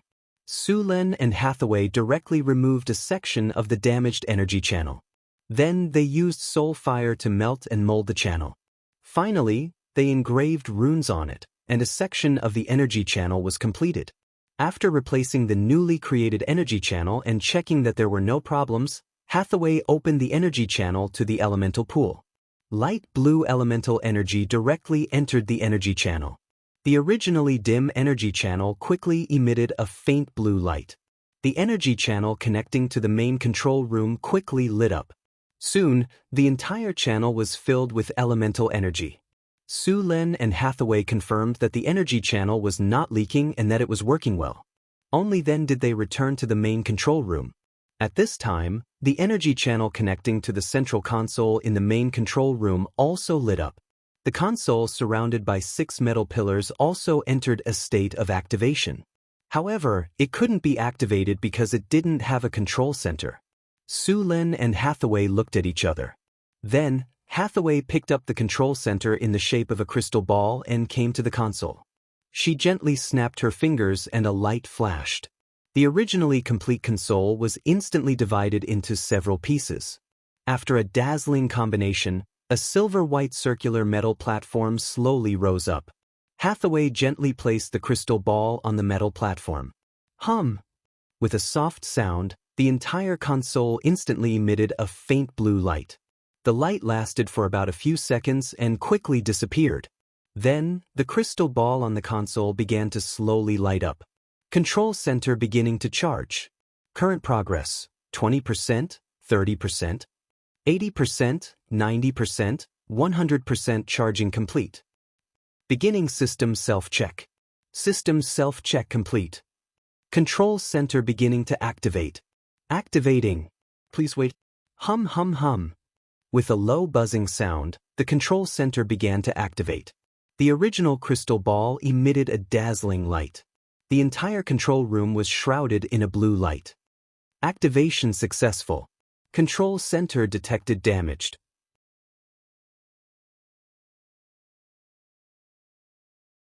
System repair is in progress. Beep, beep, beep. The damage is too great. Repair failed. Starting backup program. System resetting. Please wait. System resetting successful. Honorable Arcanist, Northern Dawn Outpost Secret Realm, Tower Spirit number 1 at your service. Please set the level of authority. Hathaway sets Su Len and her to the highest level of authority. Tower Spirit number 1. Check the environment of the secret realm and display the current state of the secret realm. After setting the level of authority, Su Len directly ordered. Mission accepted. Executing. Please wait. As the mission proceeded, a wave of energy spread from the console and quickly spread throughout the entire secret realm. Su Len looked at the Tower Spirit with some surprise. The appearance of this thing almost destroyed Sullen's worldview. In Sullen's view, this Tower Spirit was completely a high-end artificial intelligence. It was much more powerful than the artificial intelligence in his previous life. After asking Hathaway, Su Len finally had a preliminary understanding of the high-level construct life Tower Spirits. Tower Spirits were artificial life created by Arcanists to help them control wizard towers and floating cities. There were many types of Tower Spirits. The most common type was the support type. Although they were at the legendary level, they basically had no combat ability. They had a huge amount of computing power and could perform all kinds of data analysis. They were not only used to manage wizard towers, assist in experiments, collect data for analysis, optimize and improve templates, and support in combat. Battle Tower Spirits focused on combat. They may have their own exclusive golems or could control a large number of weapons to fight. However, this did not mean that the Battle Tower Spirit was the highest level. On the contrary, the support type was the highest level. A Tower Spirit that could control a floating city was at least at the advanced legendary level. It could even be at the demigod level. Managing a large city, especially a floating city, was difficult. The computing power required was definitely at the astronomical level. Ordinary Tower Spirits would not be able to support it. The Tower Spirit in this secret realm was a support-type Tower Spirit. Its level was also at the legendary level. In other words, to make a legendary Tower Spirit like this, at least a legendary Soul Shard and then a Grandmaster Alchemist would be required to make it successfully. Most of the Tower Spirits in the Wizard Tower were auxiliary Tower Spirits. They could replace the wizard to control the wizard tower when the wizard tower was out. They could also distinguish between friend and foe, and when the enemy attacked, they would directly activate the battle mode. If a wizard tower without a Tower Spirit had a challenge level of 13 to 15, then a wizard tower with a Tower Spirit would have a challenge level of 21 legendary. After giving out the mission, Tower Spirit number 1 began to perform a large number of calculations. A large number of data flashed on the crystal display beside it, but the display was full of cracks and could not be seen at all. Beep. Scan complete. The current level of completeness of the secret realm is 76%. The area is 10 square kilometers. Number of puppet golems, 0. Storage of supplies, 0. The level of completeness of the energy channel is 48%. The level of completeness of the space folding formation is 16%. The level of completeness of various facilities is 36%. At the same time, a three-dimensional model of the secret realm they were in appeared in front of them. Su Len pointed with his finger and the model was enlarged instantly. Soon, Su Len found the area they had entered before. The three-dimensional model had all the areas in the secret realm marked. Tower Spirit number 1. Create a repair plan. Creating a repair plan. A series of data was announced by Tower Spirit number 1. If the secret realm ruins in front of them were to be used again, they would have to undergo a large-scale repair. Looking at the receipt given by the Tower Spirit, Su Len felt his blood pressure rise. According to the materials on the receipt, it would take at least millions of Kinnar to repair this secret realm. Suggest repairing the space folding circle first. After the repair is done, the secret realm will be hidden again. Organize the materials and plan needed to repair the space rune circle. Then, the three-dimensional model in the secret realm was divided into dozens of small areas. At the same time, the energy nodes of the ley lines in the secret realm were marked one by one. A rune circle appeared in front of them. There were still many incomplete parts on this rune circle. The green parts on the rune circle were normal, the red parts were damaged and needed to be rebuilt, and the yellow parts were damaged and needed to be repaired. Everything was displayed in an orderly manner. P.S. There are 2 more updates. They may be late.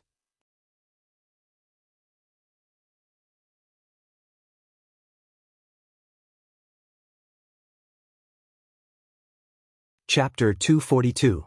After checking the area that needed to be repaired, it was the area where Su Len and Kate came in. Su Len then checked the map of the entire mysterious realm. Su Len could clearly see all the areas in the mysterious realm through the 3D map.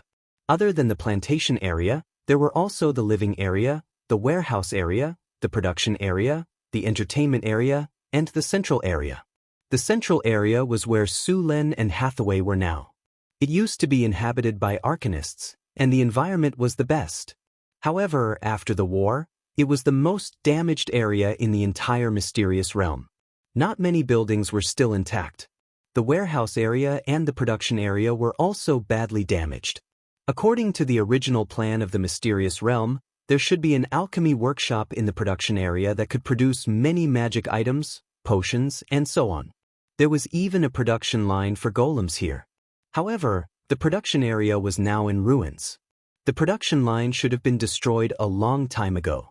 As for the warehouse area, which stored a large number of materials and produced items, it was also in a mess. As for the things here, if they were not used up, then they were directly snatched away. Basically, there was nothing left. The entertainment area was not badly damaged, but there was basically nothing valuable here. The arena, the opera house, the health center, and so on were basically worthless. There was also a library here, but unfortunately, it was also destroyed. Although Su Len had gained control of the mysterious realm, it was still in ruins. If he wanted to use it, he would have to repair it bit by bit. The amount of work required to repair the mysterious realm was huge, but there were also many benefits after the repair. The most obvious one was that he could grow a lot of magical plants here. However, the most important thing now was to hide the mysterious realm again. Su Len left the mysterious realm with Hathaway. When they returned to the Thorn Forest, the camp had been completed. According to Sullen's instructions, the soldiers of North Town City had sealed off the forest. The goblins, kobolds, and gnolls around the area had all been driven away. "Master, you're back," Kate said respectfully. "Did anyone come close to the forest while I was away?" Su Len asked. "Sir, I haven't noticed anyone approaching this place during this period of time." Su Len nodded and praised, "Well done. Continue to seal this place." After a simple meal, Su Len brought Hathaway back to Northern Citadel. Repairing the mysterious realm required a lot of materials, including silver, gold, copper, iron, magic crystals, mithril, magic gemstones, and so on. Luckily, Northern Citadel was already prosperous enough. It had all kinds of resources. Silver, gold, and other precious metals could be taken out from the castle's warehouse.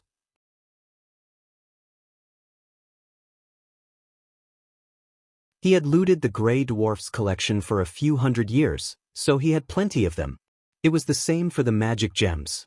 As for the copper and iron, some would be transported from blacksmiths and some would be purchased directly. The magic crystals were a bit more troublesome since there were no crystal mines in the Su Len territory. There were crystal mines in the underground world, but they were scattered and needed people to mine them. He didn't have a lot of mithril, but the silver mine that the Grey Dwarf Bach was mining did produce mithril. Although it wasn't much, it was more than enough to repair the mysterious realm. After spending 3 days preparing all the materials needed to repair the mysterious realm, Su Len left the matters of Northern Citadel to Chris. He then brought Hathaway to the Northern Citadel again. There were all kinds of mutated plants in the thorn forest. Although the man-eating flowers and trees were dangerous, they also ensured the safety of the mysterious realm. Su Len and Hathaway had already experienced this before, so they easily avoided the man-eating plants. They then used the hypnosis powder to pass through the sea of purple tulips and returned to the mysterious realm. Welcome back, Mr. Sulen and Ms. Hathaway. Tower Spirit Number 1's voice rang out. Tower Spirit Number 1, did anyone else enter the mysterious realm when we left? Sulen asked. No. That's good. Show me the blueprint. As you wish. As Tower Spirit Number 1's voice rang out, a 3D image appeared in front of the two along with the blueprint. Hathaway cast a photographic image spell and stored the information in a magic crystal. Then the two began to repair the mysterious realm according to the blueprint. The first thing to be repaired was the ley line nodes. When the mysterious realm was first built, rune pillars were placed on all the ley line nodes to connect and organize the ley line energy. These rune pillars were the foundation of the mysterious realm's space folding spell. This was the direct reason why the mysterious realm was damaged. According to the red dots on the 3D map, Sulen and Hathaway quickly found a ley line energy node. These locations were originally classified as the mysterious realm's secrets, but they were easily found with the blueprint. Hathaway used her power of the will to search and soon found something strange. She then used her mana to search for the rune pillars. Found it. It's 30 meters underground. Hathaway soon opened her eyes. Get up and let me do it. Sulen took out a small flag from his storage space. Then he waved it gently and directly summoned 2 wind elementals. Stone to mud. With a flash of light, the originally hard ground turned into mud. Then the 2 wind elementals entered the mud under Sulen's command. A large amount of mud was pulled out by the wind elementals. After the mud was extracted, Sulen cast stone to mud again and let the 2 wind elementals work. Soon, after repeating a few times, a deep hole was easily dug out. Then they took out the rune pillars buried inside. This step was a bit difficult because the rune pillars were connected to the ley line energy. They had to cut off the connection between the rune pillars and the ground. Originally, there was a rune formation at the ley line energy node to suppress the ley line, but this rune formation had been damaged long ago. Hathaway could only make a rune formation herself. Fortunately, this kind of rune formation was not difficult for Hathaway. After setting up the rune formation, Sulen moved the rune pillars. The ley line energy began to vibrate. Hathaway activated the rune formation. A yellow light flashed, and then the ley line energy calmed down. Taking advantage of this opportunity, Sulen immediately took out the rune pillars from the ground. This was a rune pillar about 3 meters long and 20 centimeters in diameter. There were many runes engraved on it, but because of the long time and lack of maintenance, many of the runes on this rune pillar had been blurred. It was the failure of these runes that caused the ley line energy node to lose its original function. After taking out the rune pillars, Hathaway cleaned up the rune pillars and then smelted them again. The rune pillars were made of an alloy called thorium. Thorium was a synthetic metal invented during the Arcane Empire. This metal had high plasticity, good magic conductivity, and stable properties. It was used in many places. The main metal of this alloy was silver. At first, it was to develop a metal that could replace mithril. However, the effect was far from what was expected, but it was still a good magic metal. Hathaway summoned psionic fire, then melted the rune pillars again and added some other materials. Thorium was a magic alloy that had been around for thousands of years. After inheriting part of the Arcanist's knowledge, although the wizards did not restore the original glorious civilization of the Arcanists, they also made breakthroughs in some fields. Thorium was one of them. After the rune pillars were melted, Hathaway operated the wizard's hand to shape the rune pillars. Sulen also summoned the wizard's hand to help. Finally, he released a frost beam to cool down the rune pillars. After the rune pillars were refined, the runes needed to be engraved again. The runes that needed to be engraved on the thorium pillars were backed up by the Tower Spirit Number 1. The Tower Spirit Number 1 had a lot of knowledge from the Arcane Empire in its database, which was basically about the secret realm. It was not an exaggeration to say that as long as one learned all the knowledge, one could build a new secret realm like this. When the Arcane Empire built the secret realm, they kept a backup of the secret realm's production technology and blueprints. These were originally reserved for the restoration of the secret realm. Now, all of them were taken advantage of by Su Len. Hathaway took out several items such as gem powder, gold, silver, grind water, and so on to fuse them. After the materials were fused, she took out a fine gold carving knife and began to engrave the runes on the thorium pillars. The fine gold carving knife was very sharp. Under the operation of the wizard's hand, it began to work quickly. Hathaway had memorized the runes that needed to be engraved on the thorium pillars very clearly. Once she started, it was done smoothly. Soon, the new runes were engraved, and a rune pillar was completed. After a series of tests to meet the requirements, Su Len and Hathaway once again put the rune pillars back to their original place, and then restored the ground to its original state. There was a flash of light, and the space magic circle, which had been somewhat scattered, began to stabilize. After seeing the effect of the repair, the two went to the next damaged earth vein node according to the repair drawings given by the Tower Spirit. There were more than 100 such earth vein nodes in the entire secret realm. This time, more than 20 of them were damaged. It would take a lot of effort to repair all of them. However, even if these earth vein nodes were all repaired, the space-folding rune array of the secret realm was still not completed. If the secret realm was regarded as a net, the earth vein nodes were the nodes of the net, and the energy channels were the network cables of the fishing net. Only when the fishing net was in a complete state could the entire secret realm be hidden in the space-folding rune array.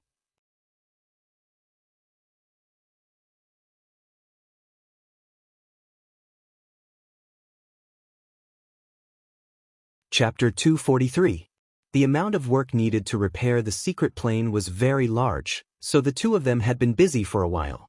However, this wasn't without benefits. For example, Sullen's wizard rank had increased. After repairing a large number of rune pillars, Su Luan's wizard knowledge and experience had increased. Although he would no longer be rewarded with attribute points when he leveled up, the number of spells he could cast had increased, and he had also learned some wizard abilities. After spending around a week, the two of them had finally finished repairing all the rune pillars. Next, they needed to repair the energy channel here. Compared to the rune pillars, the energy channel was much simpler. During this time, the Grey Dwarves had also dug out large amounts of magic crystals from the underground world. Actually, magic crystals could be artificially synthesized, but Hathaway didn't have time to make them. Although the crystal veins in the underground world were scattered, there were still plenty of magic crystals. Building the energy channel didn't require high-quality magic crystals. The magic crystals from the underground world had already been sorted out. The high-quality magic crystals were placed separately, while the normal magic crystals were put into special alchemy furnaces to be melted and shaped. The energy channel made by these magic crystals needed to be engraved with runes and then buried back into the energy channel. The secret plane lacked maintenance before, so there were many damaged energy channels. Although the energy channels were damaged more than the rune pillars, the repair speed was much faster than the rune pillars. After repairing all the damaged energy channels, Su Len went to the elemental pool again. He opened the link to the elemental pool and the blue elemental water began to flow through the energy channel into the secret plane. After the energy channel was repaired, even the original plantation had its energy supply restored.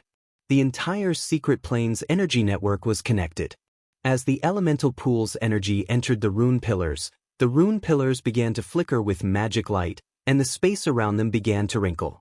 If one stood in the air and observed, they would find that the sea of flowers in the forest had suddenly become distorted.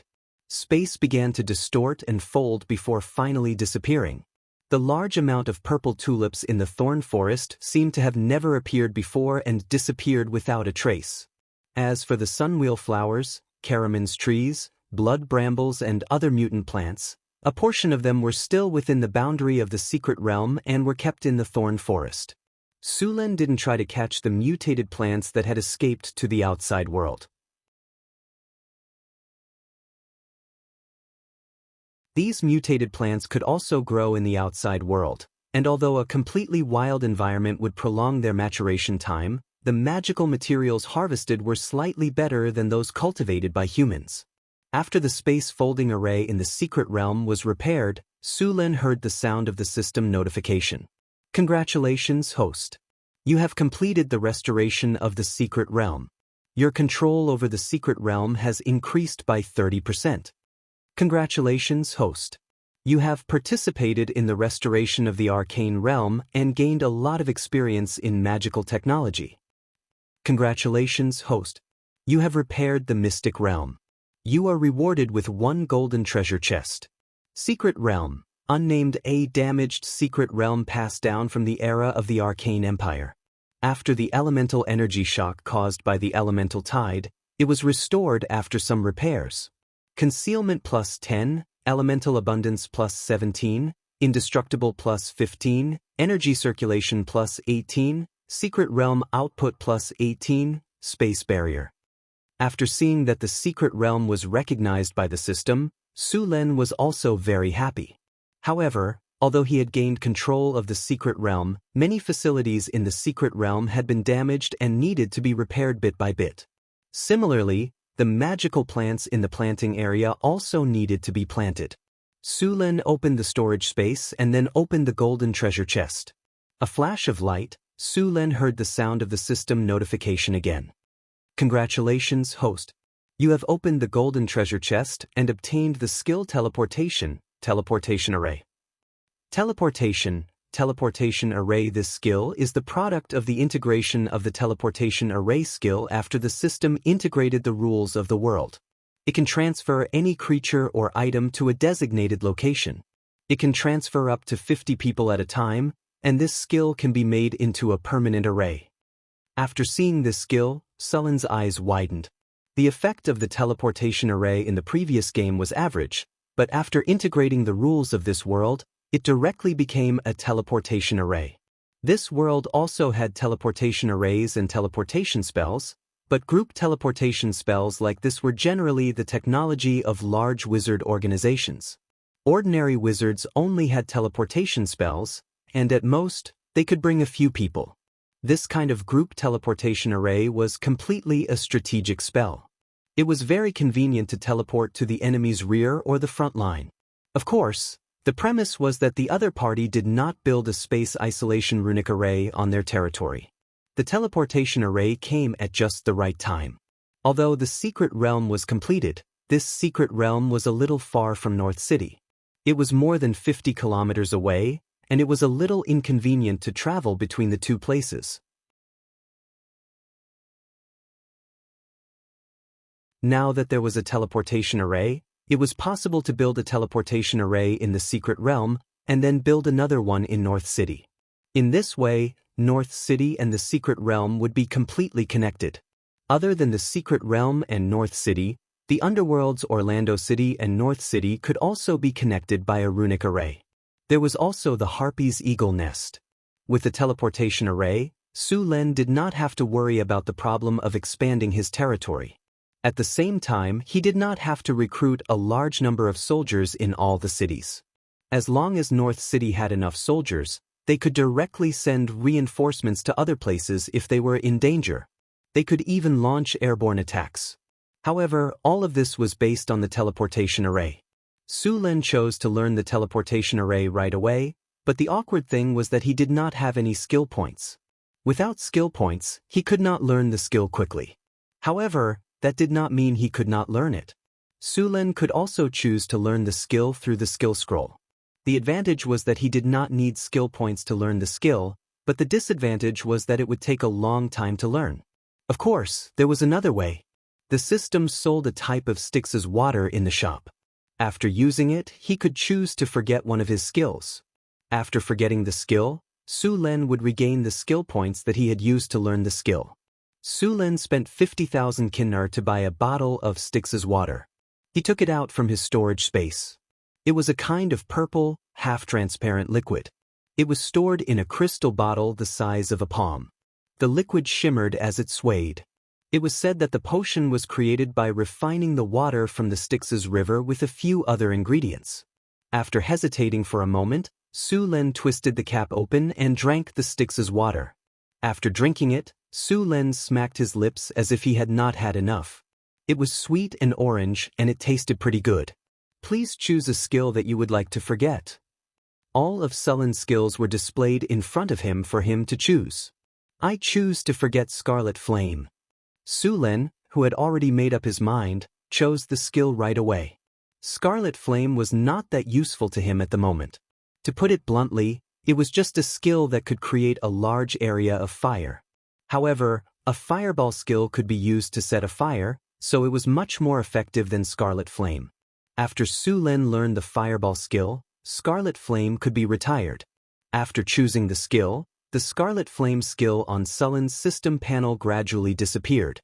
At the same time, the knowledge about the Scarlet Flame skill also disappeared from his mind. At the same time, Sulen gained one more skill point after the Scarlet Flame skill disappeared. After learning some teleportation, the skill point disappeared.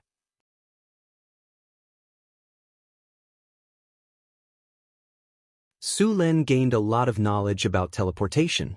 After learning teleportation, Sulen started to check the things needed to build a teleportation circle. A teleportation circle needed a fixed rune circle and a lot of precious spatial materials. A teleportation circle would cost at least 1 million kinar. Even Sulen was speechless at such a high price.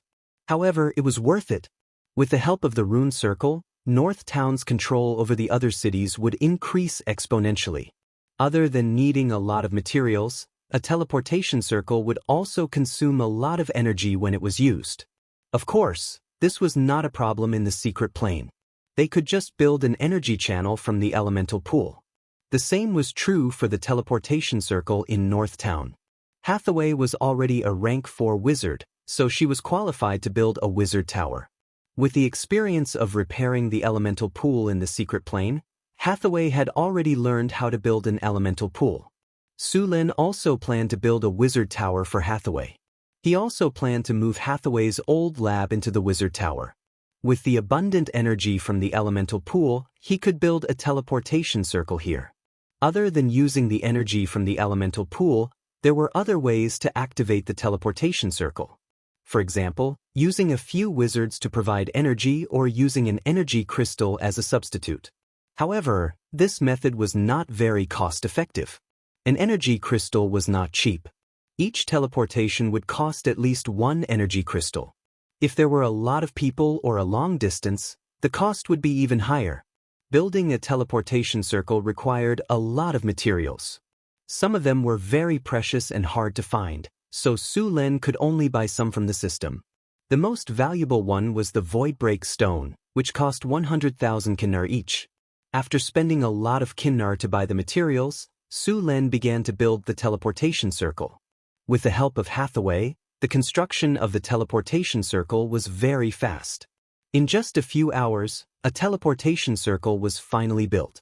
An energy channel was built from the elemental pool to the teleportation circle. Sulen chose to start it right away. After giving the teleportation permission, Sulen brought Hathaway to the teleportation platform. These coordinates were left by Hathaway in the lab. With a flash of light, the two disappeared from the secret plane.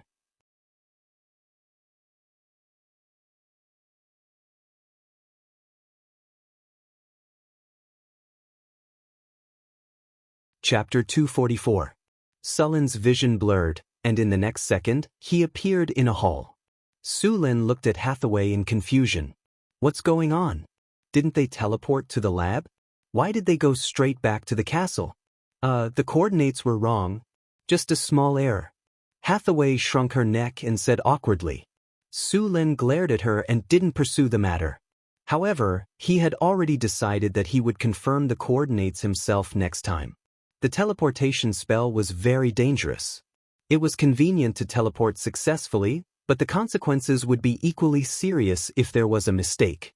For example, if they were teleported directly into mud or rocks, they would suffocate if they weren't strong enough, or they would be teleported to dangerous areas. In short, it was very dangerous if the coordinates were wrong. Sensing the spatial ripples in the hall, Chris quickly appeared here. Master, you're back. Chris was wearing a beautiful maid outfit, which accentuated her curvaceous figure. She had a different kind of charm. Although the maid outfit was a bit loose, it was obviously different on Chris. As Sullen's spokesperson, Chris was the highest officer when Su Lin wasn't around. Su Lin smiled and nodded, then reached out and patted her head. How's the development in the city? Did anything happen? Everything in the city is good. It's been developing according to your requirements. Mirror Lake City reported yesterday that they were a bit short on manpower, so I gave them the refugees we took in this month. Chris shook her head. Su Lin smiled. Looks like Mirror Lake City is developing very well. North Town City is developing well now. You can give them more support. Chris nodded to show that she understood. By the way, I'll take you to a good place in a few days. Su Lin winked and smiled. Chris was a bit confused, but she still nodded obediently. By the way, Master, there's a man who says he's a messenger from the Kingdom of Florence who wants to see you. I don't have time to see him now. Let him wait. Su Lin waved his hand and prepared to go upstairs. After a few days of high-intensity work, although he didn't feel too tired physically, he was mentally exhausted and needed to rest. After a brief explanation, Su Lin yawned and went back to sleep. After resting for a day, Su Lin got up in high spirits. Su Lin changed his clothes and went to take a look at the city. After a year of development, Northern City now had a population of 25,000. If you counted the goblins, kobolds, gnolls, orcs, and other slaves, the population of Northern City had exceeded 40,000. It was considered a medium-sized city in the northern provinces. After all, there were only 3 large cities like Cult in the entire northern provinces. The streets of the city were straight, and all the roads were paved with a layer of stones or slabs. It would not be muddy when it rained, and there would not be dust when it was sunny. The streets were very clean. Even the horses that passed by had a bag hanging behind them, which was specially used to collect horse dung. Northern Town had very high standards for hygiene. If a horse urinated or defecated in the town, it would be charged to the owner. Not only would the owner be fined, but the owner would also have to do volunteer work. Later on, when the fertilizer factory in Northern Town began to produce, the horse dung would be collected. A bag of horse dung could be sold for 2 copper nars.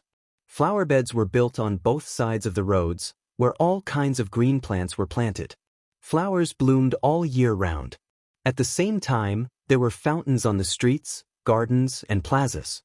The streets were full of people. Although it was busy, everything seemed to be in order. The taverns were buzzing with activity. The vodka produced in Northern Town was very popular in the north. Apart from soldiers on vacation, gray dwarves, and guards from other caravans, the gray dwarves were also there. The gray dwarves loved to drink the most. Vodka was a strong liquor, and ordinary people could not drink much of it. The gray dwarves were very satisfied with their current lives. They used to work for the king, but now they worked for Su Lin. However, working for Su Lin meant that they could get better food and liquor. Their stingy king would not give them vodka. The stubborn, cunning, and tenacious gray dwarves were very loyal to Su Lin. After strolling around the taverns, Su Lin came to the trade market. The trade market was the most prosperous area in Northern Town. More than 100 caravans gathered here. Apart from the caravans from the northern provinces, caravans from the southern provinces had also set up their own chambers of commerce here. Even the Desert Kingdom, the Terrence Kingdom, and the Holy Six Lights Alliance in the south had set up offices here. There were dates, carpets, cotton, raisins, dried fruits, and female slaves from the Desert Kingdom, pottery, palm oil, olive oil, wine, and spices from the Holy Six Lights Alliance in the south, and gemstones, obsidian, tea leaves from the Lotus Kingdom. There were all kinds of goods here. Apart from sugar and rum, vodka was also very popular in Northern Town. It looked clear and transparent, but it tasted like a ball of fire in the mouth. It was very popular in the north. The paper produced in Northern Town City had become another popular product. At the same time, the quality of weapons in Northern Town City had improved once again due to the presence of a large group of dwarven blacksmiths. Many merchant groups purposely came to Northern Town City to buy the high-quality dwarven equipment. Just last month, the business tax collected in Northern Town had reached over 10,000 kinnar. It could be seen how prosperous Northern Town was from this tax.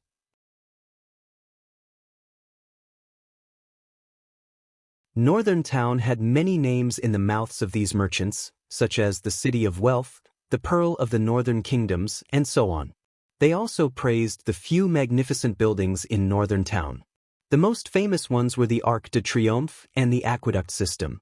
The Arc de Triomphe was majestic and magnificent, and the aqueduct system was also called a miracle. The harvest altar was mysterious because Su Lin did not allow people to get close to it. It was said that after King Henry III of the Kingdom of Florence heard about the Arc de Triomphe, he also announced that such a magnificent building would be built in the central avenue of the city to sing his praises. Su Lin walked around the city and went to see the training of the winged dragon knights. After a few months of feeding, these Cryopteris had entered the growth period. Each of them had grown to the size of a bison, and their wingspan was over 5 meters. The nest and training ground they were living in were specially built. Inside, other than the +15 comfortable environment, +15 training progress, +18 energy recovery, +17 coordination, there were also the +18 accelerated growth, +20 sturdiness, and other rare attributes. According to the growth rate of these Cryopteris, they would reach adulthood in less than 4 years. Perhaps in 2 or 3 years, Northern Town would have a squad of winged dragon knights. When Su Lin returned to the castle, Alex had returned from the Eagle Fortress. She looked like a queen now. With the support of Northern Town's resources as the Queen of the Harpies, her appearance had skyrocketed. She looked very elegant. Su Lin felt a sense of accomplishment every time he discussed the true meaning of life. She and the little succubus were the strongest fighters among Sullen's maids. Alex, how are the Harpies doing lately? Are there any problems? Su Lin asked with a smile. The children love the nest master built, Alex said excitedly. Also, another Harpy leader has become a Harpy recently. Although Su Luin's eagle nest didn't have a high effect of evolution, there were thousands of Harpies. It was normal for 1 or 2 of them to evolve. During this time, the Harpies had also cooperated with the soldiers of Northern Battlefront City to train and fight. They had also gained a lot of combat experience. Master, the eagle nest has consumed a lot of food recently, Alex said. Go find Chris later and ask her to send you some food, Su Lin nodded. All right. Go and choose the weapons you want to use. I'll ask the blacksmith to produce them and send them to you. Since the Harpies' arms and wings were connected, it was inconvenient for them to use weapons. However, once they evolved into Harpies, their arms would be separated from their wings. That way, they could use weapons. Bows, javelins, spears, etc. But they'll be lighter, Alex said after thinking for a moment.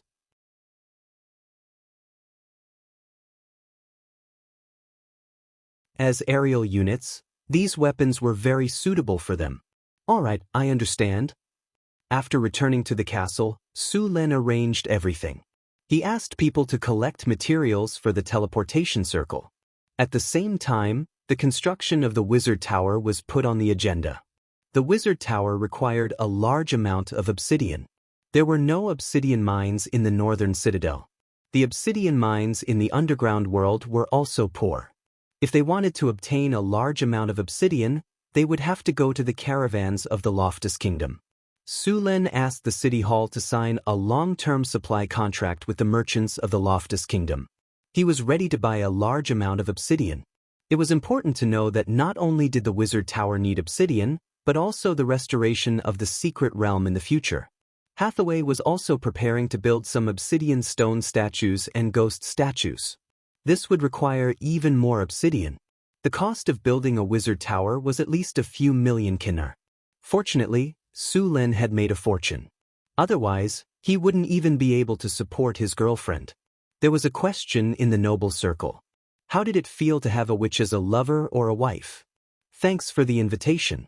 She was in the northern citadel. Su Lin could tell him that it was best not to look for a witch if they didn't have a net worth of tens of millions. It was too expensive. Also, it was not recommended to try it if their body wasn't strong enough. In other words, witches had to be normal, beautiful, and proficient in all kinds of spells. They always liked to add some fun when exploring the mysteries of life. For example, grease, shape-shifting, shadow tentacles, giant transformation, shrinking, and so on. If you were strong enough, it would definitely be a pleasure.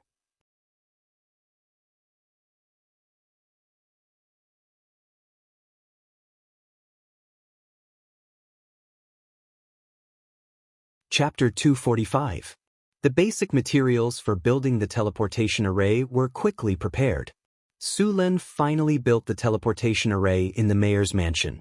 At the same time, Hathaway's wizard tower would also be built next to the lord's castle. According to Hathaway's blueprint, the height of the wizard tower would eventually reach 120 meters. It would cover an area larger than the lord's mansion. This wizard tower would be big enough for a legendary wizard. Su Lin thought about it and agreed. After all, Hathaway was destined to become a legendary wizard, and the construction speed of the wizard tower was not fast. If he built an ordinary wizard tower, Hathaway might become a legendary wizard in a few years. It would be better to build it directly. In fact, this 120-meter-tall wizard tower was still dwarfed by the wizard towers of the Arcane Kingdom. The wizard towers of the Arcane Kingdom were basically 300 meters tall. This was because many wizard towers were upgraded to become floating cities. However, most wizard towers did not receive this treatment in the end. To build a floating city, not to mention other costs, the cost of the basic construction and materials was almost 100 million kinar. In addition to the various facilities of the floating city, even in the era of the Arcane Kingdom, after thousands of years of accumulation, the number of floating cities was not more than 100. It was a huge empire that spanned more than a dozen dimensions.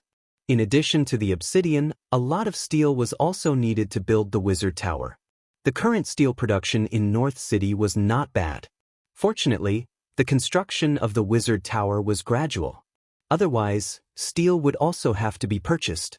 After preparing the materials, Su Lin bought the voidbreak stone from the system shop and then built it with Hathaway. In fact, the cost of a single teleportation array was only 200,000 kinar. The price of a group teleportation array rose to 1 million kinar. As the main city of Su Lin, it was necessary to build a group teleportation array. Although a single teleportation array was convenient, cheap, and energy-consuming, it did not make much sense if it could not quickly teleport an army. With the experience in the secret realm last time, Su Lin and Hathaway quickly built the teleportation array. They linked the teleportation array with the secret realm's teleportation array, and they could directly teleport from North City to the secret realm. After completing the teleportation portal, Su Lin brought Hathaway, Chris, and Alex to the secret realm. The concentration of elemental energy here is so high. As soon as he entered, Alex felt something different. Of course, there's an intermediate elemental pool here, Su Lin explained. What do you think? This secret realm covers an area of more than 300 square kilometers. Now, it all belongs to us, Su Lin said excitedly. Now, you can all choose a piece of land to use.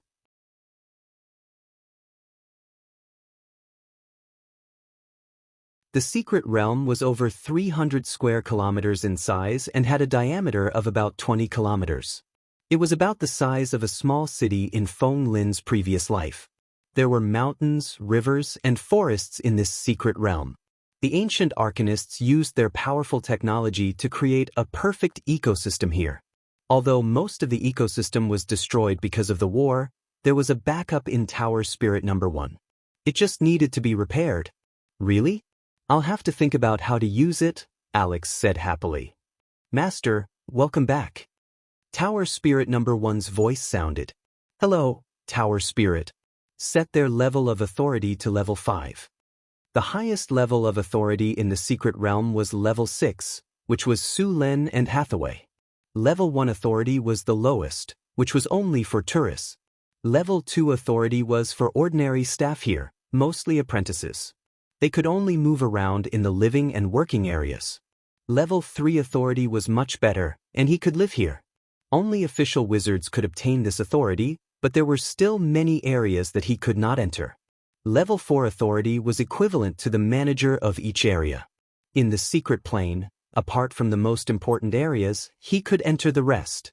As for level 5 authority, there were basically no restrictions. Yes, Master. Setting authority. Setting complete. A beam of blue light shone on Chrissy and Alex. This light could record their appearance, energy waves, smell, and even their soul imprint. This technique was also a masterpiece of the ancient arcanists. The wizards of today still couldn't do it. Master, the space-folding portal of the secret realm has been repaired, but the other functions of the secret realm are still incomplete. Please fix it as soon as possible, Tower Spirit Number 1 reminded. Got it. Sulin had a headache. Repairing the secret realm and building wizard towers required a lot of resources and manpower. Sulin could find and buy resources, but he was seriously short of manpower. Master, you can try to repair the golems. There are still 56 steel golems in the secret realm. 33 of them are worth repairing. You can replace the parts from the other damaged golems, Tower Spirit Number 1 suggested. There are still so many golems. Sulin's eyes flashed. He knew about the steel golems. A complete steel golem was a level 4 one. Not only did it have energy, but it was also very strong in close combat. It was very good except for the lack of air combat. The last time he encountered a steel golem, it didn't have enough energy, so many of its functions were not activated. But now, with the elemental pool, there was no need to worry about energy. After learning that there were 33 steel golems that could be repaired, Sulin immediately took Hathaway, Chris, and Alex to collect all the remains of the steel golems. Master, the secret realm needs a lot of manpower.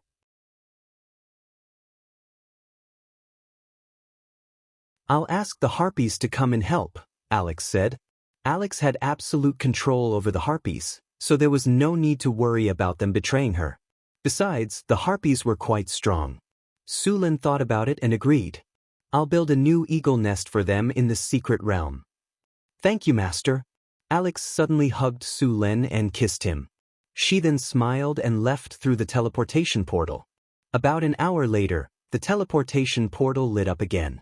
Alex brought 20 harpies to the secret realm. After evolution, the harpies were very similar to humans. Except for the wings and the claws on their feet, they were not much different from humans. However, when they evolved into elite harpies, their claws would become feet. At that time, they would be similar to Alex. However, none of the harpies had reached that level yet. Sulin let the harpies clean up the ruins according to Tower Spirit Number 1's repair plan. He, Hathaway, and Alex worked together to repair the steel golems. As for Chris, she stayed in the secret realm for a while and then returned to northern Battlefront City. After all, the city needed her now. The first to be repaired were the steel golems that Sulin and Hathaway destroyed last time. Those few steel golems were the least damaged. As long as the energy centers were reconnected and the broken legs were repaired, they would be fine. The control centers of the golems were originally with Tower Spirit Number 1. After Sulin became the master of the secret realm and obtained the highest authority, he also obtained the right to command the golems.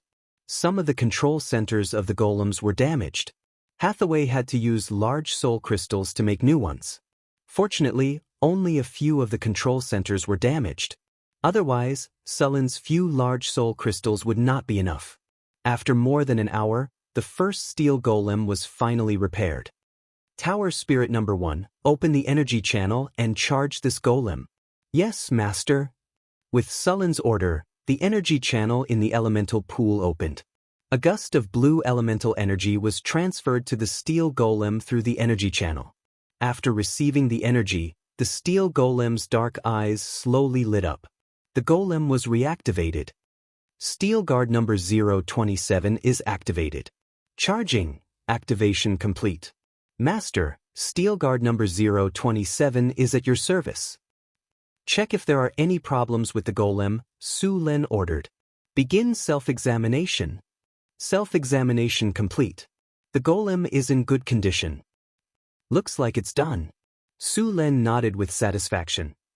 Tower Spirit Number 1, give it a job. Yes, Master. Then, Tower Spirit Number 1 began to assign tasks to the steel golems. The steel golems in the Arcana land were all-purpose golems. They could be used for both fighting and work. As long as there was an energy supply, these steel golems did not need to rest at all and could work continuously.